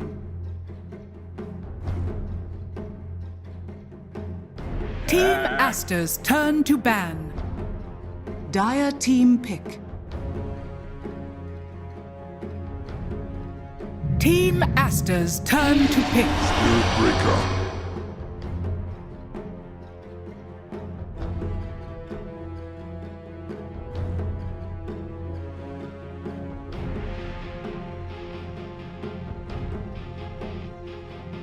Welcome back, one and all. We've got some Chinese Dota to bring you. Game 3 of Invictus Gaming versus Team Aster about to kick off here. And of course, to bring you the action is the Church of Doom. Myself, Snare, with my boy Large Liz. And fam, Game 3, we know what it is.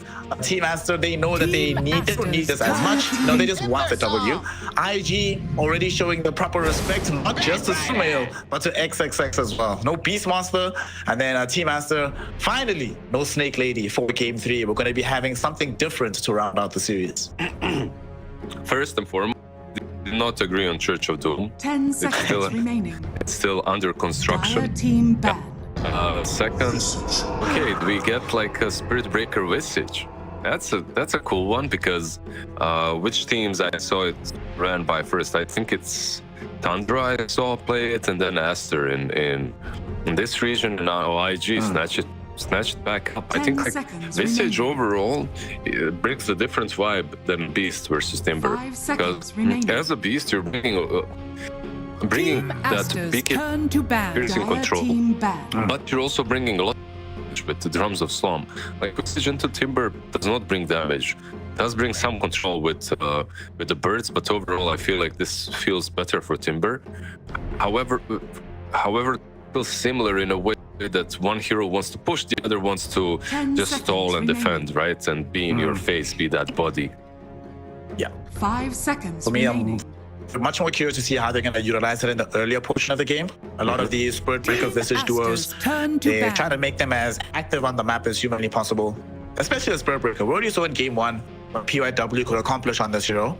So I'm like very excited to see them do this. Such a scary lane. There's so much things happening at you. Like, so much magic damage. This guy just hitting you in the face all the time. It's very annoying. Yeah, that's basically when you are playing this offlane Visage, what you really want is a Ford that's protecting you, something that's in front, or something that just brings out a stupid amount of burst, so that both of you together are bursting down targets. 10 seconds Like remaining. you burst, I soul assumption, burst soul assumption, or you get some 5 pennies or seconds spirit remaining. breakers that are in front and just soaking up the damage, and while soaking up the damage, also giving you charges. Turn to ban. They're at the arena, just chilling, hanging out. I saw some LGD logos and some flags, so they're waiting for the next match as well. But they're witnessing greatness Team here. Aster's And turn to Dire team pick. pick. so far, we don't have the Sumail hero just yet. Bloodseeker gets picked up now for Monet. We've seen him utilize this hero to great effect.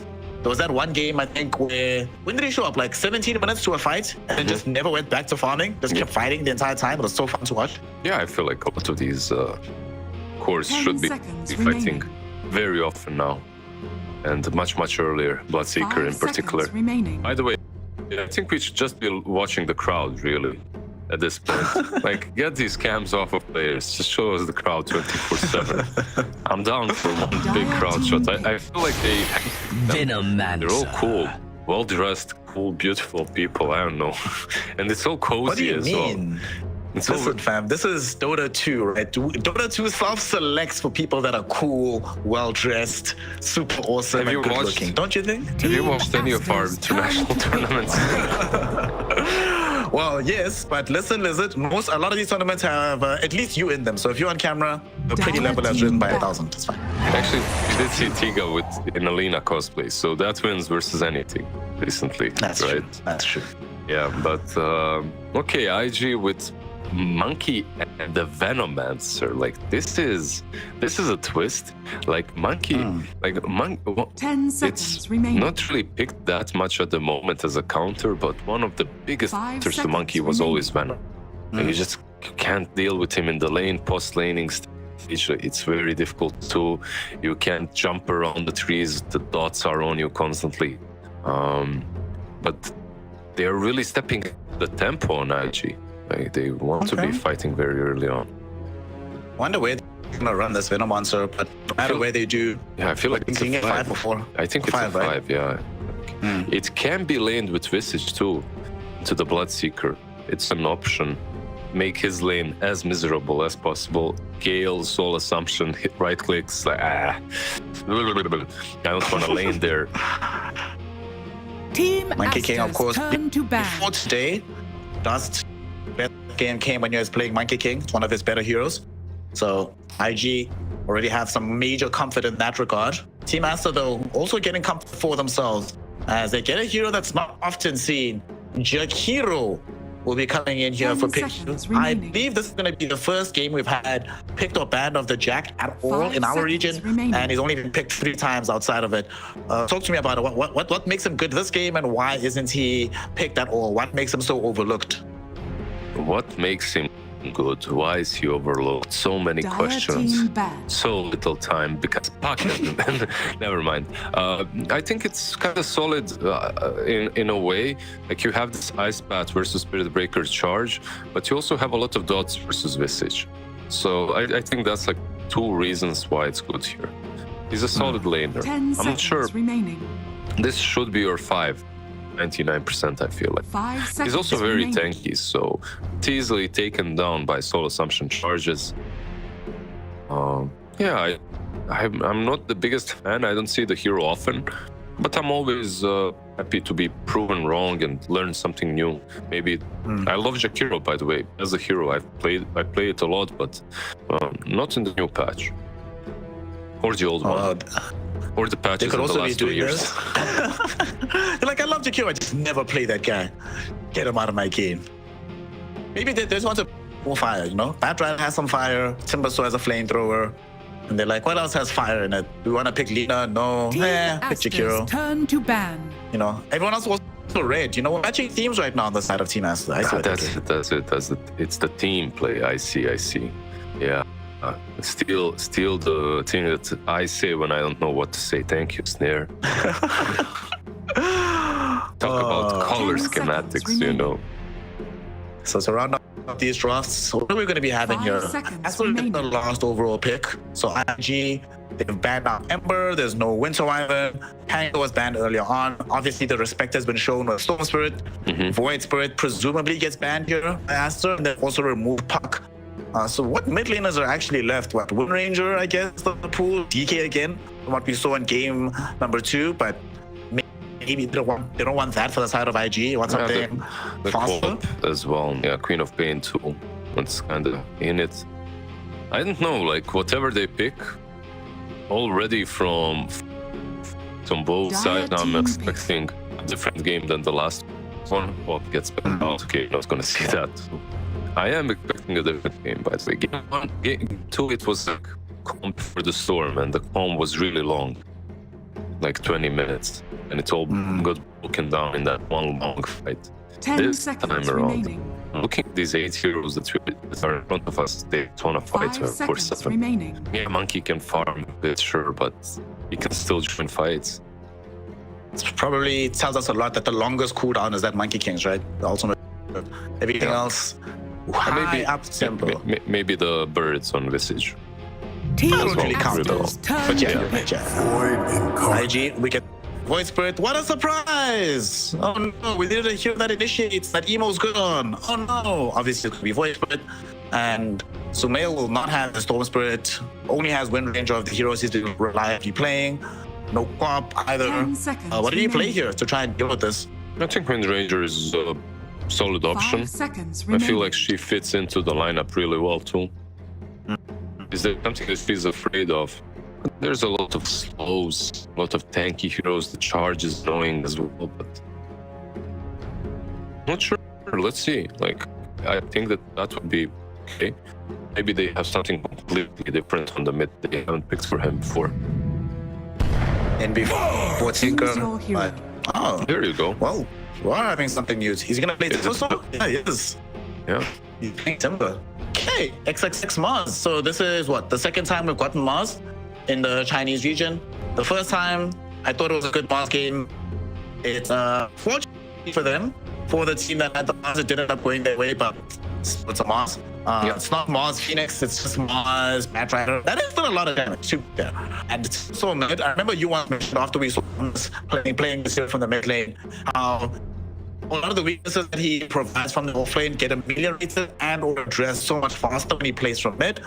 And sitting on this, okay. Do you like this shot from Team Aster? Are they getting over this, or is IG going to be able to recover from game 2 and make this a 2-1 affair? I think that they solved most of their problems with the last game. This team couldn't go off lane. Like, you're playing, if you went off, you'd be playing into Venom Monkey.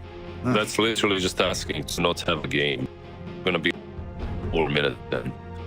So they addressed it a little bit with a different melee hero, but this melee hero has a spear he can launch, and Monkey get some distance from him. So I do like the way they addressed it. I think it's looking good for them.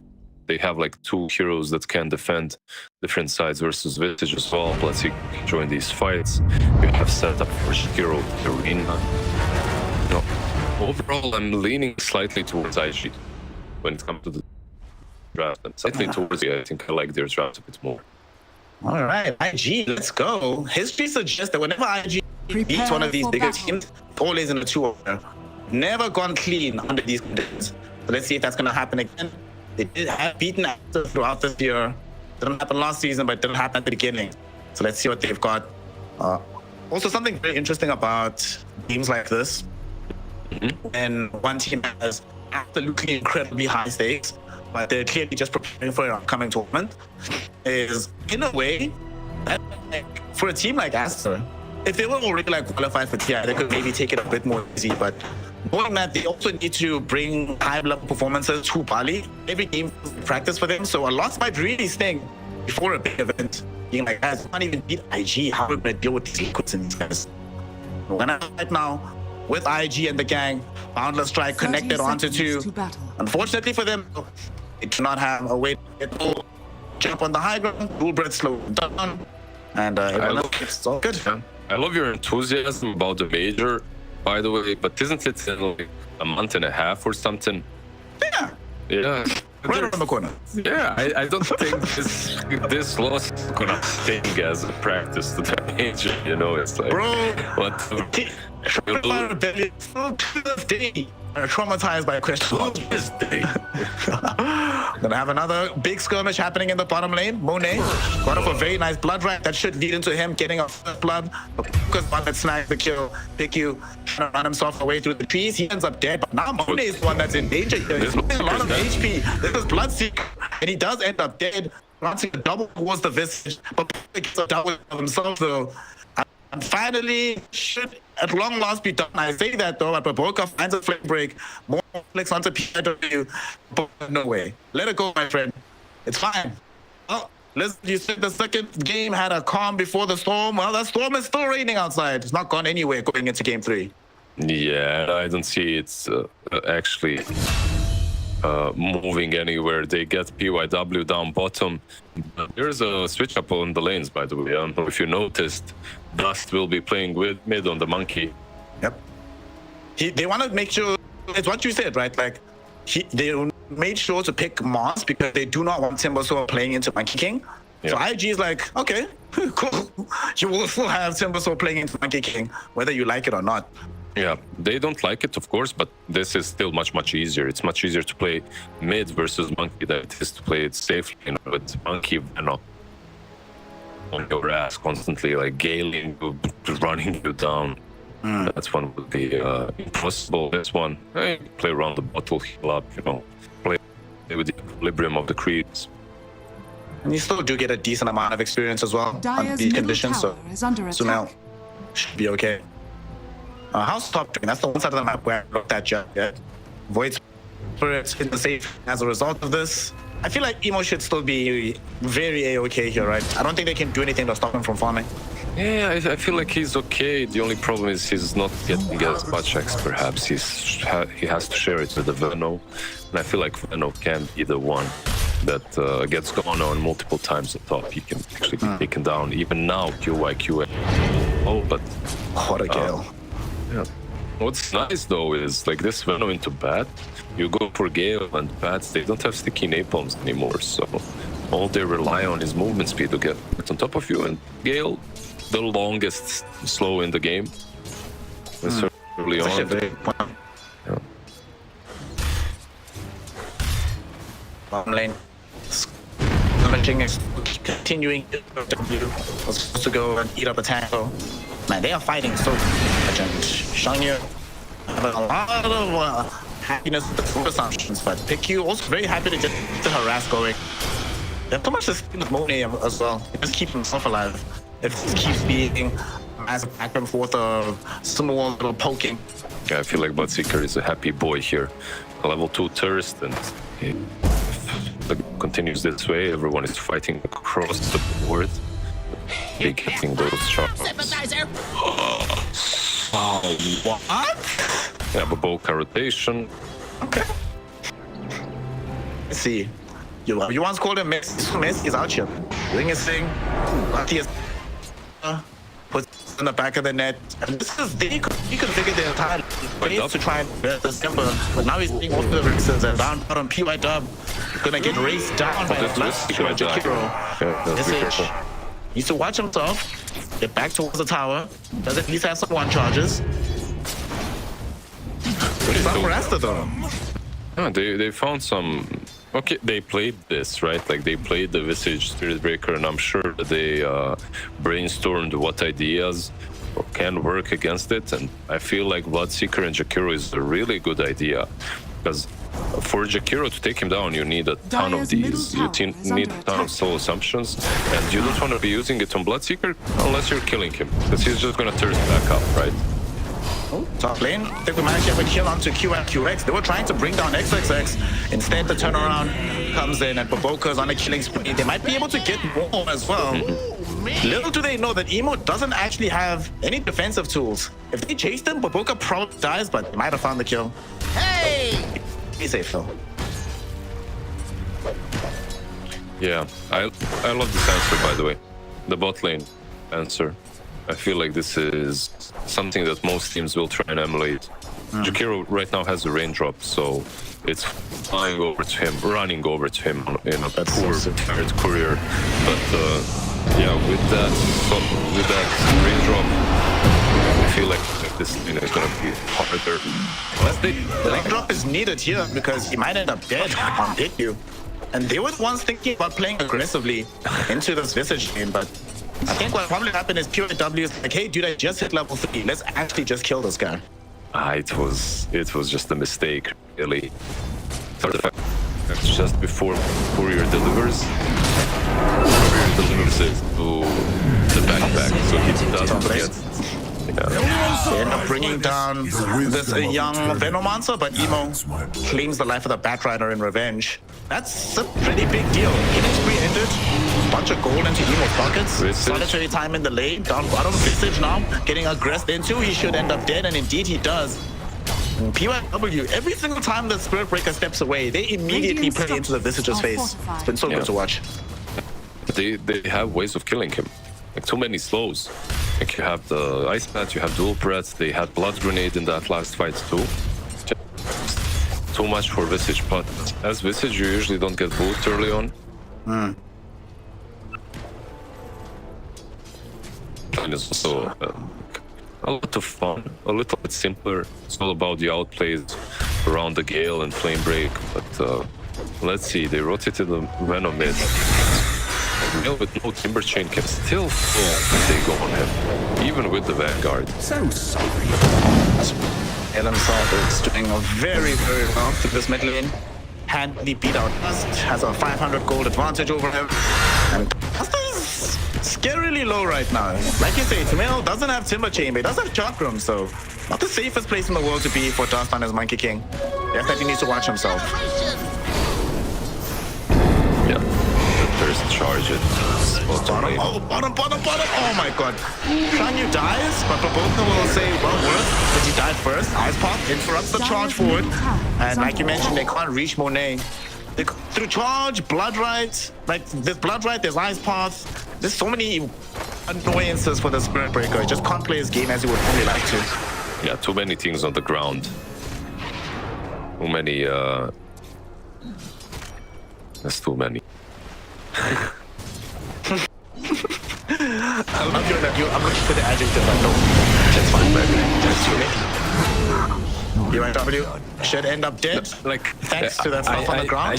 I knew the thing that I wanted to say, but I'm not sure if it's the same on English. Like, we have this stupid, you know, those things on the ground when you're driving that slow you down, like bumps, the speed bumps. Speed bumps, yeah. So basically, we don't call them speed bumps. We call them lying police officers. they're lying on the ground on the road, and I'm like, there's too many police officers. Okay, that sounds wrong. Wait, let me find the right. But yeah, too many speed bumps. That was the thing I was searching for. I really wish it said police officers. Like police officers. Yeah. Dust is DD'd and up top. Radiant's top tower. But without 3 dance, I'm not sure how you're doing anything here. Okay, he just wanted to say hi, you know, like he didn't see Void Spirit in a while. Hello. XXX, the jump in onto the Mars. Oh, they fit him to a tree as soon as he arrives in the arena, so Dust is in trouble. Wukong's attempting to TP out. He will not succeed in this endeavor, however, as he is killed off, and PYW might not fare any better. Charge on cooldown for another 8 seconds. Well, it'll come back off cooldown, while he's in the fountain at least, as Sumail grabs a double kill. And it looked like a good idea, but it just did not pan out. And bottom, yeah, they're going on Monet, but without Spirit Breaker, without Dust, without Emo, Bloodseeker doesn't die, he's fine. Yeah, there was no second Grave Chill on Visage. He doesn't remember. It's still 9 minutes in the game, so he wasn't able to bring that control. And Dust, yeah, I mean, you are playing mid, but I still think that you're the win condition, so maybe don't have to rotate that much, maybe just farm up. Emo, top lane. Emo's in trouble. Speed towards the tier 1 tower. Boca doesn't have access to last 2, so they can't hold him in position, and reinforcements have streamed in. XXX gets charged into and killed. They do eventually kill off Emo, but for Boca and the crew might die for this, as we do now have these Visage Familiars at the ready for Shangyu. He didn't go all in for Boca. Oh no, but okay. Does get the whole assumption, gets the vision. We'll turn it into a 2-for-2. They defend the tower, but I don't know how happy are you with this on the side of IG, given how many resources you have to commit to make this happen. You shouldn't be happy. Yeah, your Void Spirit died. You also rotated Visage up top. But at least you have the twin gate, I guess. It's not 2013 any longer. You can go across the map. This might be actually really good because Emo TP'd bot. Monet, he might find himself in a really big gank. No, he's not. He's TP's out. Fine. Nice TP. Very, very nicely done from him. That's really good. Directly on him, yeah. There was a ward on top, which I think scouted them out a little bit, but really, really nicely done. Him being kept alive now. Radiant's bottom tower. Open up the space for the tier 1 tower bottom to be pushed. However, Team has fortunately tier 1 middle in recompense for this. Much more action-packed game than game 2. And as the tower falls down bottom, I think we're just going to be still having a small phase where people finish off their next set of big items here. By the way, click on Emo. I want you to see what Dyer's top he's tower is building. under He's really taking it seriously. He's playing from the safe lane. Yeah, never mind. Like, it is the Monkey King mid laner. Real position 2 Monkey. Dyer's top tower is Battle under Fury, attack. Void Spirit. I mean, you're universal. Fine. I had to carry us to a major victory. I'll carry us to the major qualification as well, boys. Don't worry.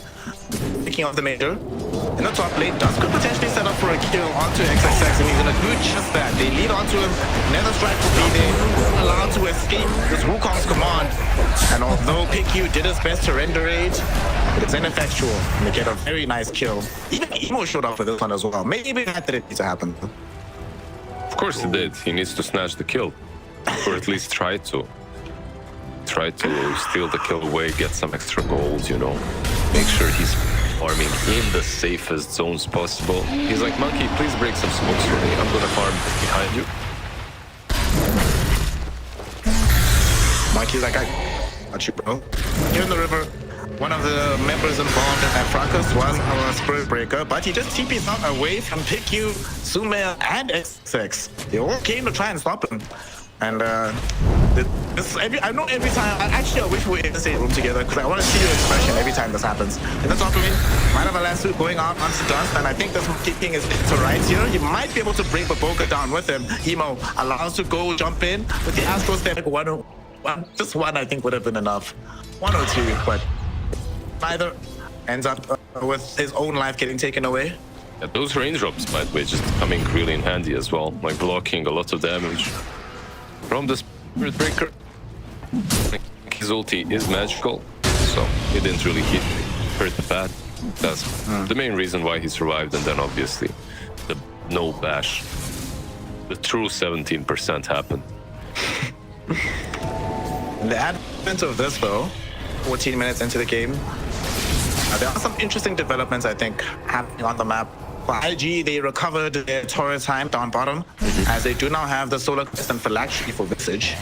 So he is basically online. Just he's like the full pipe, and then we're gonna start seeing Shangyu at his maximum strength. Yeah, like I see the Visage and I see the Phylactery and Solar Crest, and I'm not that afraid. Like if you're Aster, like some games Visage is just a beast with these 2 items. He's winning every fight, just doing way too much. I feel like, yeah, he can do a lot, definitely. At the same time, I think Aster have answered. Well, what a time to be alive. UIW is gonna end up dead, but Dust might just survive. Oh no, he tried to TP out too soon. He didn't create enough distance between himself and PQ. He's gonna end up dead. Very unfortunate for him. He was actually tree dancing away. XXX's arena happened to cut down his tree on the way out. And that's what leads to his death. Yeah. Sumesi with a double kill. And Team Aster back in control of game 3. It was the arena that was mainly there to catch the Spirit Breaker, right? But it just cut down the unfortunate Monkey King bouncing around.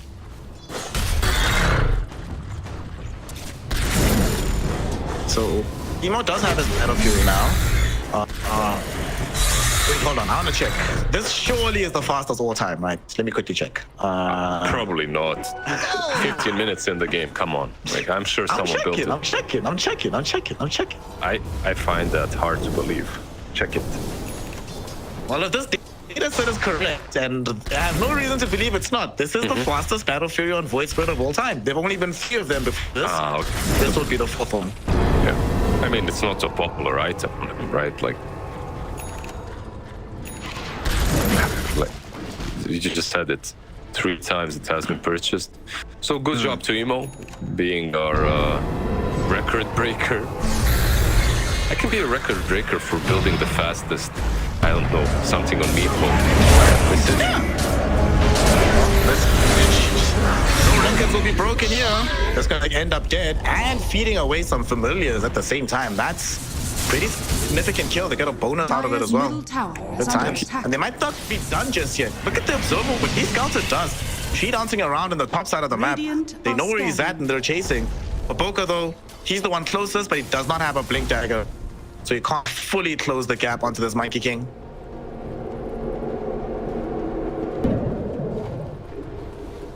What are they doing though? Twin gating down bot? Okay, Batrider's already gone. Once the one is left, they might go on the straggler, and that's indeed what they do. You see Jakiro, quick picking them off. The allies are on the way back, but it's Spirit Breaker, Monkey King. There's no way they'll get you in time.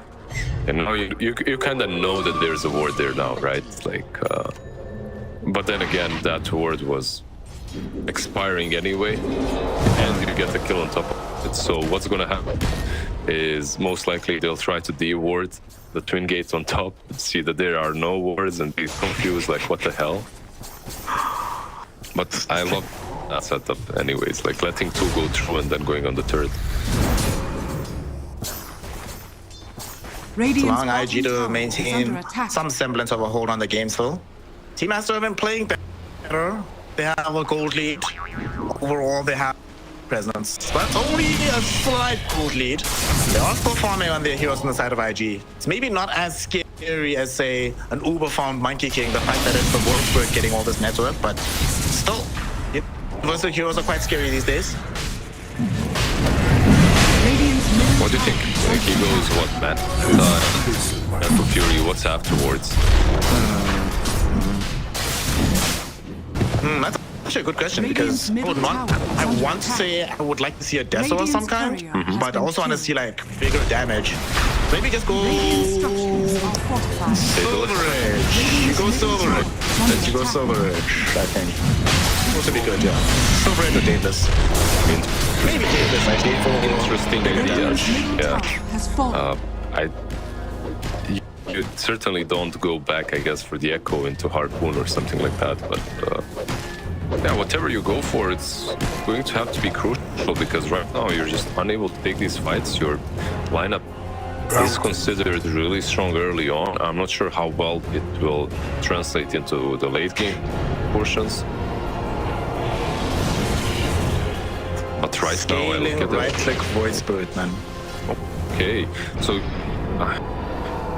be a nullifier after.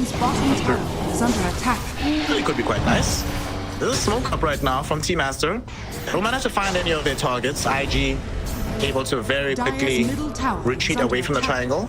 However, they're doing a very smart thing. They're not beating the 100% retreat. They're keeping QIQX nearby, making sure that they will not be blindsided, and making sure they still have the agent to take over. Top lane does. He got caught out by XXX. Doesn't have a BKB, trying to TP out right now. Can he make it? He does. All the way back to the fountain, and he's out. There's a fight that's going to start middle. Because there's no Mars, they know that there's nobody to defend the Batrider. Now potentially nobody to defend Sumail. He gets charged into at the moment. Can they lock him down? They do not need to, as he jumps back in of his own volition to bring down QIQX, but will die for this. He's trying to TP out, but the Spear of Mars interrupted. He is going to end up dead to the Monet BKB Bloodseeker. What a crazy fight there. What a time for Aster to show. They do eventually manage to bring Emo down. So fast across the map, Monet as well with that Aegis. Absolutely no worries for him. Gets that Mjolnir in 200 gold and he's completely like. There's gonna be at least a kill here onto PQ. Just really wants it. Just one more life check is all he needs. CYW, he comes in, will get the kill. That's kind of fortunate for him, because had he arrived a second later, he would have hit the ice instead of Jakiro and just died instantly. Nice little charge. Both of these teams, like, they're very mobile. That's what I was kind of referring to when I said we should see a very action-packed game. You just want to fight. Like, I look at these heroes, they all want to fight all the time. No one is really just farming, besides the Whispered, I guess, Battle Fury, which shouldn't be the case. But okay. Dire's bottom tower has He's had his courier killed, and now I was going to be carrying the recipe for the Manta and shortly to pick up the ultimate orb, so that's great to delay the Manta for quite some time. And look what he's building next. He's waiting for the Lincoln Spear next to Nemo. So he wants to be a bit more defensive, and I think that last fight kind of justifies it. He is feeling a little bit naked in the midst of these engagements. Look, like Lincoln's is very defensive, but if you're universal, you're still getting a lot of good stats out of it. It's still giving you a ton of damage too, right? So it's still a pretty damn solid item. It can be sort of a replacement for the BKB. You are playing into Lasso, right? And Ruptures as Radiant's well. top tower is under attack. Speaking of Rupture, Monet and the crew do manage to take down the tier 2 tower bottom.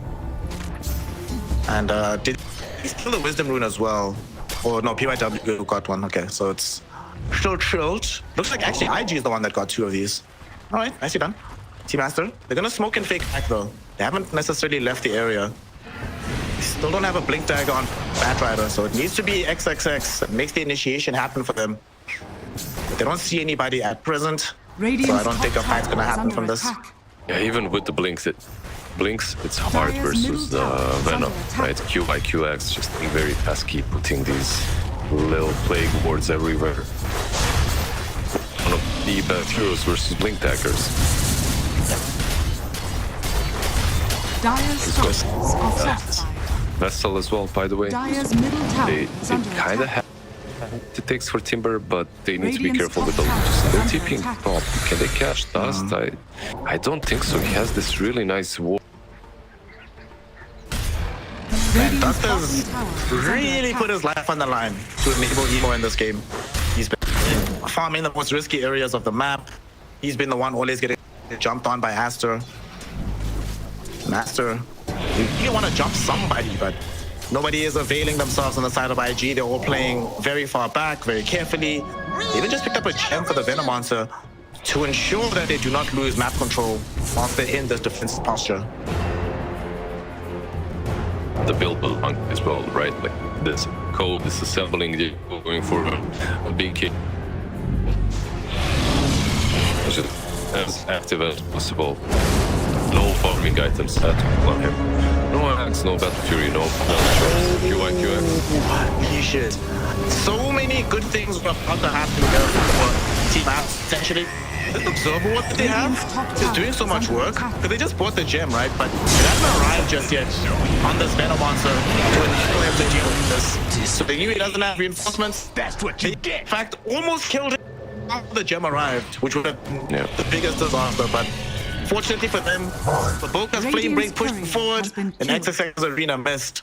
If any of those things don't happen, not only is he dead, he gives a new gem. That's GG moment right there. If that happens, I'm just quitting the game, dude. I'm out. It's very, very sad. What also makes you sad is that you're dying for like 60 seconds and none of your teammates is looking at even trying to help you. I guess Emo used the Aether Remnant, but he mostly used it like, yeah, I just finished this. Yeah, I'm passing through. Might as well. Might as well try and put pressure onto Monet here. As this Bloodseeker actually took quite a bit of damage. He's falling super low. If they had Emo here, Bloodseeker would have been dead. Keep in mind, there's no ages anymore, so if you're IV, you might feel a bit better to try to take these fights, but at this point, I guess you aren't looking to fight, right? You're just looking to farm. You have 2 of these cores, Monkey and the Void Spirit. Void Spirit. Honestly, once this game is done, alright, chat, whoever's listening in chat, do me a favor. When this game is done, I need you to take a screenshot of his item build. We need one of those guess the heroes of Reddit. Because no one's gonna guess this as Void Spirit. No, great. Now I'm seeing things too. What should you even guess? What builds Manta and goes Battle Fury at the moment? I guess Shug. Okay, right now, I just think this is Shug. Yeah. Without the Bracer, maybe. Even with the Bracer, I could still see Shug with Bracer. It gets complicated once he has the Lincoln. Well, even then, I guess if there's a game with like Doom, Batrider, I could still Shug in that situation. I think Manta Battle Fury just makes you think it's Shug no matter what. Yeah. Going back old school. I mean, it could also be like 5 years ago Faceless for it, we never know. Hard game, bottom. They went up with the boys, they come on to the Spirit Breaker. Boka kills him off, or catches him rather. Sumer is the one that finishes him. That was a BKB charge. Did he commit it? No, he did not. Okay. He just got the BKB, but didn't actually use the item. Top lane, looks like they're setting up for a kill onto Dust. Ice Park will be there, connects flush. Dust does have BKB TP though. Also can just drop Wukong's command and get out that way. Dude, Dust has ice in his veins. Given how many times that exact thing has been interrupted, he still goes for it. Draw like that. What a player. Yeah, I think this time around he had a little bit because of Spirit Breaker dying down bottom.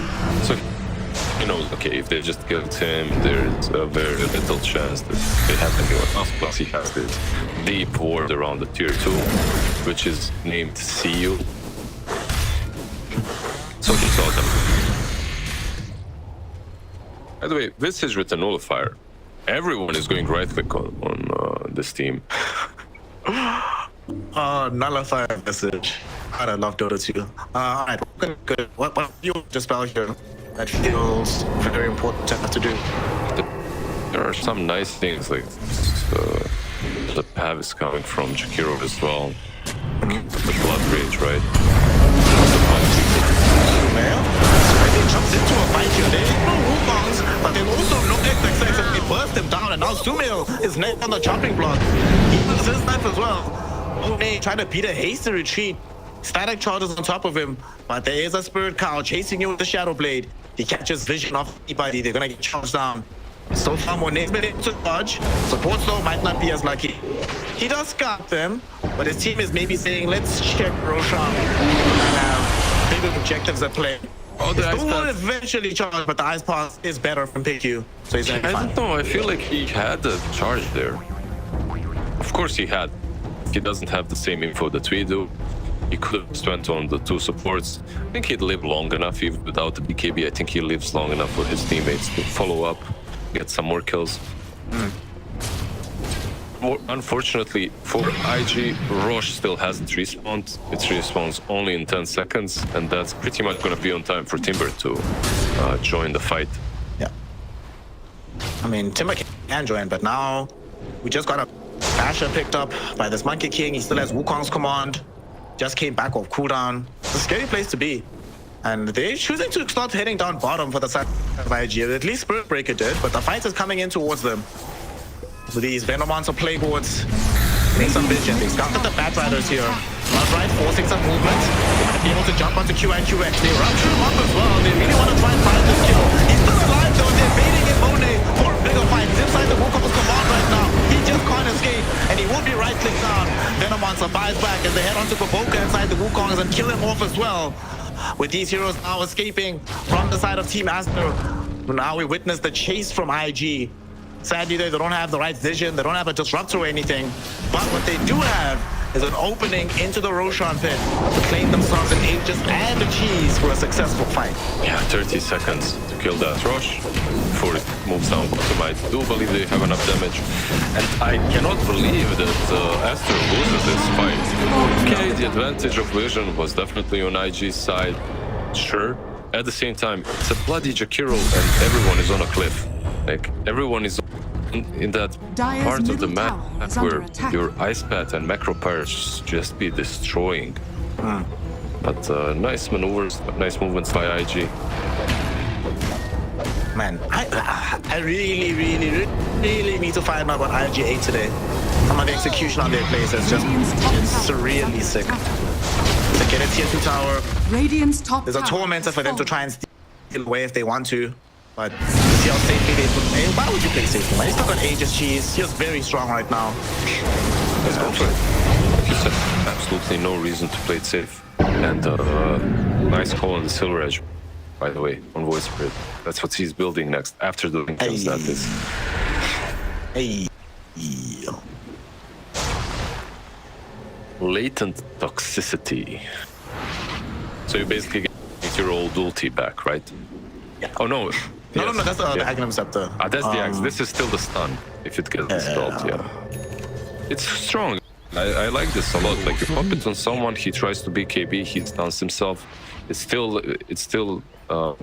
pierces immunity, so no matter what you do, you're gonna get stunned, kinda. Also, with the changes to magic immunity and stuff, some of these bars at PSG, man, they're so annoying in these fights. This one's certainly gonna suck to deal with. Spirit Breaker also has a play now pocket as well. So, the tank here can draw some attention. Now, it's all on Team Aster to try and figure out what to do next. I don't think they want to fight while the Aegis is up, but even when it's down, IG will feel pretty darn strong afterwards. So what do you want to see them do? As Bloodseeker did just finish a nullifier. Do you just wait until as Aegis is down, try and force a fight, or do you maybe hope that you can beat them off whilst they're farming in this time period? I feel like they have enough what it takes to just get a pick off or two with the badge without utilizing all their spells. But what they're doing right now is they're keeping the high ground, protecting the Bloodseeker, and let's see, Sumail. The fight's on him. It is, but if you're not the person you want to be jumping first, then Duster's not here. That being said, for both guys are very nice first target. Never struck back into the rest of the team as a blood right. Wall buy space this time. Monet, post BKB, rushing forward. You have to kill BYW, and they do manage to do so. Wolf's come on, down gets dropped, and Emo, he's losing his life, but he only dies now, and that's in ages. And it's sets up for Monkey King to finish off Monet. Sumail still inside the Wukongs. There's no escape for him. He gets brought down. It's a triple for Shanya's visage. And a team wide for IG. The creep wave is coming in. Do they have a glyph? They do, but both sides have it. This could be a side. Mars has buyback. It's not enough. Is this just a side? The way Emo is moving. Usually when someone moves the way he was, you're thinking that's like, I'm going throne. That's how it looks like. I think he really wanted to, but I think somebody told him, bro, relax. Yeah. Let's just get relaxed. Maybe another set. Let's see. Yeah. Mars off in 5 seconds. For them to death this, they need Jakiro. For the 3 heroes to death this with Mars, I feel like Jakiro is necessary. 2 lanes just like that. And honestly, the only thing protecting them from it being Megas is the tier 2 power down bottom. But IG, wow. Like you said, I don't know what they ate as well, but this crowd, this LAN is making them play on a different level. I like the itemization as well. I was kind of worried about their scaling. No longer am I. As Aster, they didn't find a way to punish these 2 cores, like the Monkey King being kind of AFK, Void Spirit getting... So basically, what's happening on IG? They're playing with 2 carries, right? You have the Monkey King who's been just farming, and the Void Spirit who's been buying Battle Fury and farming, so they didn't get punished for it though. To make matters even worse, Dust built like a pure fighting build. He was prepared to be the sacrificial person for this game. These fights just kept going better and better, so it's like, oh well, I guess I'll scale as well. Yeah, when you think about Visage, even he wasn't really just putting his body up front all the time. He was farming. He has now Nullifier and a BKB. Double damage. You can kill him. BKB. Yeah, like you can kill him, but it's not going to be that easy anymore. He has a shard as well. This actually takes on how tanky he is. So he has shard, he has Solar Crest, BKB, he has a Pipe of Insight. Very difficult customer. And if worst comes to worst, maybe even ask for a Spirit Vessel charge from Venno, or at the very least a Lincoln Sphere from the Void Spirit. He's gonna have AC too. Just all of their items kind of work well together in tandem.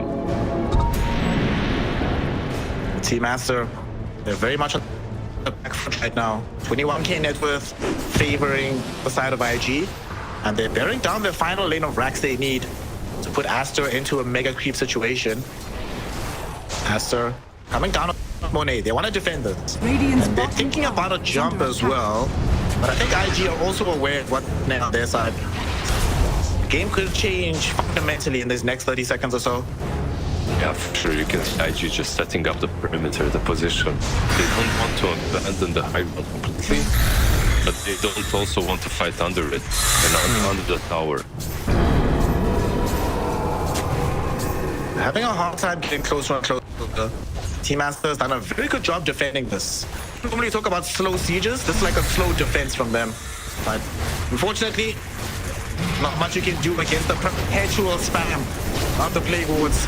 And Team Aster will eventually have to formally vacate the position and give the tower over to IG.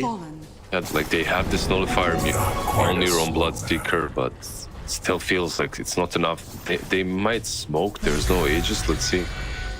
Nope. Can't really smoke when your lane is pushing in, I guess.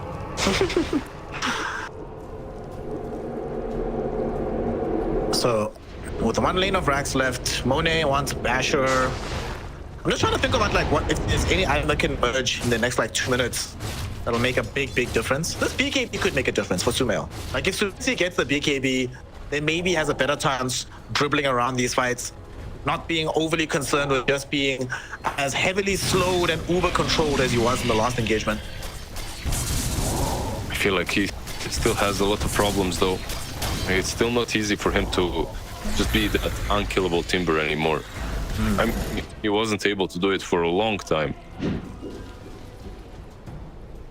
With the blink BKB, at least he can set things up safely. Nah, if you blink in your BKB, they can't do anything about you. They start panicking, you're just laughing in their face, burning them down. Let's see. You know, here's one of the reasons I hate Moss so much as an offlaner. It's I have a lot of hate for such a cheerful person, by the way, when it comes to heroes.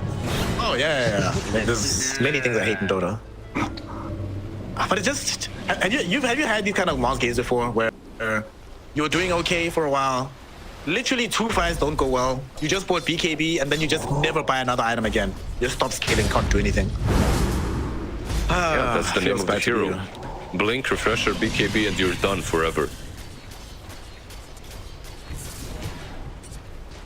On the bright side, this Aghanim Shard Spear, we've already seen throughout the course of the DPC that can have some pretty high currency. So if you can get a good angle onto Dust and Emo, maybe that's the ticket they need to get some full chain disable going. For now though, they're posturing around this Roshan pit. Should they be the ones to make the first jump on the side of Aster, or do they until IG get to the pit? Question has answered itself as they jump onto Q and he does pop the A on disc though, so he's fine. Just joking, guys, not gonna fight. Just wanted to say hello. I mean, Rush isn't respond anyway. You don't really know it. That's the problem, but it hasn't. And the nice thing for Aster, at least, it's on top lane. So you can always out-push these mega creeps. You just need to worry about mid. The problem is when Rush goes bottom, which will be in a minute. It will respawn bottom, that is. Then you kind of want to be bottom, but you also need to be defending these 2 lanes. Even though IG lack no vision, they have a lot of these wards and stuff, it's gonna be very easy for them to know exactly where Aster is. Unless this happens, let's see Baboka going in. Does have Blink Dagger. Unfortunately, he's the one carrying the gem, so they don't want to be a cavalier with his life, lest he give away more vision. Aster couldn't find anything, so that's going to give IG the impetus to smoke up themselves. Spirit Breaker got a little bit of vision onto pick you, so charging him in from the base could set up for the rest of IG. Team Aster, they should be aware of this. And they don't just put it away. Yeah, there's Greg to Jakiro. Jakiro's dead. He does have buyback, though, if you want to pop it to come back for the fight.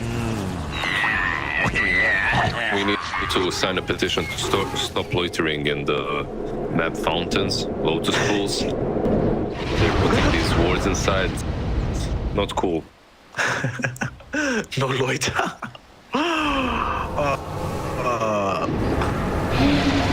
Right now, IG are just loitering around the outpost and the Roshan area. This sucks because it's exactly like what you mentioned, right? You don't have to worry about the 2 top lanes being pushed in, but you also know if you give them a free Aegis and you don't contest this, the game could just immediately end. It's rough, man. Yeah. So what do you do? Like, it doesn't look like they will contest it. They will just settle with the defense instead. Get the refresher on Mars, and after that refresher has been purchased, maybe try to fight off the Aegis.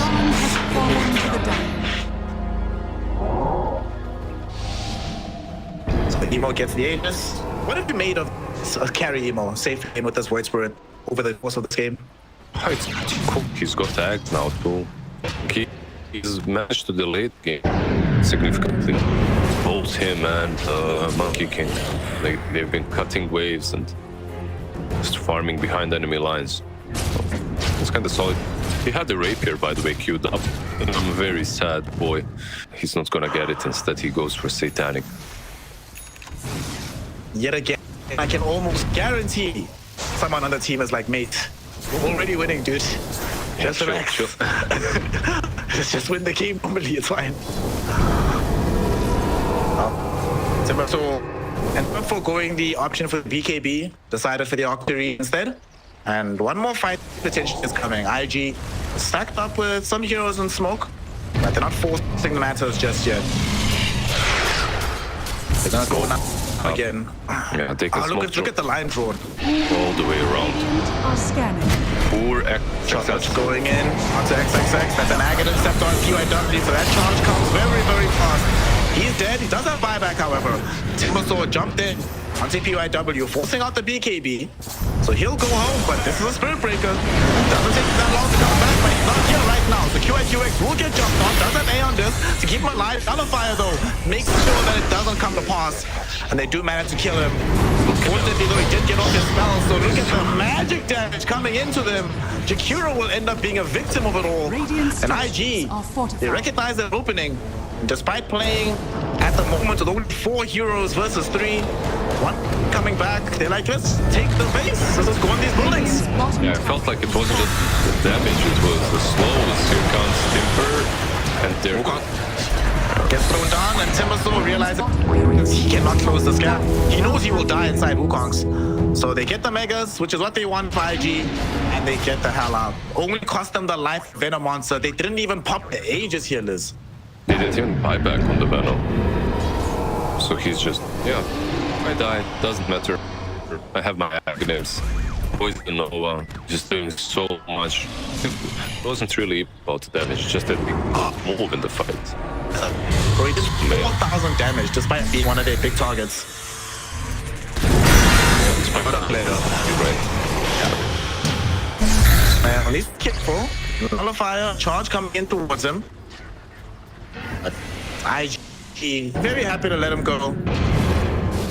At this point in time, is it now? I think you're just starting to enjoy yourself a little bit at IG. You don't really want this game to end, but you want to win, but also like, okay, this is life. Aster feels good. Are they confirmed with Spin, by the way? They aren't, right? Sadly not, no. Yeah, because the middle of the pack in Champions Region never has more or less the same amount of games, same amount of wins. Provided they get this road ship with them.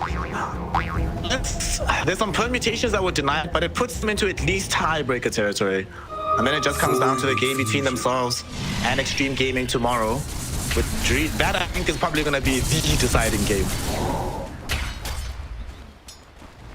Deciding game last. Seems good. Smoke up from IG. Looks like they've had enough fun for this one. Want to close it out. 11 Aegis for another 70 seconds or so.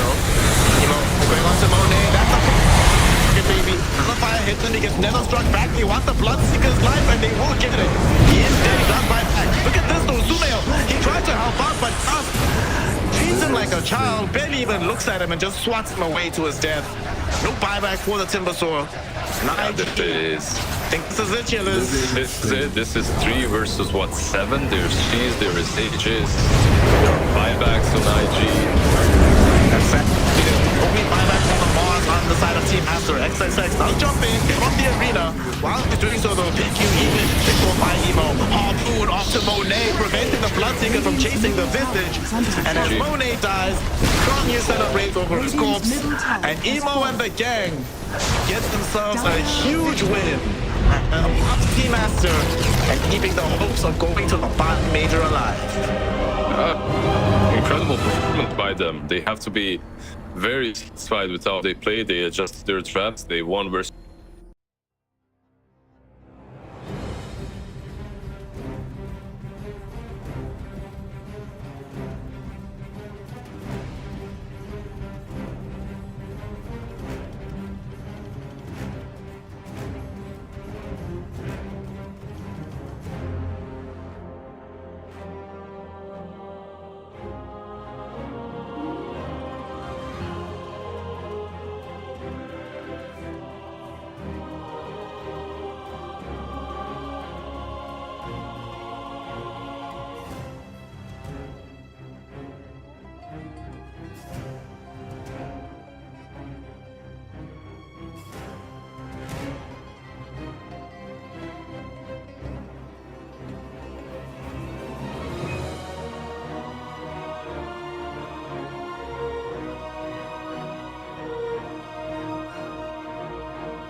PSG LGD Gaming turn That to movie where ban. it exists in a multiverse, and there's like 100 and something versions, and if one person dies in one world, then their strength gets evenly distributed amongst all the other survivors. So after Ame left, the strength of Ame came down on Carry simultaneously, dispersed evenly in the region. That's basically like some sci-fi Highlander. 10 seconds right? remaining. Yeah, exactly. Yes. Yeah. Highlander was a good movie, though. 5 Don't quote me on this, seconds but I'll stand behind Highlander this. 1. Highlander 1. Of course. Yeah. Because they can only be one, listen. All right. And there you go, the one, the movie. They didn't even hide it in the name. Anyways, there can be only one between LGD and Extreme Gaming, and okay, it's gonna be LGD Techies has gone through. Okay. What did I do? Today I got Juggernaut, Mars, and now Techies. What's going on? At least Techies is a bit more normal though. Well, LGD have done it before, they've won with it. In Extreme Gaming, go back to rely on ostensibly the JT Magnus. Of course, Ghost could play this. And the Silencer, a hero that has been gaining more and more currency, especially here within the Chinese region. Everyone getting like all the heroes we were mentioning and talking about. Extreme Gaming's turn to ban. Both LGD and Extreme Gaming, I'd say very happy with the opener. I don't know, maybe I'd be happier if I'm LGD. Getting the Techies, I feel, is a big win. I just feel that, what the case is, I feel like you just make space to ban out the Techies. That's how I see this game right now. No matter what, ban the 5 Techies. seconds remaining. PSG LGD. Y'all are late. This has been my turn to mantra ban. for years. Ban Techies every game. Y'all only caught up now.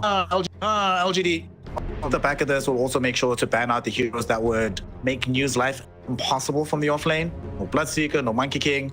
There is the potential that they run this for NTS through mid, as they have done in the past. PSG So, LGD Extreme Gaming certainly need to be turn abreast ban. of those kind of shenanigans coming in. I love all the bans as well. Like very well prepared from both sides. Like the Void Spirit, the Naga. On the other hand, the Monkey and the Extreme Bloodseeker Gaming's turn to ban.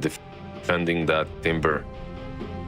But just like in the last game, like you mentioned, Timber, mid, off lane, very flexible, right? Can be put anywhere. I have to say that in this game, he already kind of has to buy a dispel item, right? Versus Global Silence, some Lotuses, something like that. Remaining. We are playing into an arc. Damn, that's a poster and a half. Look at that. That's quite nice. That's dedication to make that happen. Where did they even find all of these expressions? You know how many streams they had to crawl through to find those faces? That's a real fan right there. I'm telling you, these fans on the Chinese DPC LAN, like they're some true fans, hardcore fans right there. Cherry-picked, I'm sure, hand-picked. Like. You have to win mid against Zhao Wei before you can even be allowed to go to the LAN on the weekend. Yeah, exactly. Some 1v1 tournament. You get the Dota quiz before you enter. What's the damage range of Chaos? I don't know. That's why I'm at home. I couldn't go to the tournament. Extreme Gaming, they did pick this Rubik up a couple of times before, to some success. Like it's been 10 seconds remaining. sometimes good, sometimes bad. If I'd rather have Techies or 5 Rubik, I'd seconds 100% rather have Techies on position 4, but or 5 that is. But okay, they do get the Rubik. I think it's decent into the Timber. Ruling that can be good. It is I'm a bit bothered by the fact that it's these two supports that are a similar profile. They're both very far back. Witch Doctor. So that's damage into the bubble. That's some heal throughout the game for both Timber and Faceless Void. 10 seconds It's remaining. just annoyance in the laning phase. Firstly, why is Witch Doctor not picked more often? Is it? Especially here in China, we have not had Witch Doctor. Yeah, I think that's it's our first one. I feel like it's not picked at all in Chinese region. In Europe, it's picked. Like in Europe, it's been experimented with. Specifically, the build without Kasky, which is crazy as hell. Like no stun, Witch Doctor, just running in with a heal with Maledict. That stuff is good, man. Love the no-cost build. Just stay alive. And we've seen so much, especially from offlaners, that a lot of their strength comes from just not dying. That being said, though, eventually, inside Bubble, Maledict, and Death Ward and Chronosphere is insane amounts of damage, even with Chakram to lay over that. Yeah. So that feels good. Yeah, it's interesting, like you said, interesting that the hero isn't picked up when he's so strong versus usual tanky offlaners, which are plentiful right now. Maledict, level 1 Maledict, hurts them quite a lot. The problem they're going to have in this game is that they have, outside of Chronosphere and Blastoff, literally no catch. So Paparazzi has the freest game of his life right now. He is very well set to give us an emulation of Sumail's Storm Spirit. So what do you do at this position as LGD? What do you pick to give you the necessary catch against the Storm from the mid lane? Xtreme Gaming. It's gonna be a rough one. Like Xtreme Gaming already banning out the puck. What else is there that's left in the pool? Ember, perhaps? I think that's your second option that you could go for.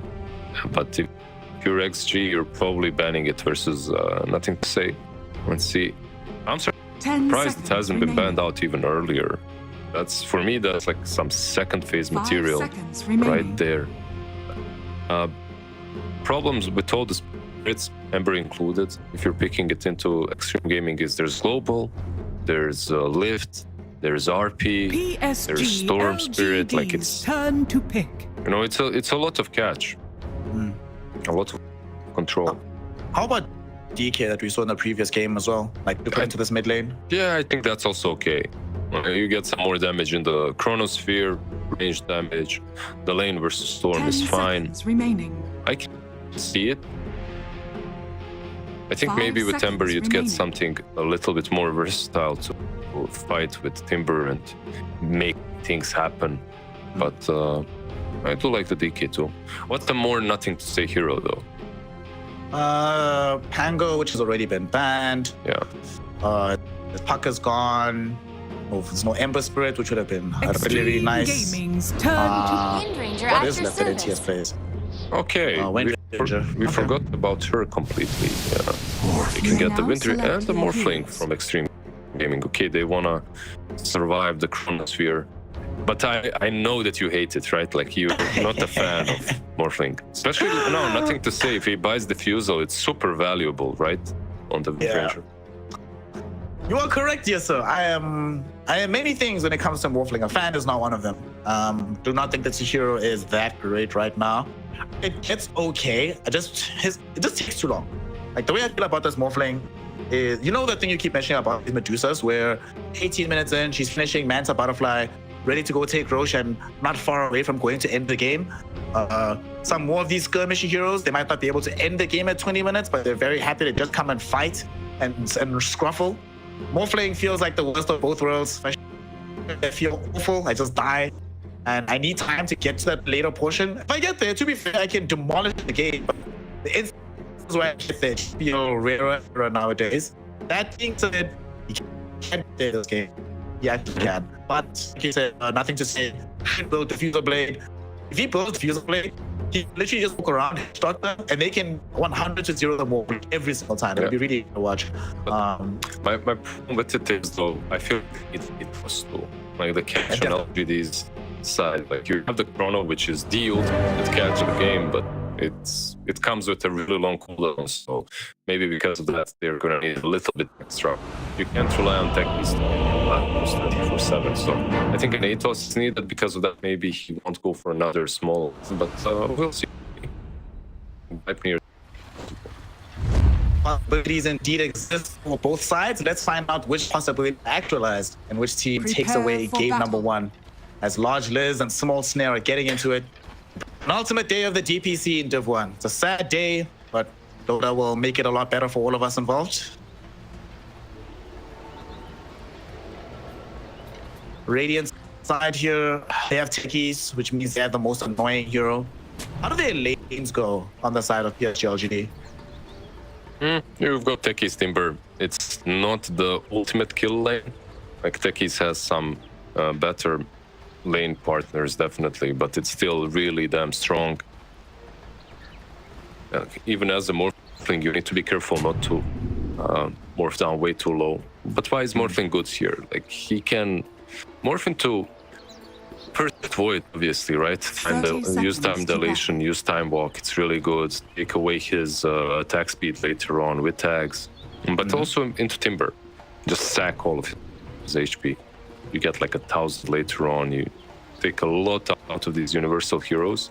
So that's why they picked Morphling. Plus, Ghost maybe wants to prove himself a little bit. The other side, you have Shiro, who's been considered the best Morphling in the region. So, you know, maybe there's a little bit of pride here too. Ah, I see. So if I can beat that Morphling, then I know. Yeah. Then I am legit. Okay. I like it. Let's see what he's able to accomplish here. I guess another positive thing about Morphling is that he buys Manta Style. So that's going to help tremendously in a game like this. Can disjoint the Shackle Shot. Just good stats overall. And let's go. Game on, baby. Xtreme Gaming versus the side of PSG LGD. And speaking of Manta Style as an, need some on the side of LGD, or at least need like early BKBs or something. Just spell mechanics versus the global. Does feel like a good game for DY. And unfortunately for him, he can't outclick Shiro, so they do not get the bonus bounce here. Right, you smile, trying to run away with the Voodoo Restoration. Is he gonna be fine? Let's see. They have Shockwave. See, they have Shockwave and another Fate Bolt in a second. Is that? Will they reach him? Oh shit! They actually reached him. What is this? I see. He went to this left hand, the right. I didn't go left. Okay, so you're close enough to cock up that. Yeah, the Shockwave as well. I think he zapped him anyway, because the range is never what it looks like. There's always a little bit more on the zap. It feels that, at least. But okay. Right, Kaka, good stuff. Let's be picked up over why you smile. But they only got 2 bounties, so they're not gonna wait. Oh, wait, how many? Only 2. So they're gonna get the auto win from this. Okay, yeah. So the curse of 3 bounties and a kill will not hit LGD. I don't think we've seen even a single game where that has not come across. Papa versus NTS. Papa I anticipate him doing okay. Ghost, though, I'm gonna just be forced into a very early morph here. It's a bit of an awkward place to be. It's fine. A surprising amount of damage from techies. Yeah, but it's fine. Our observers are professionals. They know when morphling is just morphing, but it's just that good attribute shift. Else, like imagine if we had some automatic directed camera on low HP. Every time morph shifts, oh my god, switch up. A very stressful experience watching that game. Yet another reason to hate Morphling, Liz. Yeah, he can trick you, but every time he drops low, it's also an opportunity to get zapped by something like Hour Shot or just a Timber. Why you smile? He might be very dead. He's very dead. Dead. Yeah. On the wrong side of the tier 1 tower there. Absolutely no way for him to get out. Skewer or lift into Skewer. Very good combination.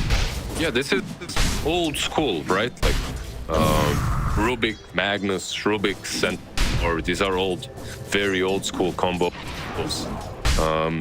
Rubik and Magnus have been a partner for a long time on soft lane. I remember even when Empower was maxed out, he just cast on Rubik. He's ranged.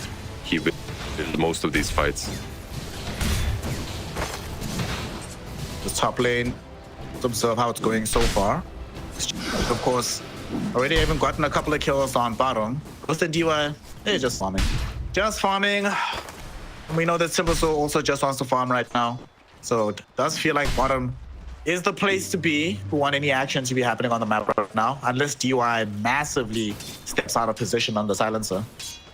Yeah, that's the thing, right? Like maybe they can take down Timber before he gets Timber Chain, but probably no fight. Oh, mid lane! Paparazzi got outplayed by Planet. What a boss. Planet knew that a bounty was gonna spawn. He came, he parked, he waited, and as soon as the storm comes into range, blast off, sticky bomb. That was really nice. Yeah, that was very nicely done. He had this covered, but I don't think that was the one that scouted even Storm. He just waited in the right Dire's spot. middle tower is under attack. Nice move. But it also is enabled by the Timber, right? You know, okay, this Timber probably will not get killed or zoned out. I can easily move him. More pressure. At the side of XGF suffering now on the back of that death. Yes. Still though, they're all four heroes for the most part getting what they need, except for the Morph. Zoned back a little bit behind the tower at the moment. Can't farm as easily as he'd like to. And soon you can start doing this permanently, right, as new. Ghost can't zone you back just yet as Morphling. One of the sucky things about him. I mean, most offlaners can do this, but Morphling suffers more than most at the moment. Radiant's courier has been Planet jumps in on top. He might be dead here. He didn't kill the blast off. Yeah. Silence. Oh, -2. Oh no, and DY is leaves. GG, boy. Yeah, he didn't hit blast off. They tried to go on DY and well, unfortunate. But he should be happy. He still got that kill on mid lane, right? And now he can be mid, refill the bubble for nothing to say. Probably, let's see. He's pinging it out. Yeah. He will do that. Nothing to say, telling him, dude, I need you to blast. Do something. I need a bubble. Just I don't care if you die or not. You can see how Planet is, like the position where he TP'd. Made me think that they want to go on Storm, actually, but now he's scouted out. Now he goes top, but Rubik is deep in top. Indeed he is, and he's trying. He's being body blocked at the moment. 1 second until Timber Chain. Kaka's telekinesis gets there even faster. Beautifully done by XG. And then they're going to still rotate middle to potentially protect the Storm and or kill off the techie if they can find him. They're going in. They see Planet, but okay, the priority was NTS, so Planet will interrupt this, drops a sticky bomb. However, they're still doing so much damage onto this Wind Ranger. NTS in danger. Kaka, though, can't find the angle to get off the telekinesis, so they'll just have to let him go. Yeah, why you smiled as well is here. They're playing the 6-party middle. Yeah, 6-party middle at the 6-minute mark, always the same. Storm gets a nice juicy region rune, but he's not 6 yet, so it doesn't help all that much, but it is useful. Now, with our supports doing regular shenanigans with each other, that does leave just force farming away. Who's happier with these set of circumstances? I mean, JT is getting quite a lot of net worth out of this, but so is the Timber and the Faceless Void, so who's winning right now with a more quiet game? I feel like everyone is just happy to farm. As a Magnus, you can't zone out the Void. As a Void, you probably will not be zoning out the Magnus. On top lane, same thing. Like Morphling will farm and heal up easily. And he's sitting on 300 HP. You want some of him. Timber, as long as he's got the stacks, you want him as well. He's got the Vanguard now too. I feel like this complete opposite to the last game when it comes to the laning stage, at least. It's on Sumail. Sorry, it's on. Every time I see Storm, I'm Sumailed. It's on Paparazzi and nothing to say to make a difference.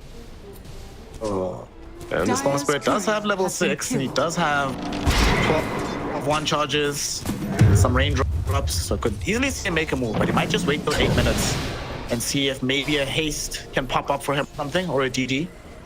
Radiant's middle tower is under attack. He went to the top lane with Wind Ranger, but they don't find anything. Just he was just 1 second away from DY. If he was just a little bit faster, get him. Bot lane, there's an RP actually used on Shiro. He doesn't have time walk. They go onto the silencer in the top lane first and foremost, though. They do manage to kill him off. Our Shackle with Maledict onto Ghost. He's in danger on the Morphling, but he is going to stay alive. Get some Soulsburst. Paparazzi finally coming in. They bring down the Timbersaw. And it's just going to be a 1-for-1 affair. Power shot does connect onto Ghost, but the Maledict tick just expires before the hit comes. So no bonus damage. Yeah. And on bottom lane, the RP that was used really didn't do anything. So good that we remained on top. Yeah, like why Storm's so good? Why is he picked a lot into Timber? Just because of that. You can hunt him down, you can prevent him chain as well, just by pulling him back in with Electric Vortex. And overall, just the mixed damage that you bring, magical and right clicks, it definitely hurts the Timber. Speaking of hurts, they're trying to hurt JT, right? now, as they really want to kill him. They have Chronosphere to be able to commit for this, and they do indeed. There is no level 6 on Witch Doctor, but NTS did pop a haste Jude, makes his presence known here, and will ensure that they can get the kill. Unfortunately, Why You Smile is the one credited with it. Bit sad for NTS, who made such a big move. But nonetheless, it's a dead JT, and that's all they really want. Yeah, not unfortunate if you're Why You Smile. Then you're happy. Like, needs, what, 20 more gold, has that Pavis. Nice.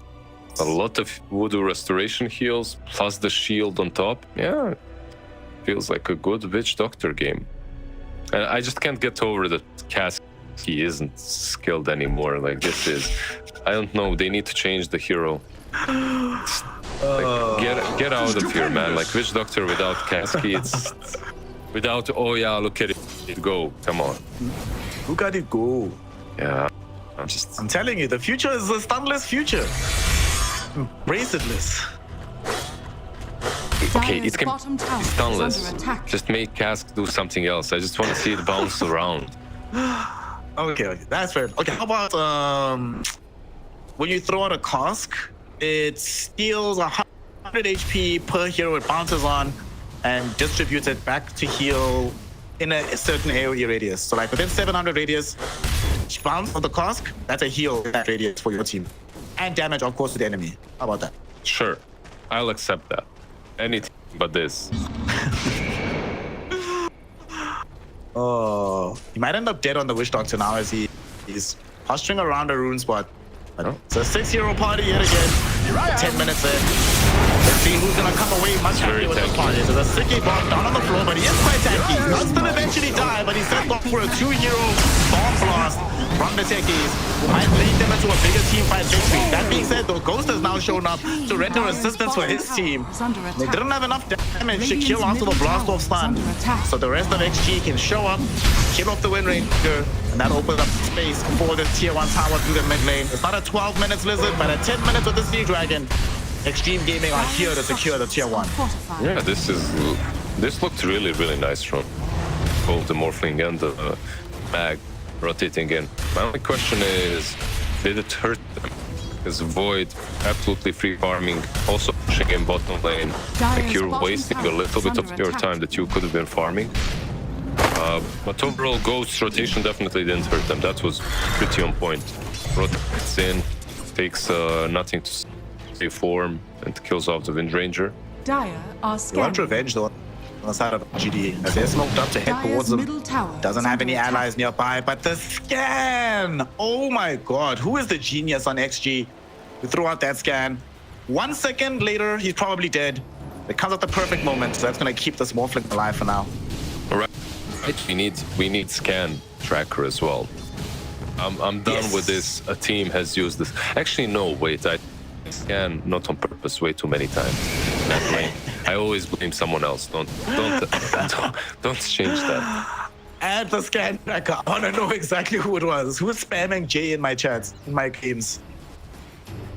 It's their turn to smoke now on the side of Xtreme. And they're throwing a circle exactly around where Shiro is bottom, but Shiro also has good game sense, and he moves to the top side.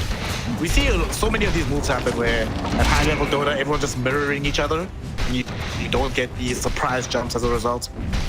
I feel like even maybe a little bit less in the last month, because the game has changed so drastically that objectives have changed and teams aren't on the same page what needs to be done. But yeah, the last week, more or less, you can see a lot of mirrored movements. Why you smile? Somebody came through with Twin Gates, and somebody's gonna be sent through the Fountain Gate. Why you smile? Sorry, buddy. At least make them work for it with the Pavis, but still ends up dead. He's just showing off his item. Dire's middle tower. That's all.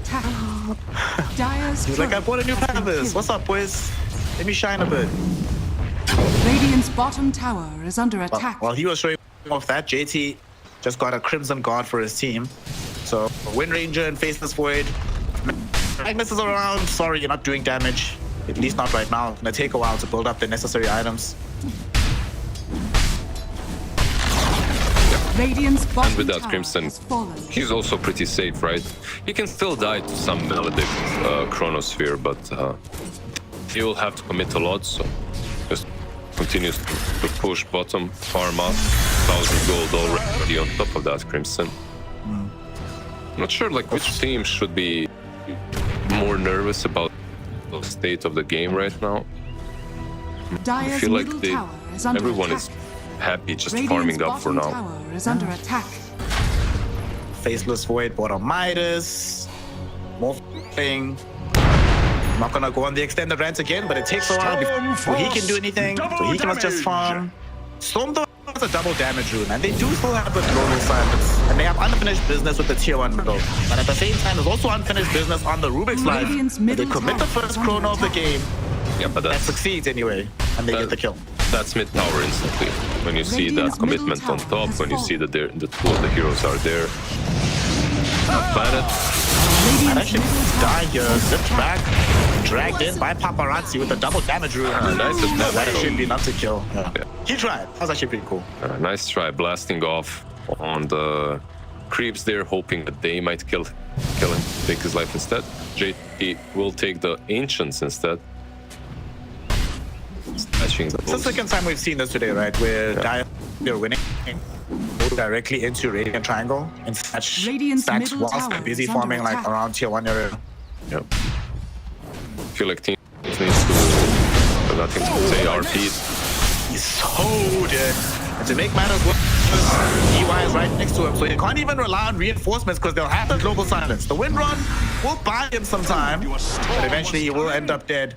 The TP out from the Magnus. Oh no. If While You Smile had the coconut, they could have killed Magnus. But he doesn't. There you go. Stupendous. Where are you at now, stunt haters? Still though, very big kill for them to find. And the man who set it all up, JT, just picked up a Blink Dagger. And this could prove problematic. Him having this Blink now does mean that they could, even without the RP, there's more opportunities to displace heroes. Or maybe not except Timber. Timber should be fine, but everybody else is going to feel a little bit skittish about being on the map right now. But they're still going to go on this Timber. He gets lifted. They interrupt the Timber chain back, but it was a trap. Beautiful chain shot. 2 heroes caught inside it. JT should still end up dead. They take you down with him. UI trying to run himself away from NTS. NTS coming through with the wind run, and the final right click does secure the kill. Kaka now. He might be a potential target. Sticky Bomb chases him. Shackle shot slows and the rest of LGD finish him. 3 heroes will fall. XG try to defend that. They just didn't have the power, so they'll lose their heroes and the tier 1. Yeah, I feel like they needed to be punished the way they were going in Timber. I don't think they had vessel charges there on Rubik as well. So they just went. There's one now after he died, yeah, but they just went on the Timber. The tankiest hero on LGD side. And they also didn't have global, right? So taking that fight from the get-go, you don't have the biggest tools to fight with. Was a really surprising jump, even like you say how tanky Timbersaw is. Yeah, but they don't. That's going to be happening again. What they might do is put their attention towards heroes like Planet, walking around all alone underneath an observer ward on bottom, but they don't know where he's at. Or they don't know where his allies are at. His allies are indeed coming to this area. They come. Looking for the pincer. There is RP from JT, but he can't use it if he's inside the chrono. Him and Storm caught in, but there's an even better global silence thrown in by GY. And now they want to turn the fight. Looking for Shiro. Shiro getting lifted back. JT finds the RP, gets 3 heroes. Ghost comes in with the waveform, and they clean up the Faceless Void. Ghost will have to run away because they drop down the Death Ward. And they do kill off GY on the north part of the fight. Xtreme Gaming. Some cool spells came there. 3 heroes inside the RP. A very good global. But ultimately, all they can get out of it is Shiro's life. Oh yeah, but that's pretty good, right? Like you take down the position 1, you're slowing him down more than his farming. Let's see if they get more though. If they can get this, this becomes even better. Silver Edge came out, but with too many heroes streaming in, it feels very uncomfortable sticking around. Kaka gets blasted off and he will be killed off. This is, guys, Kaka, you need to tip your team and complain. Kaka didn't want to be there. Storm is like, bro, let's go, we can get this kill. And then once he realizes we can't, Storm is the one that leaves. Betrayal. Yeah, he's one of those friends that hypes you up and then just doesn't show up, you know? Yep. hypes you, and then yeah, I have something. My stomach hurts. I can't go. Sorry. But and he tells you this when you're already inside the club. Yeah, exactly. Or tell you like at 12 p.m. Yo, Snare, let's go out. And then at like 1 p.m. he's like, yo, sorry, Snare, I need to sleep. Did that ever happen to you? More times than I can count. Something similar, I'm sure. Anyways, let's see. There's no RP, but Chrono will be up in 40 seconds. So I would take a chill pill. Nothing is gonna happen for a bit. Going back to farming. She wants to finish off his Mjolnir. This Lotus Orb needs to be finished for the Magnus. Ghost still needs his Aghanims. By the way, JT, every single game we've seen him play Magnus has always been a different build, right? The one game he went for that Yule Scepter, which was really good. Now he's gone for the Crimson into Lotus Orb.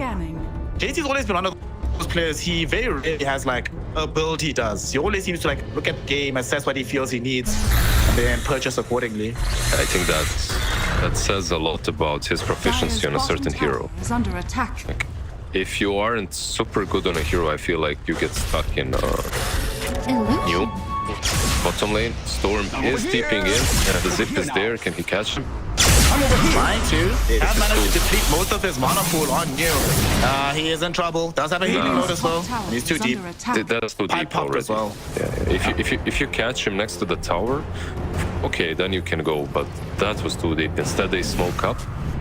See if they can find somebody here. Timber, so they really hate to catch him again. But they might come across Wind Ranger. They do find Timber. Maledict will be down onto JT. He's struggling a lot here and he should end up there. Chrono on the 3 heroes. There will be a global silence. However, they're going directly on the Kaka. This global does end up elapsing just as the Chronosphere finishes. They're trying to run from XG. Kaka left behind and killed. EY doesn't have a mobility spell, so he'll be in the same position as well. Rest of XG though have managed to flee, keeping the Morph and the Storm alive, but that seems to be a situation that keeps repeating, Liz. Morph and Storm live, everyone else dies, and LGD is very happy about it. Yeah, because they have the most mobility, right? Like, even in the Chronosphere, you could see Faceless Void just didn't even want to go on Storm. Instead, he went on Rubik. He's like, yeah, I can't get this guy. Let me clean up everyone else. But the biggest problem here, obviously, was the mag. Like, he jumps in. The smoke was good, but they expected perhaps only the Timber there. They got more than they bargained for. And with Mag dying, you don't have RP, right? Like, it's just a sad fight. Really is becoming very evident how reliant they are on the RP to accomplish their team fight goals here. I mean, without it, what is their team fight? They have global, that's it. They don't have any control on top of that. Until they have Aghanim Scepter on the Storm, I feel like it's all down to JT. Yeah. Truth be told, that global has been super useful so far. Just preventing any spells to be used after the Chronosphere. So you can't even expect that board combo with the Chronosphere. It's just never gonna happen. Global just cuts everything after. Rosh though. Radiant's top tower under attack, fallen to the Radiant. First Aegis of the game has dropped.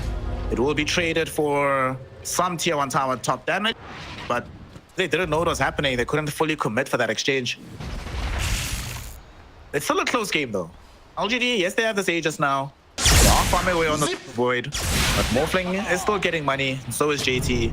In fact, the only one who's really struggling in the network departments is Storm, and even then he's not that far behind, right?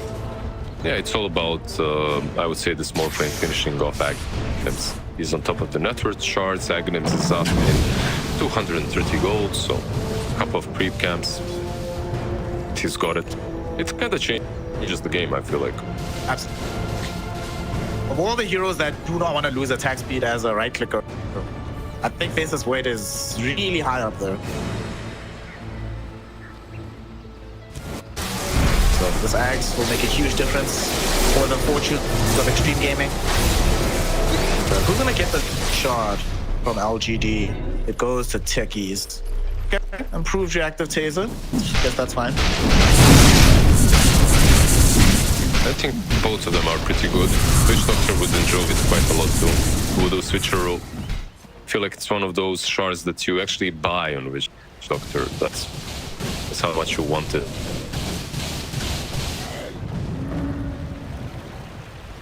Game is yet again stalled out. What? Xtreme Gaming, they have a full 5-euro unit on their side of the map. They do not want any shock getting caught alone. This LGD is not with this standing, might still do something soon after they finish off this tormentor. They just got a Sergeant Kaya for the Storm Spirit. Looked like they wanted to smoke up after, but Silencer is on 15% HP. Time to go base, heal up. Boy, I can't do anything. Wait for me, team. I almost died.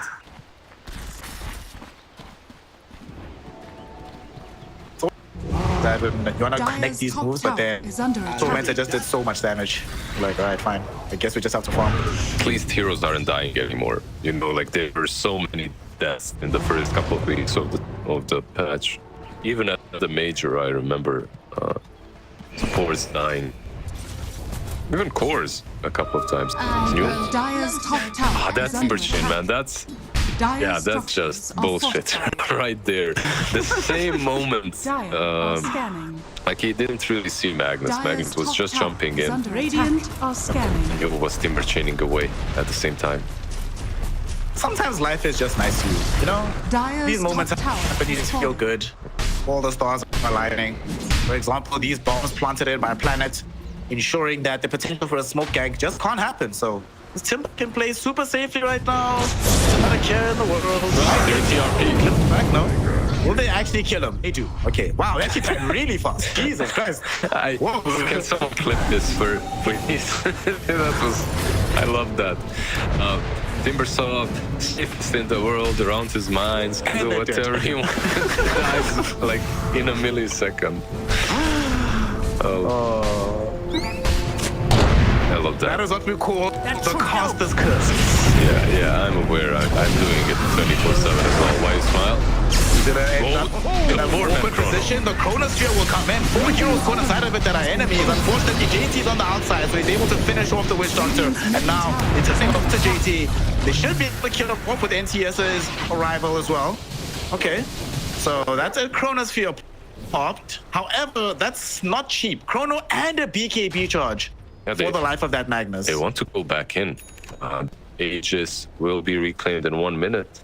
It looked like they wanted to go in. No, they moved back instead.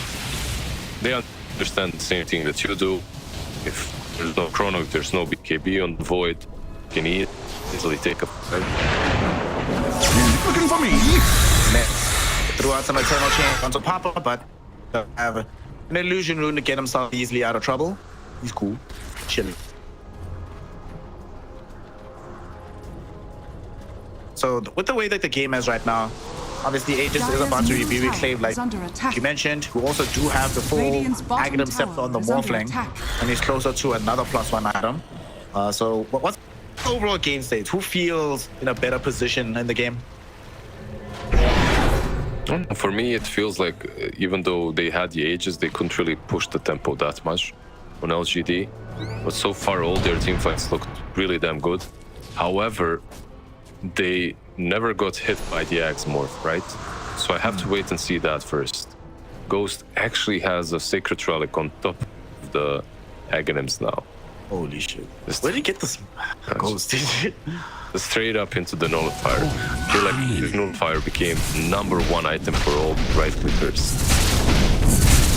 Probably also coincides quite starkly with the rise of Wind Ranger every game. Yeah. They smoke up. Perhaps they can find that Wind Ranger. They're also working on the newly put gem given towards the Storm Spirit. They can turn this into a de-warding adventure as well. Goddamn techies! Yeah, you can't smoke up against that hero anymore. This is so frustrating to watch. Yeah, see, just look at them. LGD knows exactly what's out there, hiding behind their Timbersaw. He's gonna lead the charge. It's easier. It's easier for them, right? Like they just put Timber in front and. crucially, they don't have to worry about random mines giving away the position. They will come across the silencer. Limit cape will be used just to buy space and time, but he knows he's dead. No way he survives this one. Just leave him. Oh, gee, leave him. Radiant's top tower is under attack. You just had to leave him. Bounce. But for LGD as well, they don't feel all that great that all they could get out of this was a lonely silencer. Yeah, you just have to use this now to perhaps deward your side of the map, but it doesn't look like they will do that. They don't have a gem, right? They don't. They just go. Okay. Yeah. So now YU Smile can actually go and do his stuff. That's more about that smoke. Like that smoke was more about, yeah, if we find something sure, we can use the chrono, we can fight. If not, we take back map control. Haste! Look at all these couriers flying bottom. Holy hell, man. Dyer's middle tower is under attack. It's just like those migratory patterns of all these birds. Murmurations of couriers. Ooh, I like that actually. Must be part of the new update. Make all couriers even faster. Yeah, if they allow them to actually attack. Yeah, if they fly together, they confuse you. You can use items on couriers only if there's one or more couriers in vicinity of each other. Oh damn! Now you're talking. My team will never use never get a single item. They'll be too confused. I'd be too confused now. What the hell? As an incentivizer, we make it that using items on the courier is always 0 mana cost. Mana cost and half the Dyer's middle tower is under attack. Guys, I'm on the courier. You want to go back to that there, right? Do you know we had a time when Pagan courier was a thing? I remember these days. Yeah. Those fun times. Actually awful. Those of you who weren't there, be glad you weren't. Well, you know, nostalgia blinds us to the awfulness of the present. We just have to go back to the good old buy courier, please. Time, you know. Buy courier, at the please. Beginning of the game, everyone rolls the lowest roll. Yeah. Please up courier. Please up courier. Yeah. As a position 5, you always have like you're like a kid with a football. You know, like you always have something. Yeah, you can play mid, but I'm buying your courier, bro. Do you want to mess with me? Smoke on smoke action right now over the throw shot fit because of how important the big man revival will be. It is a fairly long one. There was 2.5 minutes. DY pops a very early global silence. He's gonna die for this. Now they don't have a global Shiro looking for the target to his chronosphere. BKB Chrono onto the Morphling. There will be an RP though. Dragging Timber and Point outside of the chronosphere, keeping the Morph alive. And now they try to turn the fight here. Therefore though, look at it go from YU Smile. Not gonna be enough to keep the Timber alive as he gets blown up by Ghost. And they're not done with this fight just yet. With this Aghanim Scepter, he wants more. He turns into the Timber Sword, goes deeper in the fray. Was looking for YU Smile, didn't find him. Let's get put in position by Shockwave. And look how disciplined they're being on XG. They will not overextend. They really want these Aegis. The fight looks like it's finally petering out as LGD lick their wounds and try to head back on the other side of the map. Yeah, they don't have the chrono anymore. They don't have Timber 4 versus 5. No way to take that fight. I love, by the way, they use the chrono and absolutely no damage is dealt. Great RP by JT. This is again, remember the first time we saw him play this Magnus in the GPC? And he was extraordinarily patient with using the actual RP spell. Looks like we're having a similar situation here. Only trying to use it when he knows for a fact it's going to be uber effective in the fight. The RP was effective, but also Ghost instantly walking into Timber. Yeah, you're not killing that more. He gains way too much with the Aghanims. 20% stats stolen, a lot of strength, a lot of everything from the Timber. Interesting little switch up here. They give Ghost the Aegis and Storm Spirit the cheese. Alright, I guess they're banking on if there's ever a such circumstance where Ghost gets caught in Chrono, he might be on too low Agi. At least that's guarantees he lives, you know? I guess they also trust paparazzi. They're like, dude, you're a good enough storm. You get caught in this game, it's kind of on you, so here's cheese in real life. And he's been doing a great job so far. But killed only once, right? So has fallen. the global as well in that last fight, yeah, it came a little bit too early. You'd rather counterplay the chrono or something with it, but it was still solid and he had to use it. He was being gone on. Radiant's bottom tower is under attack. Rather use it too soon, and then nothing happens, and use it too late, right? Yeah. 4K gold on paparazzi. He's getting that hex. Once you get the hex, Shiro's game becomes a little scarier. Like from that point onwards, I feel like they have enough control for him, for Wind Ranger as well. What concerns me is neither Shiro nor Nothing to Say are anywhere close towards having an MKB. Ghost is thinking about a butterfly. Radiant's middle tower. And yeah, Shiro has a butterfly of his own coming soon. However, there's other ways for them to deal with this Faceless Void. This game is not starting to look that easy, and soon this Morphling is also going to have level 20. Oh boy. Oh boy, oh boy, oh boy. I think with their Liz, we're at the waterway scary mark. Now it's all about how they can figure out a way to deal with this very aggressive H2O. Do you still hate him? Overall, yeah. Overall, but we're still, at the point, yeah, we're at the point now where it's good. No, nothing changed. I'm consistent in my hate. We'll do switch through. Where's the party? Nice. You know? Fun begins. It's kind of a little bit deep, right? A little bit. Slightly. We'll see if he can get something out of here. No, he cannot. It would have been an okay move if he was able to at least the Wisdom Rune. Sadly, though, he could not. Just ends up dead. One who took Wisdom Rune also takes his life. Halfway.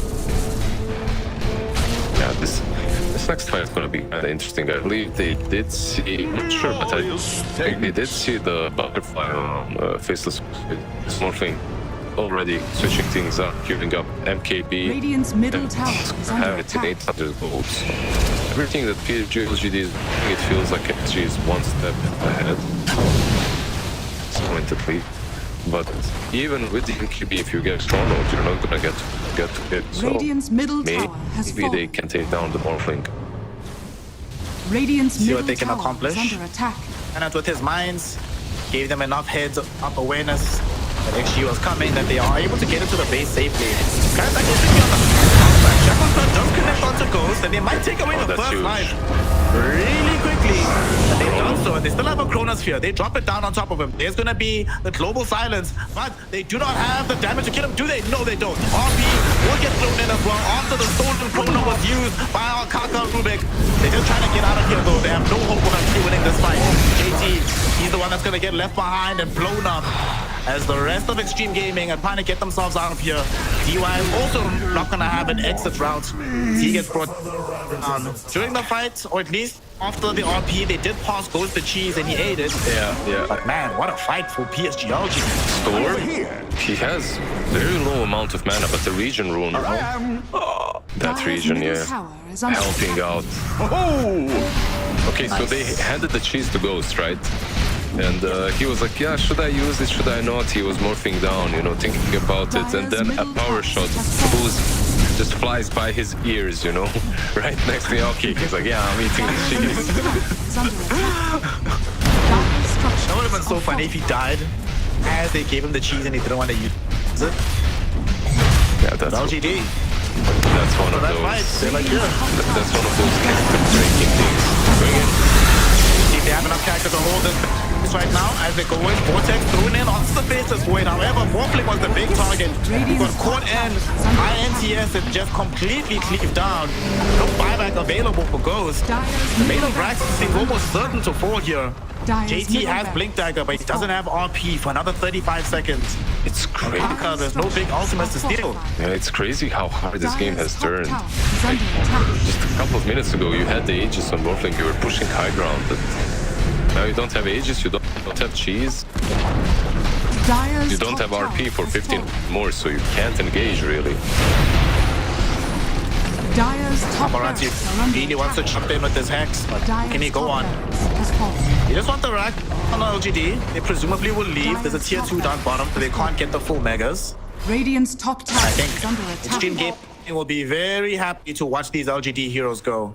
And like you say, minutes ago it was them mounting a push, but now you have 2 lanes of super creeps to deal with. Yeah, I don't know how happy you are looking at them as they leave your base in shambles, but at least you have a single lane to play with. The problem is that that's just so much gold sink, right? That went LGD's way. And you know, the only way they defend their high ground and win versus that Aegis Morphling is if they kill the Morphling while he still has the Aegis. And that's what they managed to do. Like, they killed him while he had the Aegis without using the Chrono. So you can use that Chrono on his next life. And yeah, they don't get him in the next Chrono, but still. And even them escaping with the Morphling's life still required massive investment from XG.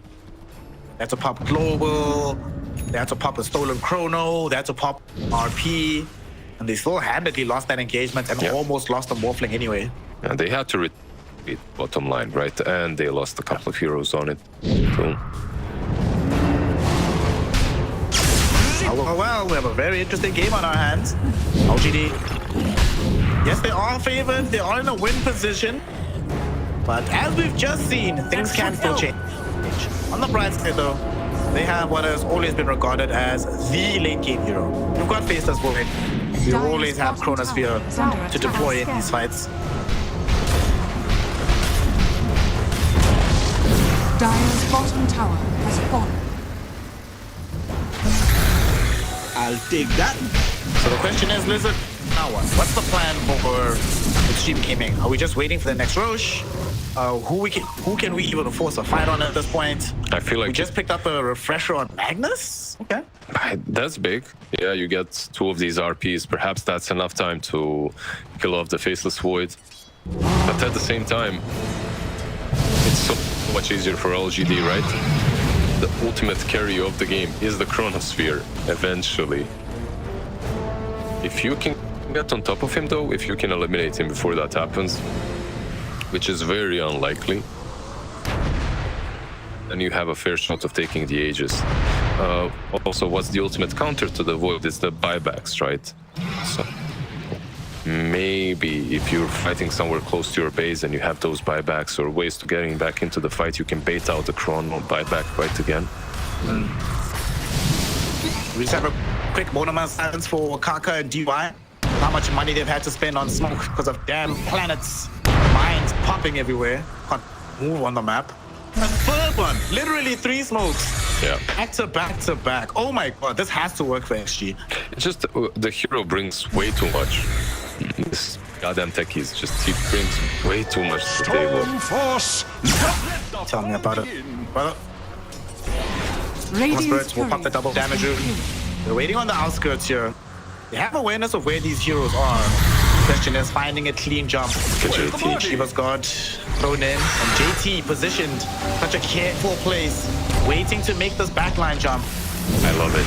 I love it. I love it. Ah, he's scouted. Where does he? go? Does he?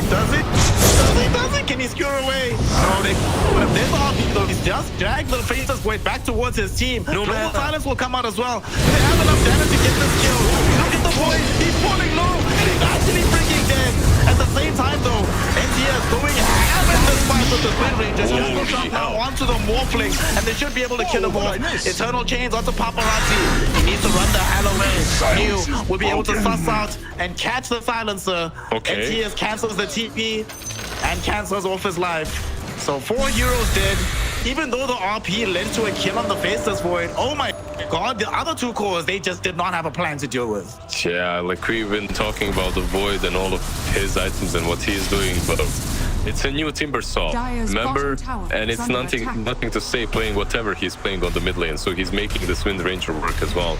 This looks so bad for JT. especially because he refreshed here and he didn't have enough mana for the second RP. If Void lives here, of course, it's a complete disaster, but it's a disaster as it is. Like, you're still losing, most likely, the last bit of your barracks. Let's see. 10 seconds before the Magnus back up. They have enough time. I feel like they do with 10 keys. That should be, I guess. See, jumps in, pop speak. Not really sure about this role. Not gonna be able to find it. Those two have to retreat. Omegas are online. Man, what a time to be alive. Radiant structures PSG are LGD. fortified. The second time that's happened in this game list where they are playing more or less evenly, get one strong fight and immediately convert it into a mass amount of objectives. Yeah, that was a high ground push when Morphin still had ages, but this last fight, okay, yeah. After killing off the Void, I really thought they had it.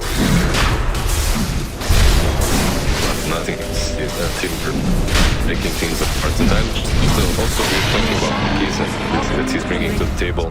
Well, he's also bringing some extra damage for everyone, right? Like the proximity mines, the fact that they reduce your magic resistance. It's also huge for a hero such as Timber, just running around, dishing out. You're dishing out the Shiva's damage, Wind Ranger as well, proccing. It's even crazier that Timber in that last fight also had access to a Mortis Blade. So, with this, killing people is gonna suck. It's gonna be very difficult to accomplish. Maybe one more fight though, as they are all respawned, they all have their ultimates, and LGD are all inside their base. Two heroes both with the eternal chain. DY, is he gonna die here? Of course he will. Doesn't matter though. GT found the RP onto the Void, but where is the follow-up? There's going to be the global, and the Chronosphere though, on the 3 heroes. JT can't get back from him and he gets ends up dead. They go now onto the silencer. Goes the lone survivor, and he's dragged back in, killed back home, and the game itself is ended off. GG well played as well. Arati will send this way and that, but it will not change anything. The edge still falls, and LGD claimed game 1 victory over Xtreme Game. It wasn't an easy one. Like, this was definitely not an easy game for LGD. Like, I did call it 2-0 for them. I do think still that they're a little bit stronger of a team, but after this game, I'm not so sure anymore. Like, there were a couple of moments in which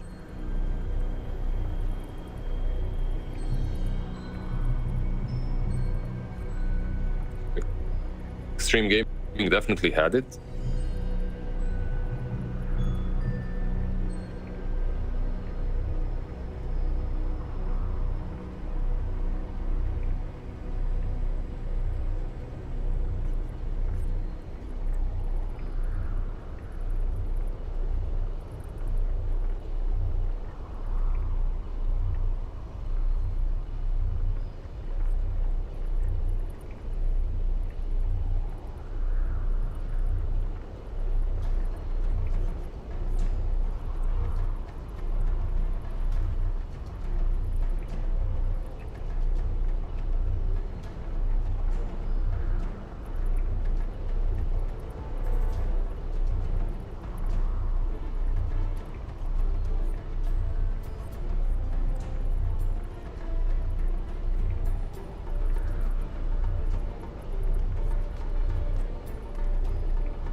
É. 600 pontos? Meu Deus. Será que é mesmo? 500 pontos. Rapaz, eu acho que é 600 pontos, hein? E na Liquid tá errado. Será mesmo? Porque na Liquid tá dando conflito, então. Porque nenhum... não, é 500 mesmo. É 500, eu que tô maluca. Beleza. Então eles vão ficar aí com seus quase 1000... Pera. Quase 1000? Não, vão ficar com 1000 pontos. Aí, dependendo, né, qual colocação eles ficam no Major, eles garantem essa vaguinha, então é muito importante pra eles. Do outro lado, o Xtreme Gaming também tá nessa luta, né? Eles têm alguns pontinhos ali, mas não é tanto como o da LGD. E bora de draft.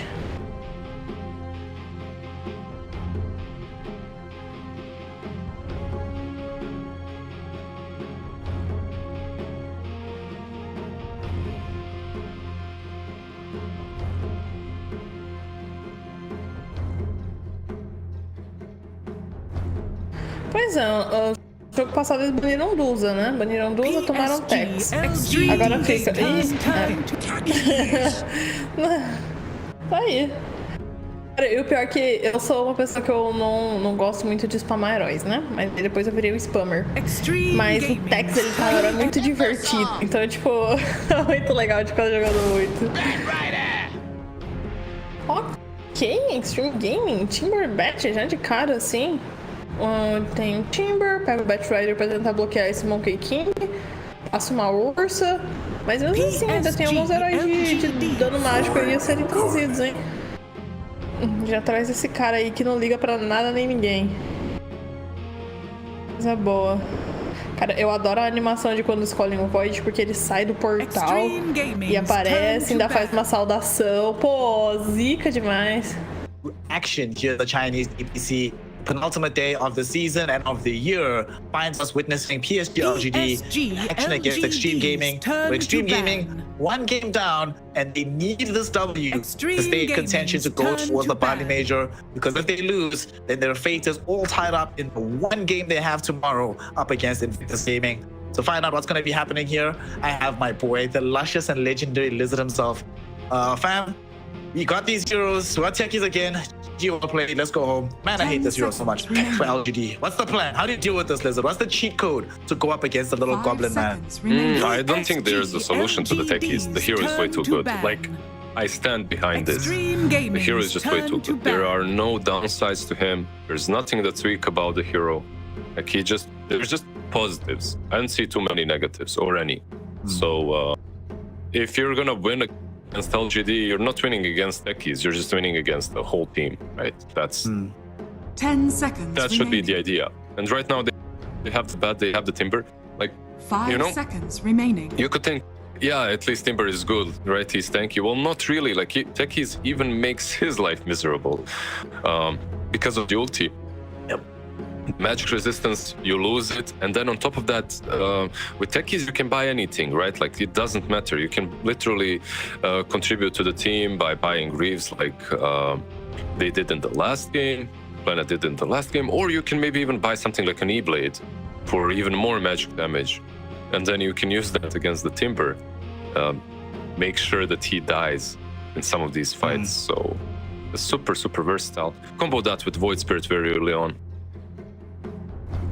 Honestly, just between these two heroes, it's really scary. Blast Off sets up for Aether Remnant, sets up for Astral Step. So if you blast off somebody, off them, and then the Astral Step comes, holy shit, that's a lot of damage in like a very short span of time.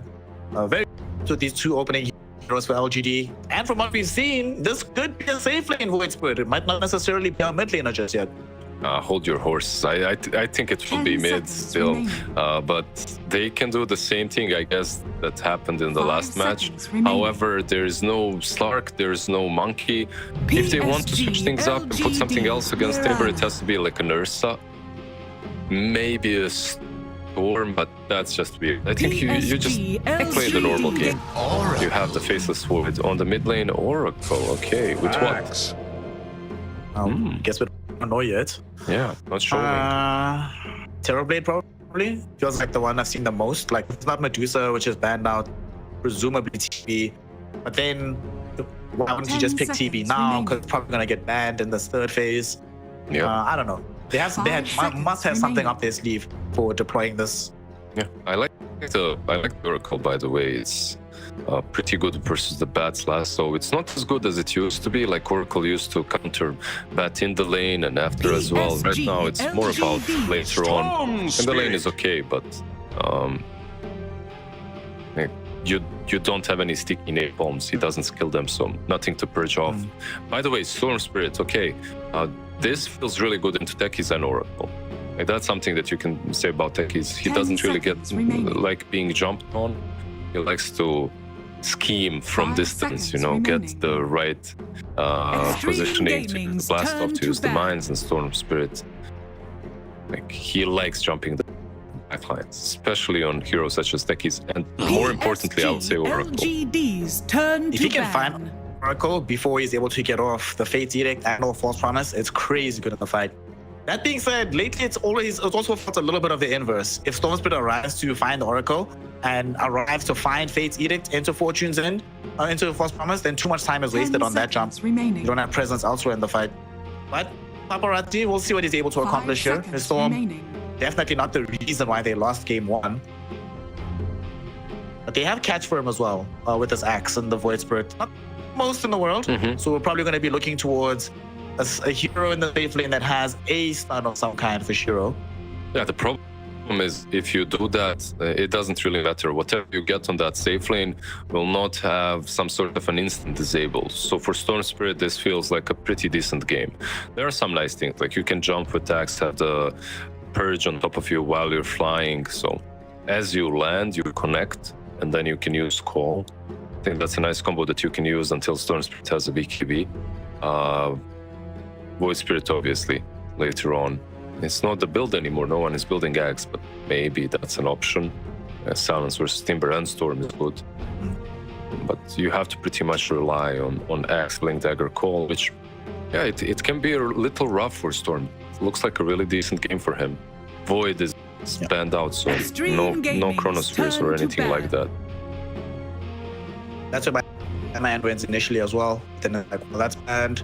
Monkey King would have been phenomenal. It's also a hero that's not involved in this particular game. So you need a hero that's going to be good in the lane. Timbersaw will have a stun against Storm Spirit and Ill later on throughout the game. And ideally would be want a hero that also combos decently with Oracle. Yep. Oh, how about to go in another direction? How about Muerta for this game? We get silence, right? Good against Storm Spirit. We get obnoxious amounts of damage that even Timbersaw can't deal with. But okay, the normal one. Ursa's the normal one, but I was trying to have some fun. Yeah, they just go back to the Ursa. Yeah. I would recommend that. Like, it's good versus Timber. It doesn't have an instant disable, but you can build an Abyssal later on. But this is the problem, man. Like, these drafters, they're reading my mind. They should stop. But obviously, these picks have been very straightforward, I would say. Like, you get Ursa into the Timber, at the same time Ursa hates playing into these ranged, that's why Morphling was banned out, I believe, right, as the last... Well, not really, it's Xtreme that banned it, but because of that, Ursa is open, you pick that up, then you pick the TB into him. Get that range against... By the way, look at that TB and his swag. And, you know, you guys can't... Yeah, you guys can't see it, but he has some very nice items. Very nice set. Those are clothes I would wear. Damn, that's true. You would actually wear that. Like, I could actually see you with that. Yeah. I 100% would wear that outfit. It looks pretty fire. It is a Terrorblade for Xtreme Gaming. Of course, they did ban the Morphling as well. Normally, at the end of a draft, when teams are banning out, it's the Morphling for PL normally when you pick up this TB. Yep. Ursa seems so good though. Good into Timber, so should be able to have a decent game overall, even into Terrorblade, because normally Terrorblade is like, well, what I can do is I'm gonna keep hitting you from afar, and by the time you get to me, you've already expended, you're in rage, you have nothing left for this fight. But this time I have Oracle that can help bridge the gap from when I'm far away from you till I actually close in on you. You still have Void Spirit and Axe that can close the gap too. I'd like their draft better than in game 1, but Lizard Scorpion, how do we go to game 3? I think they can. Like, if Timber has decent, like, I think decent game into the Ursa. I know it's considered like the melee counter, but it's not as scary as it used to be. I think you can actually do well. Later on, it should be yours.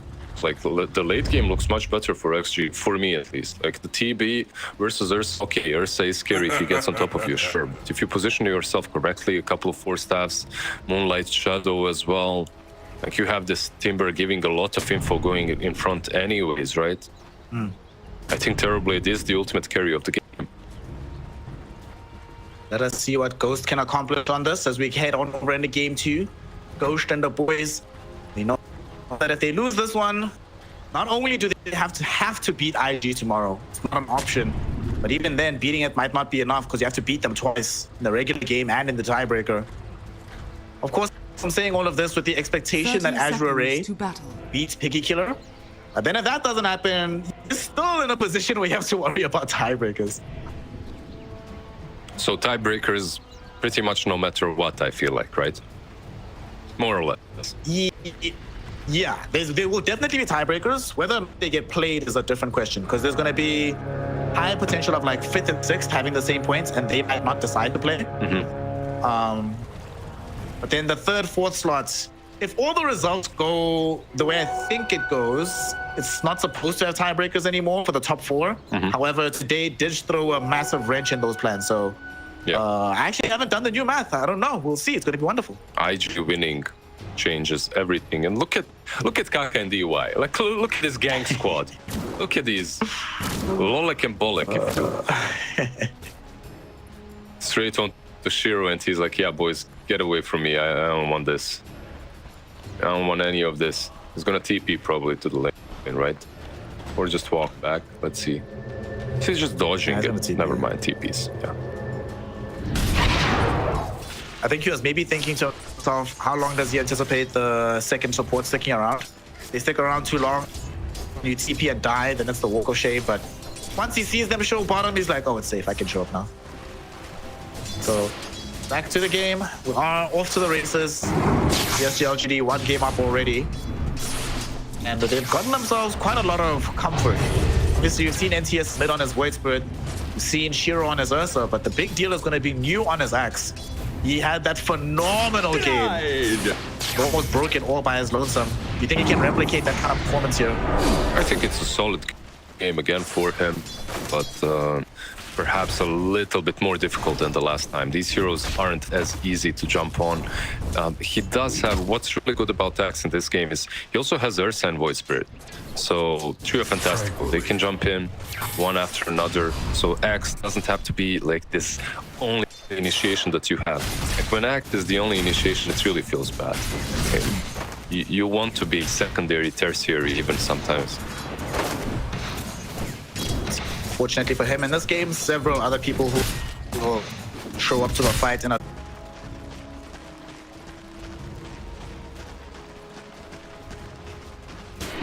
that one Ursa anyway.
PSG LGD's turn to ban. The stun, so that you can freeze heroes. Right? I think it can work, but on one side you have keys, on the other side you have ancient apparition. I'd 100% take the techie side. Extreme Gaming's turn It's 100% take the techie side. Despite not liking it, the LGD second phase they banned Pango Storm and the Puck, so that gives a leeway for Paparazzi to go in for his Void Spirit. After they had banned Ember, there's no Bloodseeker and there's no Faceless Void. So the only other red hero that I left that he has played is his Queen of Pain still here. His Primal Beast is still here. I guess both him and you can play that. It feels like they're slim picking through the mid lane at the moment. And there's Magnus, right? Like you go Magnus, Sven, Cleave, on Cleave. Yeah, and you do a hero that can actually scale decently into the Alchemist. The only problem is he usually doesn't. Alchemist outbombs and wins the game by the time Sven comes online. But he does bring you a lot of armor as well to play around with, which is always nice. Nice thing about Magnus is also that he can be made, right? Like you can put him versus Void Spirit. Yeah. If you don't, you can still think about Nothing to Say Wind Ranger, maybe.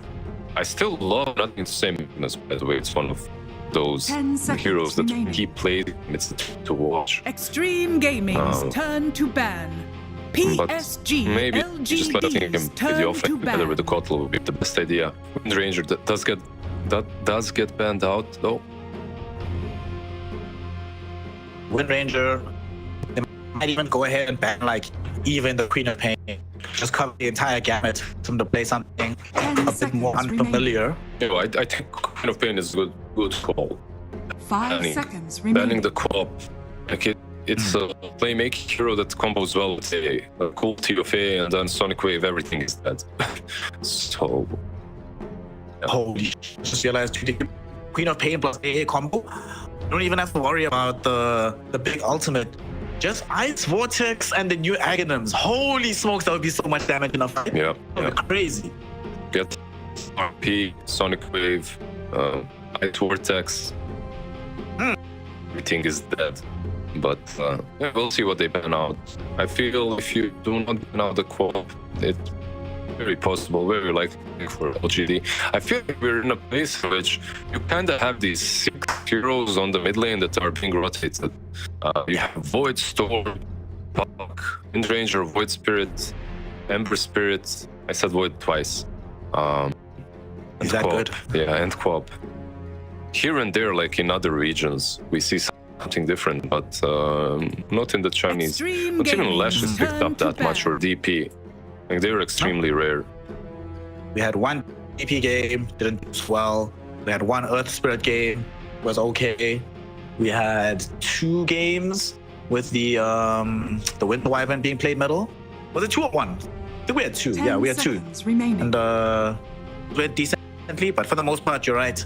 A small coterie of heroes, and not much deviation beyond it. Do we count what Buzz did earlier as a Monkey King? I don't. That was just a specific situation, I feel like. Monkey King And the one Void Spirit in that game anyway. Yeah, there was Void Spirit anyway, exactly. Okay, that's new. That's different. But this could be Legion on the offlane, right? It could still be Legion offlane to Kotl and Magmid. We'll see. I guess we can count. It doesn't matter which one goes mid. It's kind of new, right? 10 seconds remaining. Yeah. He has not played 5 these seconds heroes. It's remaining. going to be fun to see. I'll see presumably is going to be some much for Void Spirit, Wave Clear as well. That could help into some of the Alchemist pushes. I do feel like this hero was underpicked. I want to see more of her. She does. Especially when she first came out, she felt so much fun to play. Even before I left offlane, I'm like, wow, this is nice. She's got like she changed a little bit, right? Like with the arrows flying around now. She does well with Kotl. You push in the lane. She does well versus Bat, and she does well with Ancient Apparition to get pickoffs. So there's like 3-4 things that are basically the reasons why she got picked. Not that the hero is amazing at the moment. I feel like she just slots in very well into this draft. Now XG, you could pick something that messes her up, prevents her from using those duels well. You'll see they're really thinking hard. GT hero, right? Yeah. I mean, it could be a GT hero, it could also be a position 4 and bad off thing. I'd rather have the best 4, definitely, but what do they need? What's lacking? They want like there's more catch that don't have much of it at the moment. You want a late presence. Yeah, they have the stance, they have the catch. I feel like they have the damage. They need this. This is more like it, like something to prevent the Legion from destroying the hero in the duel, and something that can break up the Magnus's ulti. So now you have Winter's Curse. This one needs to be very careful where he walks around with his ulti, right? Same goes for Nothing to Say. He can't just jump in and blow the target up. But all that said, there are some bad things about the Winter Wyvern. Obviously, you're playing into Vayu Smile's Ancient Apparition. So even though there's like 3 positives versus 3 melee cores, basically, right? There's 1 negative, and that's the Winter's Blast. Blast hurts a lot coming in from the Ancient Apparition. Cold Embrace does feel like, outside of that though, it does feel like a very good game for the Cold Embrace. Good game for the Winter's Curse. We've seen that, especially here in China, the most successful teams are the ones that have a position 4 hero that can continue to scale and damage dealing output. And Winter Wyvern, we've already seen what Sumiel could accomplish with this hero when given resources. Obviously, won't have as much of a time, but can still present some degree of threat against PLGD. With all this said and done though, Liz, there's 1 game left of the day. Where are you leaning? Who is going 5-4 in the rivalry here between PSG LGD and Xtreme Gaming? And I'm looking at 3 melee cores versus Winter's Curse. It's really hard for me to go against Kaka. I think this is his game. I'm happy to go with Kaka. I'm also happy to go with Ghost because I believe this is his 8th game on the August, with like an 80 or 90% win rate during this tour so far. So lots of things to look fondly towards on XG. And unfortunately, whether we like it or not, they do have techies, who is a busted hero. So here we go. 10 men. Yeah. Let's see. Kotal will break it. They don't have a lot of nice cash on XG at the moment, at least. Like maybe some blast off, but that's it. That's the best they can do. So better for them not to fight. I feel like LGD is much stronger at the moment. PSG LGD. You're talking about this Ancient Apparition, right? Him having a hero in the lane that after a stun can trigger off the cold feet. You know, we've been having a lot of old school duos, dude, because this right here is old school. Ancient Apparition, Sven. Guaranteed trigger on the cold feet every time. Yeah, it's Ancient Apparition and Sven, and the Ancient Apparition and the Wraith King, right? That are kind of... Yeah. Oh, this is gonna get denied. Yeah, nice one by Vayu Smile. He knew what's up, understood his word, has been spotted. Alchemist, meanwhile, Ghost. And a little bit of danger here, but getting zoned away from the bounty. Okay, I'm glad that they did that because it makes it 2-2. Otherwise, XG would have been very close to just winning the game automatically. But thankfully, that's not what happens. You need to get the first blood as well. So yes, I'm saying they're close. If they got the first blood after the first 3, then it's like, oh, well. Okay. I see. Yeah, makes sense. But they do take away 2 tangos from him. He enters the lane kind of poor in region, that is. I hope you're not attached to yours, my friend. You're gonna have to give that over. And they're actually gonna try and make a move top lane. The first unstable concoction, triggered out, but Ghost care. Maybe just a little bit jittery. Wanted to make sure you got a feel for throwing it out. Just testing it. Seeing if it still works the same way it worked before. Maybe a patch happened between the games, you never know. Don't joke, that's not happened before. Yeah, he's eating a lot of damage on this top lane. At least he brought some tangos himself, so that's nice, but I feel like he's not gonna have a fun lane. Even though this lane should have been quite decent for them, like Alchemist and Techies are strong, I feel the amount of hurt they did to him before the lane started really changed things. Dota 2, game of margins. Right now, XG. not feeling very happy about the margin they're experiencing in the top lane. We had a quick glimpse of middle with the Magnus and the Void Spirit. Funnily enough, you know, we've actually just had this lane, just not as it was expected. So from the mid, should the Magnus be doing? Should we just be having an even affair here? I can't imagine either side having a drastic advantage. Well, with Magnus, you're going to be able to hit quite hard singles for Void Spirit. Maybe a bit harder as Magnus, so he has a small advantage, I would put it that way. Just after all, it is a universal on universal matchup. Both of them hit hard. 2 minutes in and Void Spirit has 72 damage. It's crazy, you know, like on the mid lane, I guess it's noticeable, but it's not that bad. For me, where it's really noticeable is when you're some 5 without armor and you're trading hits with something like a Dark Willow. That hurt. Like, that's actually where it really got to me, where I understood what the huge difference it was. Like, there's a lot of players like me that play on feeling. They don't really play on numbers. Like, you see the numbers, but you kind of feel it. You know what the damage is gonna be like, right? You know what to expect, more or less. Then I know what to expect from Dark Willow. Just hit me for half my HP. What the hell? Dota 2 is like 80% intuition, honestly. And I feel like it gets more so the higher up the skill ceiling you climb, or the skill leaderboard. Skill ladder, leaderboard? I don't know. Ladder. Whatever the surface is, so maybe the ladder makes sense, yeah. Yeah. Once you scale said surface, intuition becomes much more important than just a rote reading of numbers. Also, I love when this happened. You know, the first two games that we saw today between LGD and XG, you know, there was lots of fights, very interesting pull dynamics, you know, early skirmishes. You can tell we've gotten to a game 3 with its own internal meta. Once the temperature goes like frigid, like ice cold right now. Nobody wants to be the first one to make a move, lest you also be the first one to make a mistake. Yeah, like you said, DY actually, jumps in, gets blasted off into New. Might kill him actually, but New will be able to catch up to him as the unstable concoction is there, and it couldn't channel the Illuminate long enough. So DY will end up living. Yeah, that's what you get for having a proper carry protecting you as a support. Straight in with that unstable concoction.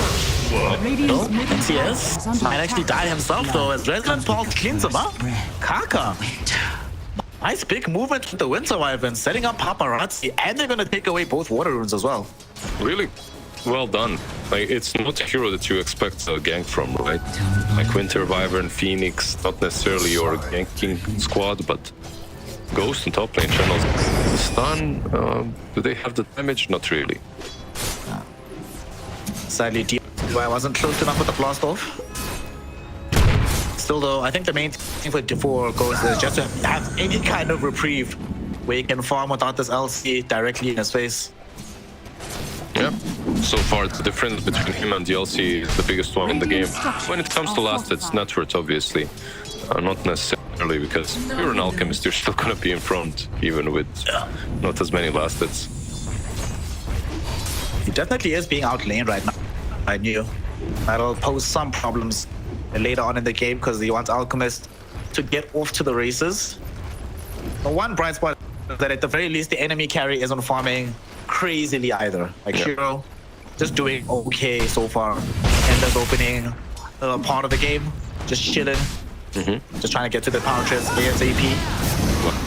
Start top again, they go on you. Gonna try this time around, and do they have what it takes? They do, but DY is certainly gonna end up dying for this, right? Planet, one more right click, should find the kill. They also brought in Wily Smile through the twin gate to ensure it's not only DY who dies, but also Hero though, bottom lane, he should be pressured because of that, right? Let's see if they can kill him while they know he's all alone, and indeed they do. Tower is under attack. Not playing support this game, so already has access to the second point of Firefly, and they just run down the Sven. So cores dying all across the wazoo, but in general, I think XG will overall be happy with what just happened. Yeah. I feel like it's kind of a similar situation, by the way. You were talking about Alchemist being pressured, Sven is being pressured as well. It's a similar thing. Both of these carries like to be in front. They want to be farming. They want to be having a good early game. Who doesn't? But yeah. What's similar about two of them is both of them can recover really well with some stacking happening here and there. So maybe that's something that the supports should be doing. Or will do. Speaking of supports, YSmile has made his presence known to the top side of the map again. They're potentially thinking about going on to Ghost, but this time around, has full HP, some power mids. Yeah, that's not gonna happen. Smile even gonna go home. Like, yeah, this is just a waste of time. Yep, Planet taking the Wisdom Rune, while Smile going back bottom. They're doing really well when it comes to levels. Like, look at that A.K.A. He's 5.5 already. 5 minutes in. Planet as well, level 5. Really well done by them when it comes to finding the experience. First might die though. Here JT can catch him. JT finally gets the vision on, but Stormhammer catches him before he enters the AA. YSmile is still alive. Start here the game committed as Cold Embrace will buy some additional time. Unfortunately though, he has to be aware that his life is forfeit as JT gets taken down by Shiro. Yeah, when they went on him, I was like, yeah, they got this. It's just a puny AA. I click on that, he does the Firefly. Radiant's middle tower is under attack. That's turned from a really good dive into a free pick-off for Sven. It's almost gonna start building into the Moscow. Dyer's bottom tower It's gonna accelerate his timings across the game. Lane, he thought about going on at the boss door. Papati was nearby. The double damage rune bottled up. Might want to use this though. I think you still try and pursue a fight somewhere. And they have some vision bottom, which shouts Shiro farming. They're coming for it. And YSmile just left the area. He's all alone. He might be dead. It's he. Radiant's comes another Firefly. Shiro. Shiro. This is not allowed, bro. Game in, game out. This man just fine. Yeah, every single game. Miro goes to the other side. Gets competent. That's Ancient using his first ult. First off, gave him some dual damage. Will get punished by Paparazzi. But if you're forcing him to just respond and punish you instead of being on the front foot and killing your carry, you're still okay with giving up your life. Is under attack. Radiant's bottom tower is under attack. Alchemist meanwhile Sven waits, dodges that gank, continues farming. You're really happy if you're in LGD shoes right now. They're also making a lot of stacks. YSmile has been doing so much work, by the way. This Ancient, not only is he the one killing off Alchemist, they can kill him again in 15 seconds. It's that he blocked the hard camp in the enemy triangle too. So, made sure that they're not getting a lot of stacks for Alchemist as well. Has fallen. What a boss this guy is. Like you say, he does have access to the 6, and unfortunately though, I don't think he'll get to use it in tandem with the LC, because the LC is gonna get killed off here. They're coming into water. She is very far good, and as a result will be very, very dead. Kill wanted for Ghost. Are they gonna steal some stacks? Is that the plan? I mean, is that straight into maybe into? Dude, if they get all of this is so big. Like Ancients are too slow. Get the hard cap at least. Their own side of the map is fairly protected. Alchemist doesn't have access to the maps just yet, so they won't be able to take their agents either. Looks like we'll just end up trading on hard camps instead. Okay. Look how the meta has changed when it comes to these rotations, right? Like teams are really putting a lot of effort in contesting the Ancients. JT. Dead. Oh, girl. Radiant are scanning. It's kind of funny to think of people as a as a kill combination, but they are. Plus, there's so many slows, so you can't actually escape them. So cold feet always procs. They have knockback. They have so much damage. It's crazy. Look at the sentries doing the triangles with UI right now. One sentry there, others on the Radiant side. Also the same thing. Dyer's Of the Ancients of the hard camp. They're making sure that these two carries are just not money found. Let's see. On his duels, will he be able to find the same? Hasn't been able to do so just yet, but I don't think he was aware that it was blocked just yet. But he'll know on the next go around. Should be ready. Yet again, a very even affair early on. Everyone is aware of what stakes are present. It's 5 for 5 right now. Barely any gold in it, but this is an Alchemist draft. So sooner rather than later, we're all going to be expecting a bigger spike in the overall net worth for the side of it. Yeah, getting that what I do 100 gold away, and he's got it. Meanwhile, Sven, what are we waiting for in Sven? I'm not even sure. He's got Madness and the court. Is he buying a hall? Echo. Echo on top. Okay, Echo on top. All right. Cool. I was thinking maybe one or the other, and you're set then for Blink BKB. For both. Guess you can use this sample later on as well for different things. By the way, do you like the mechanical assembly? I usually like it. I feel it's good, but in this match it's like way too good. They're just buying a Vanguard and then disassembling it into Octarine and stuff feels way too strong. Another kill for Legion. It's another dual kill as well, second one of the game. We'll also open up for the tier 1 tower that they should be able to kill off after this lift. Got God strength from Shiro. Yep. So they are afraid that XG are going to mount a turnaround here. I mean, there's no way you go for Roche from this, so intriguing that they thought the God strength was necessary. Structures are fortified. Get things done a little bit quicker, maybe. Under attack. And I might find this to DY. Look at DY here. Really thinking about it. They even brought Kaka in. Dire's middle Just tower from the is Void under Bird, attack. working it through the mid lane, they were able to find the reach they need.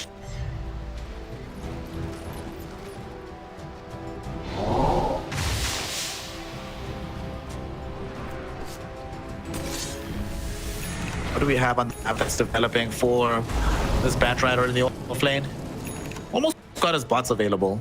At that point, his map presence is a lot higher. We could see him start to sweep around and make some moves, but we're also just gonna blink Tiger for LTS. I would not be surprised if he catches up with Planet and why he's smart and try to make something happen with this little teleporting scroll or this little teleporting stick. And this is probably the best example. Him and Earth Spirit, maybe, when it comes to disassembling, right? Like you're a bat, you go Arcane's Vanguard in the lane. I don't know why Vanguard works that well on you, but sure. And Arcanes, then you disassemble them, get an Octarine. You pretty much use every single component of it and go travels. It just feels way too. Or an Earth Spirit, you disassemble it, make yourself what's it called, a vessel, if you're playing it as a core, but at least that hero isn't that powerful, so it doesn't really matter that much. Conflicted when I think about disassembly as a mechanic. Dire's middle tower is under Dota attack. should have fewer things that uber punish you for making a mistake. It's an incredibly punishing game. But disassembly just feels too good. Like, you should actually sometimes make the mistake. I bought the wrong item, I messed up, it is what it is. I'll spend the right gold, or plan out my build more carefully. Looking items, but just the assembly, you say, just way too good. I'm gonna see something change about this. But the very items, like certain items, the components shouldn't be disassembled components. Like BKB should be something you're only buying BKB, for example. Right now, BKB control for anybody. Yep.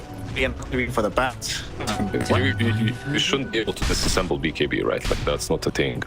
As much as I'm aware, things changed there. But you can start getting components. Jumping onto NTS, put these heroes face. Come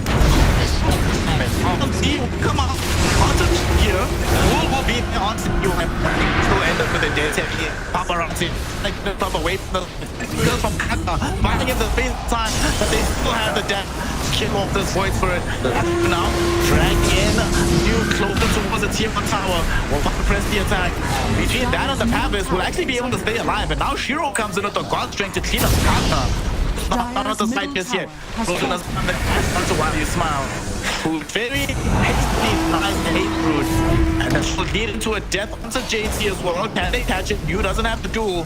Firefly being on the line. It shows me JT flies. And it's then Mew's the one that's overextended. Will end up dead. Worse than where goes the DUI.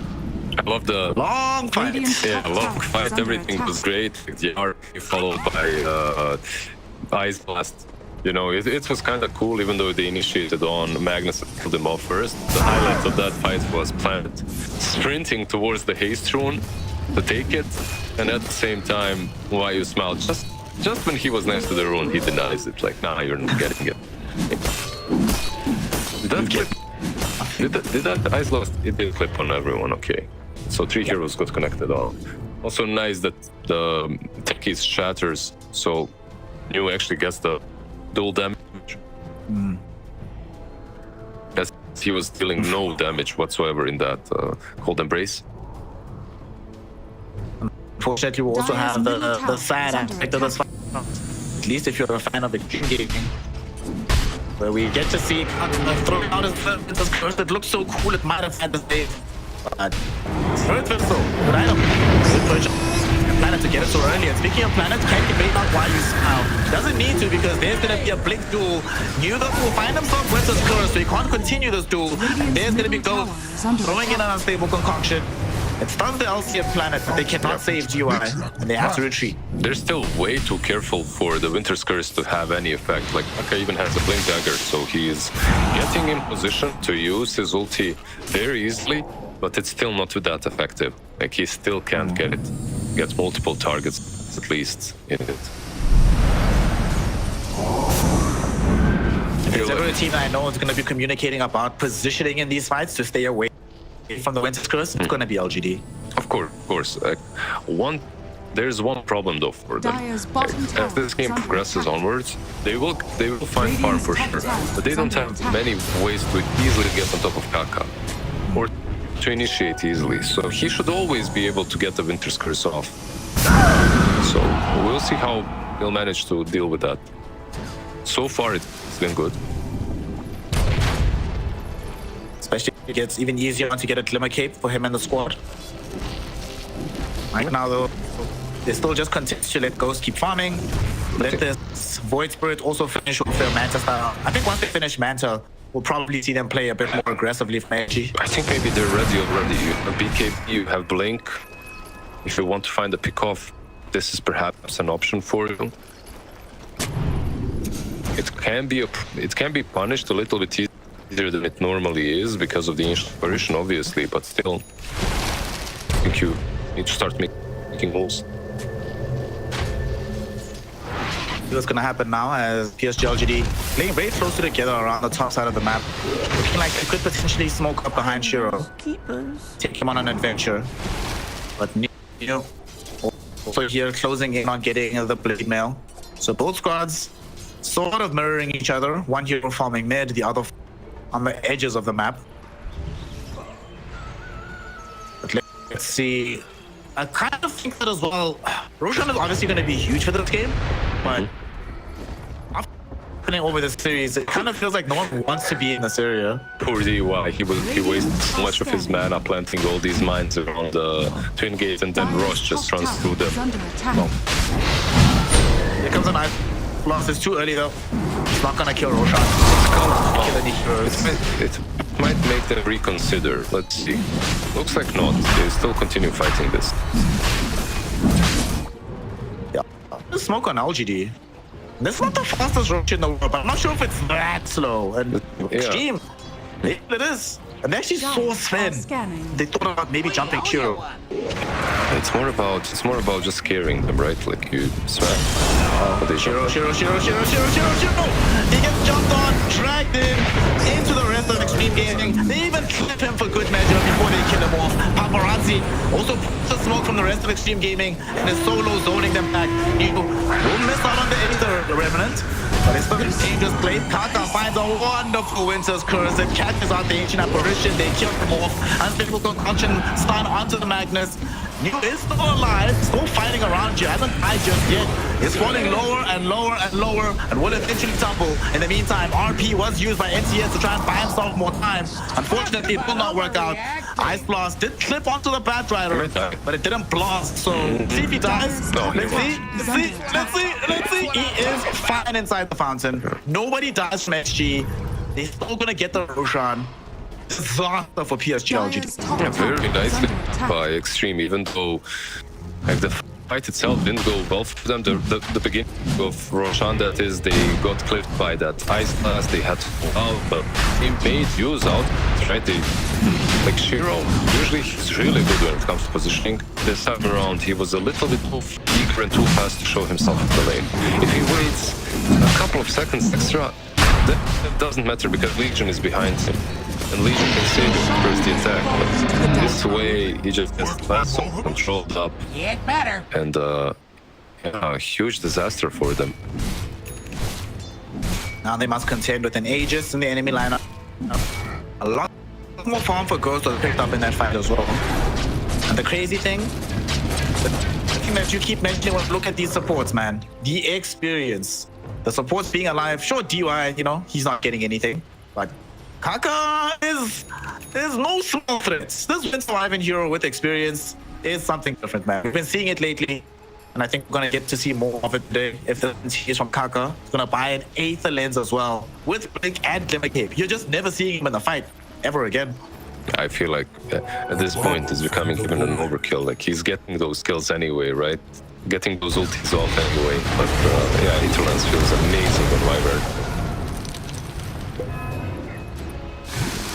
Techies gets a shard.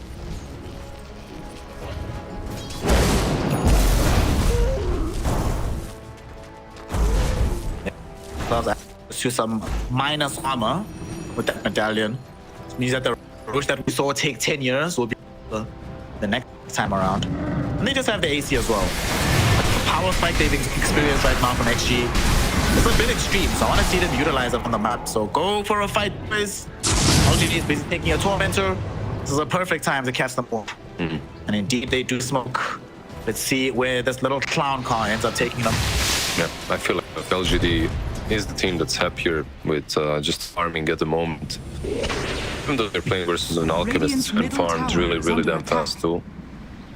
Looks like they might get jumped on. The line was being drawn. Yeah, they have awareness that something's going on here. The rest of LGD actually started to retreat.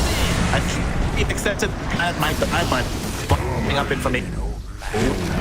GP taken out, and they're gonna take a kill on the Raging Triangle. I don't know about this one. Shiro jumps off the high ground looking for DY, is able to kill him off with the VKB God Strength. So 1 for 1, but the investment from LGD matter at this point to make that kill happen. Yeah, I'm surprised Kaka. He felt at the job this time around. Like he was looking towards the left side of the fight, but not the right. So Techies gets picked off, even though there was Winter's Curse, there was Cold and Berries. Like he could have saved the Techies there. But okay, probably had more important scenarios to think about. What if that he hates techies as well and he wants the techies to die? He's like, yes. Not those kind of scenarios, but sure, yeah. He's your fellow techie hater. There we go. Still though, even though they don't manage to save the techies' life, they still got a tower and they're about to get another one through this mid lane. So they're corralling in the map. Some of the plays what we saw them doing in game 2. So far it's been working for A.K.A. quickly, making most of these engagements. And Sven out on the place where he feels uber scary. Sven, I feel like to me only gets crazy scary once the crits start coming out. And we haven't achieved those just yet. So for now, XG can kind of do what they want. And they'll do what they want by going for you. Oh my goodness though. RP from NTS. Oh damn. That's actually very unfortunate for JT. JT was a bit too slow to jump. So he had to spend a second or two trying to search for you. And that second or two gives NTS all the space that he needs to find Cure into the kill. Yeah, he's a little bit unfortunate, but he is just way too fast as well with his reactions, so punishes him. Which is nice. What sucks though is that you can't get anything back from this, right? Yeah, probably not. No, actually jumped in, almost caught. He did not die. Oh no. Yeah. Well, there's the advantage he just got by killing Batra. Yeah, unfortunate. He was on a completely different side of the map from his teammates. Okay, as long as you're taking these small little skirmishes, you don't really want to fight into the Aegis anyway, right? So Dire's top tower 1 or 2 deaths isn't going to change your game plan completely. You're only 6k behind, but the problem is this next fight, Alchemist is going to have an Abyssal Blade, most likely. And that will be difficult for Sven to deal with. You'll actually have to control the Alchemist. Even not the Aegis, do they... Oh, he has Aegis, right? Firstly, can they kill him twice? And if he doesn't have Aegis, can they kill him once if he has BKB, AC, a Basher now with the Abyssal, and the backup on Kaka? Is under attack. I think he's killable. Even with all of that, I think he's killable. Like, you have a Sven with crits getting towards Silver Edge and Senti Gold. You also have Ice Blast, obviously, the most important part of it. JT, oof. That's fine. Regeneration. Just popping some smokes. They can't find the angle of attack for the side of PSG LGD. They will just have to stay back. Wait for another opportunity. On the bright side, though, they did not end up losing any of their tier 2s in the mid or top lane, and they still have access to their high ground. So the game is rough, but it's not insurmountable where it stands right now. I don't think it's like that hard at all for them. 8k behind, but sure you have Magnus, who's almost completed a Harpoon. Well, getting closer to it, at least 300 gold away. Sven as well, with Silver Edge. It's all about the execution, really. Like, you're 9k ahead, but 9k behind, but remember, it's an Alchemist team, right? It's like an Alchemist lineup, so... It's not as bad as it looks, like you said. They are trying to make it a little bit worse, though, with the smoke. There's an Abyssal completed on Alchemist, so this could be the difference-making fight. Sadly for them, though, it ends up being ships through the night and they find nothing. LGD even drop a Kobold into the Roshan pit just in case. And they're gonna smoke again. Dire's middle tower. So smoke on smoke on smoke. I think this game might have broken a record for the most smokes I've seen in one game. I think because, like, this series is crazy. It's extremely close. This game is very close. It all really comes down to the initiation, and they might see paparazzi. Do not get a clean angle onto him. They do get a clean angle onto deep. Find the... There's gonna be a cool embrace. No one's just just yet, but this Hero back DY further away from his team. And where's the Sven at? Shiro, you my friend, but he's last one up right now, finding 1v1 versus Ghost. Ice Blast will zone, but goes back a bit, and then the Winter's Curse, while Shiro will beat down his own friend. Really wanted to kill, nothing to say, but my goodness, paparazzi survives with 80 health. 80 actual health. He's surviving the fight. And that crit flee on Sven, that was something different. Why you smile, he will fall in the end here. They will chase him down most likely. Okay. XG. They win that fight, but we do start to see some shades what could be possible from PSG LGD. 5.3k damage dealt by him alone, I'm sure. I feel like they have this one big problem that's like you need to find a way to eliminate the Wyvern. The curse is way too hard to deal with. If you can't, basically, you have 3 cores and all 3 cores are melee. So you want to be jumping the same target to eliminate it, to kill it. But you can't because of the curse. Speaking of, okay, intriguing fight happening here. It was a last in one direction and few in the other. For a second, it looked like JT had Aghanim Scepter, but it was just SES skewering him while he lassoed Planet. He actually helped Planet, right? Like, he helped them all. He lassoed the Kotlet and the skewer just saved Planet. He pulled him away from everyone else. No way. They're actually going, potentially looking to contest a Roshan here. He's not going to be up for another 90 seconds, but they could potentially get him. this can't happen twice in a day, Lizard. We can't have like all the games being this close. But it feels like it might happen again, that we have a massive fight at Roche that turns everything around. We will bet is dead for 20 more, but he's got travels too. If a fight breaks out here, I wouldn't be surprised if he uses that buyback. Probably telling his team right now, please, for the love of God, don't jump anybody. I don't want to buy back. I want to keep the money. But we'll be allowed to respawn normally. So now the question is, Liz, do they just stick around for LGD until the Roshan is up? Is it going to be that important for the next stage of the game to force a fight here for them? Let's see. I think it is important. I think you should be taking this fight because you have a lot of abilities, like a lot of cooldowns, and if they get that hit once again on Alchemist, they will be pushing your high ground much easier. One great thing that they do have on LGD obviously is this Harpoon Blink Magnus. And the melee cores, they find it kind of difficult to push high ground into that. But it's still far away. We'll see how this doesn't play here because all heroes are gathered around the area looking for a fight. I love this game of positioning, really. And both teams should know, yeah. One with Ice Vortex, the other with the Illusion. Both teams don't know that Roche has respawned. Are there some big items coming out? Let's see. Ghost has Overwhelming Link, has a Link also completed now too. I don't think they can. He can get that to duel him? That would be huge if he can something to do like that.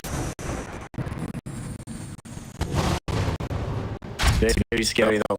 What does have for us? Overwhelming Blink. He is pretty getting close to max out on the Alchemist. Going for it. But I find this the Link is being protected the time around. Ice Lock comes out as well. But that's fine. Almost brought down. And it will now connected flush. He does not have bad. He brought out full of Blink kids. Oh, don't triggering up the stuff. They could get disaster. Soft round, but they do not have vision.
Didn't prevent Roche from falling. Like if Kaka has Winter's Curse, you can't just go into the pit. You're just too damn vulnerable to him. Well, he has it now. Let's see what they can do with it. Ghost, yet again. Self-stuns himself. Game has been rough in the last 2 minutes. Okay, it's only a 2k gold lead now in favor of Xtreme Gaming.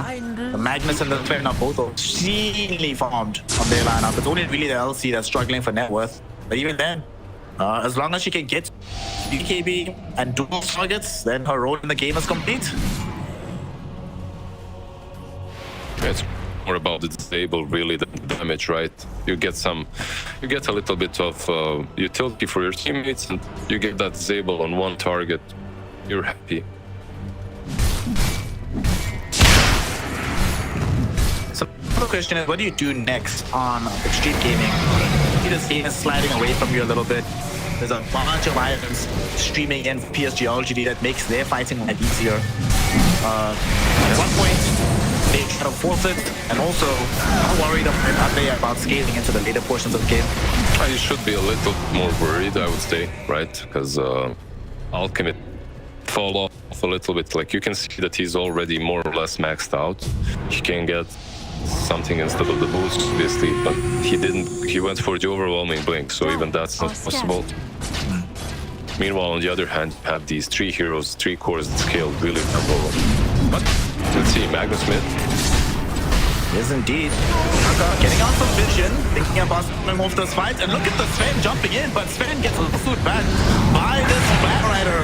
He's very far from his team. Abyssal Blade on top of him by Ghost. Hero, he can't get away from this, and he will die. First life committed.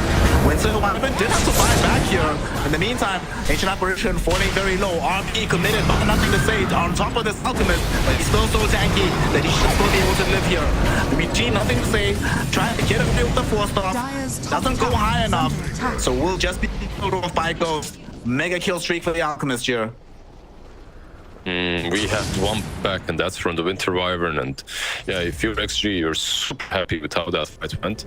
I think LGD initiating with Sven isn't perhaps the best idea unless you can really blow up the target. And you saw what happened. Even if you do blow the target up, So onto LC, she gets dragged back in. She should die here. And why you still thought about going in, but now realizes he might be actually too far extended.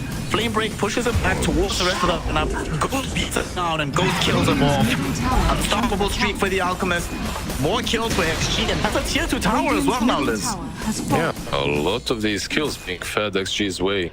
Maybe they can push high ground even. Let's see. They don't have the Batrider with them, but he does have those travels too. 10 seconds, he will be able to connect. Radiant structures are fortified. Holy smokes. In this position right now, can you imagine how happy you must be as LGD that you first pick Coddle? Right? Now you're just like, thank God. Otherwise, we would have been screwed at the moment. Yeah, at least you have something to defend with, but it truly does come down. Like, this game comes down to the execution. You're 6k ahead on XG. You've got a couple of kills, sure, but the lead isn't that huge. One of the issues that they have is this one is being controlled by Bat. That last fight, he jumps in on the Wyvern, and then he just gets zoned completely away with his teammates, away from his teammates. Is anyone on the team buying a Lincoln Sphere? We have one of the Magnus. Yeah, they're using it on him already. It just isn't enough. There are 4 stats and stuff. You can break it. I think the main point is how you initiate who goes in first. We have an opportunity to test that out right now because XG are positioned on the Radiant Triangle, sort of daring PSG LGD to come up the high ground. And Observer Ward plopped down as well, so QI ready to defend this area. How do LGD approach here? They do approach by just blinking headlong there. NTS does have the skewer back onto the low ground. In XG, they don't react fast enough to catch him out. I thought Kaka was just gonna blink Winston's Curse, but that's not to. It for perhaps that moment that's more clutch, right? I mean, when they're jumping you and you're breaking the fight in half. Like it always feels better when you do it as Wyvern in those situations. But yeah, like right now it looks like LGD a little bit stuck, even though they don't feel they're losing the game. There's nothing against them. They don't have enough vision, and I think that's what's hurting them the most. We'll throw some bodies on the line to try and recover this position on the high ground. They don't have a gem. They do at the very least. So plan and get some vision back for them that way. He's got a gem, he's got a hex, he's got a vessel, he's got it all. Like this guy, anything you need, he's got it. You should smoke probably, right? Yep.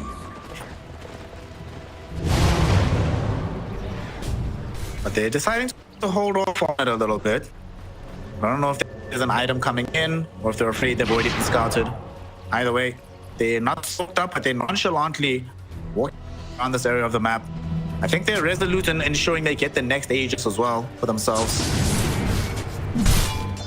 It's not gonna respawn that quickly, so another fight is probably necessary before that happens. And by the time they decide to smoke and make a move, Alchemist still farming, still getting more and more farm, and extending that.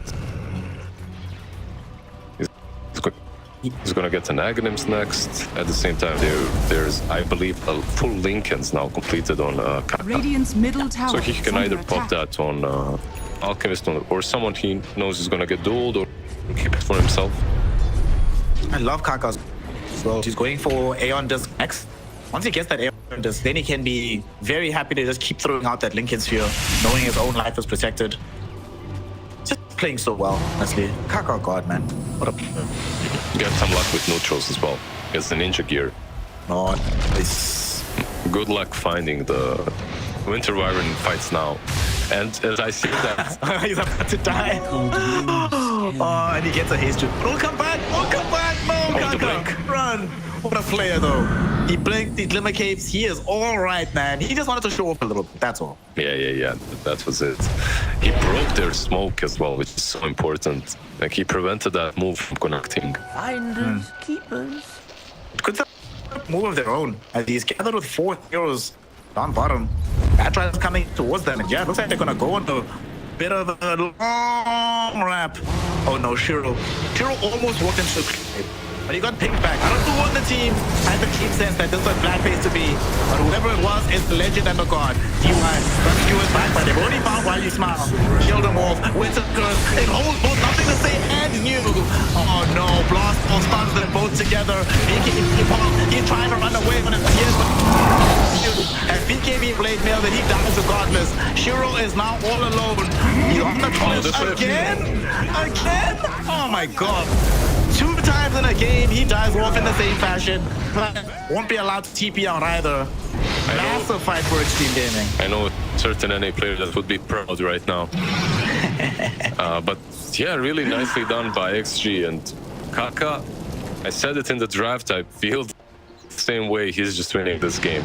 Cold Embrace on Techies, Winter's Curse on Legion and Magnus to have them play with each other while everyone else is kiting out the Sven. The Sven turns to at least try to finish off the Techies, but he gets Cold Embraced. This Wyvern needs to die first. They need to find a way to kill him off.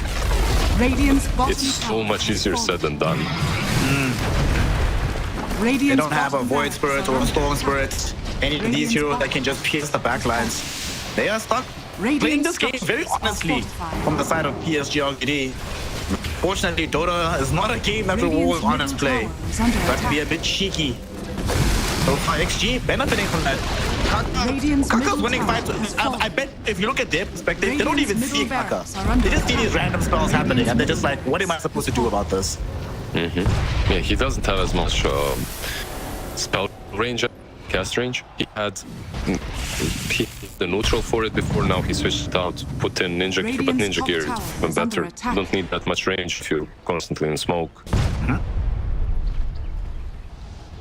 Oh boy. Full lane of racks bottom, melee through middle. Only top that they can play around.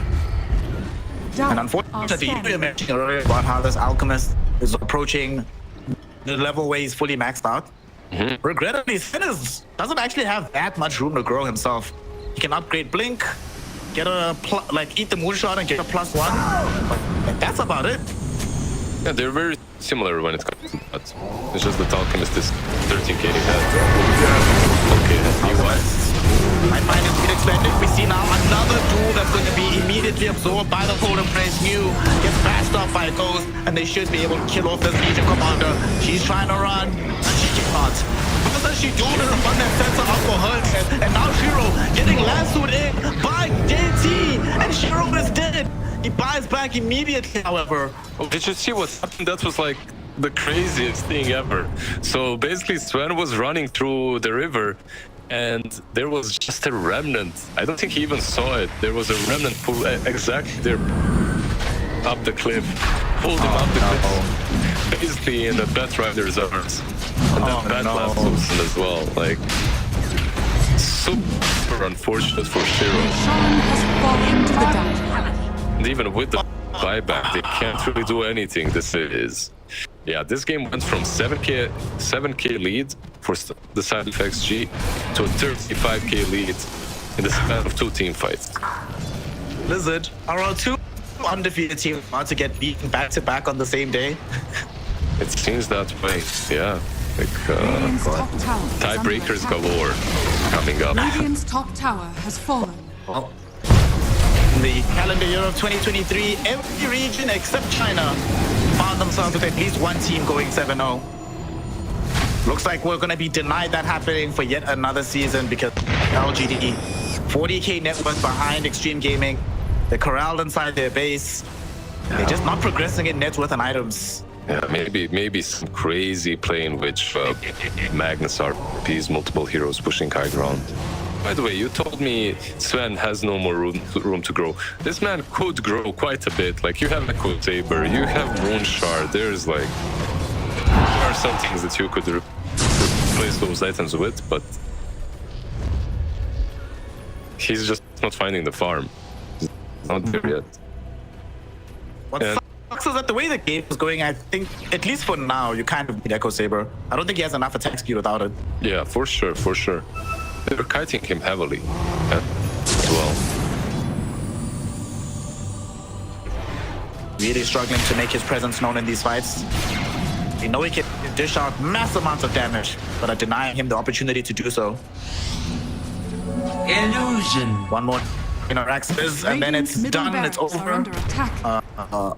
They at least have mega creeps, the game can still continue. We are getting to 25 levels now. We have quite a few in this game. Do any of them stand out as being potentially game-breaking talents? Well, Sven got his 50 bonus strength gain, gun strength. You get Alchemist, more movement speed. You can drop your boots finally as Alch and play without them. Right? Yeah. Bat Rider as well. Seems pretty solid.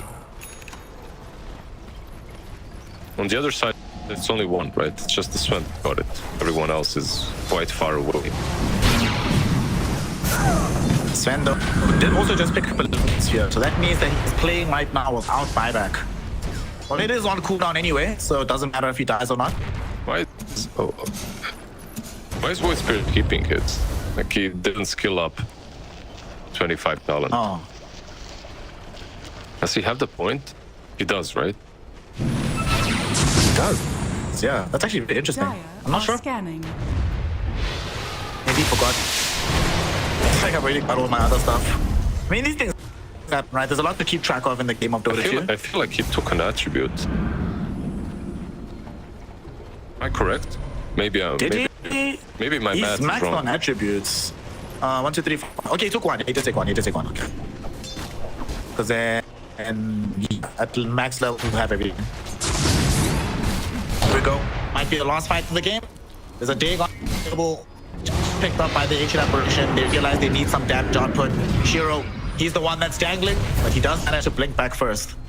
It's such a stressful game to be playing as Shiro because he also knows that kind of LC and Magnus need to counter-initiate. Ancient apparition and Card will die if you just look at them. So there's nobody else who can actually do what he's doing right now, which is so scary given how important he is for the game. Yeah, he wants to be doing it, but he doesn't have back, so yeah, he does have the gold, it's just still on cooldown. He'd really love this game to continue for a couple of extra minutes so that he can throw his life the way he did before. Radiant's top tower is under attack. How many minutes he has to wait? It's not just, 3 minutes. It's long. It's not the longest. When I say 200 seconds, you're like, that's a long time. So let's see if they defend it for 200 seconds on the side of PSG LGD. I'm sure they can, at least not when it comes to megas. It's G though. The creep wave has been mopped out, so they're waiting for the next one. They're gonna take any risks when it comes to this push. LGD ensuring that they have protection. They push back Ghost, and they were looking for the skewer back. NCS, he doesn't find him though.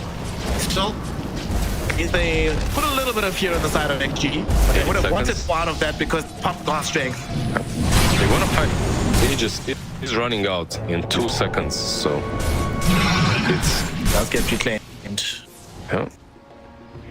But even without the Aegis, dude, this guy has 4.2k HP, 30 armor.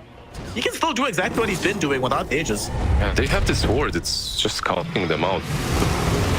They're still not dewarding it. Radiant's top barracks has They will fallen. not be able to de-ward it, and they will just get Mega. And Xtreme Gaming get forced forward again onto Ghost. The Alchemist. That's They cool. could have jumped him. Yeah, that's cool. They're really trying hard to get him as close to the fountain as not good. Radiant's middle barracks has fallen. Maybe Hex Force, then Harpoon and skewer him all the way back into the fountain. Like, it's possible. It is gonna win you the game, and can you rely on strats to win? Probably damn not, but it keeps things interesting, you know? It's still fun. 11k gold on Alchemist. Go buy some ag, man. What are you doing? Buy some people. Get your teammates some ag scepters. No, he can't do the same to buy Bitcoin. He's old. Okay, he's investing when the market crashes. I see. He's waiting. Yeah. Well, the market's already been crashing. He's waiting to buy the dip. He wants to see when flash lands. Then he's like, yes, I'm gonna buy on the dip. See. Right now, the full Mega feels good. And can LGD ever leave their pit again in this game? Unless they wipe the entire field, actually. I feel like they do push out Megas very easily. That's when you have Mag, right? It's not that difficult. But just looking at this, they're way too poor. They're 50k behind. I'm sorry, but this game is feeling very over. That is in. That's in. And the last two onto Ancient Apparition. And they also get a Winter's Curse onto New with Shiro right next to him. And they're going to try and jump on him. New will be the one finished off first. Shiro, pop God Strength and BKB, but he's just getting chained back by Ghost. He is fighting back with his Satanim quite well, though. Ghost is surprisingly strong. The RP will come out. Alchemist in the middle of the space. He's still alive for now. RP not going to be available just yet again for NTX. And they found a very nice duel, a very nice cure. They don't have the control and they don't have the damage. NTS will die now. He dies back. Shiro, though, only has buyback again in 5 seconds. You'll definitely use it when it comes. They don't have an Ancient Apparition for a lot longer. So how on earth do they hold here? RP not available for 90 seconds. They're trying to skewer back DY. Buyback eventually coming in from the Sven, but it's too late. They've lost the tier 4 tower. They're coming in for the rest of the game here as they're being jumped in this way and that. JT finds the 2-hero lasso, setting up for his team to finish off the Sven. And as Shiro dies, GG is called, and Xtreme Gaming stay in contention to go to the major. They end the dreams of a lost streaks melody, and they put themselves ahead in the rivalry matchup. GG, well played to them. What a game from the XG lineup. Yeah, just extremely well done by them. I was super. I don't know. It was just a very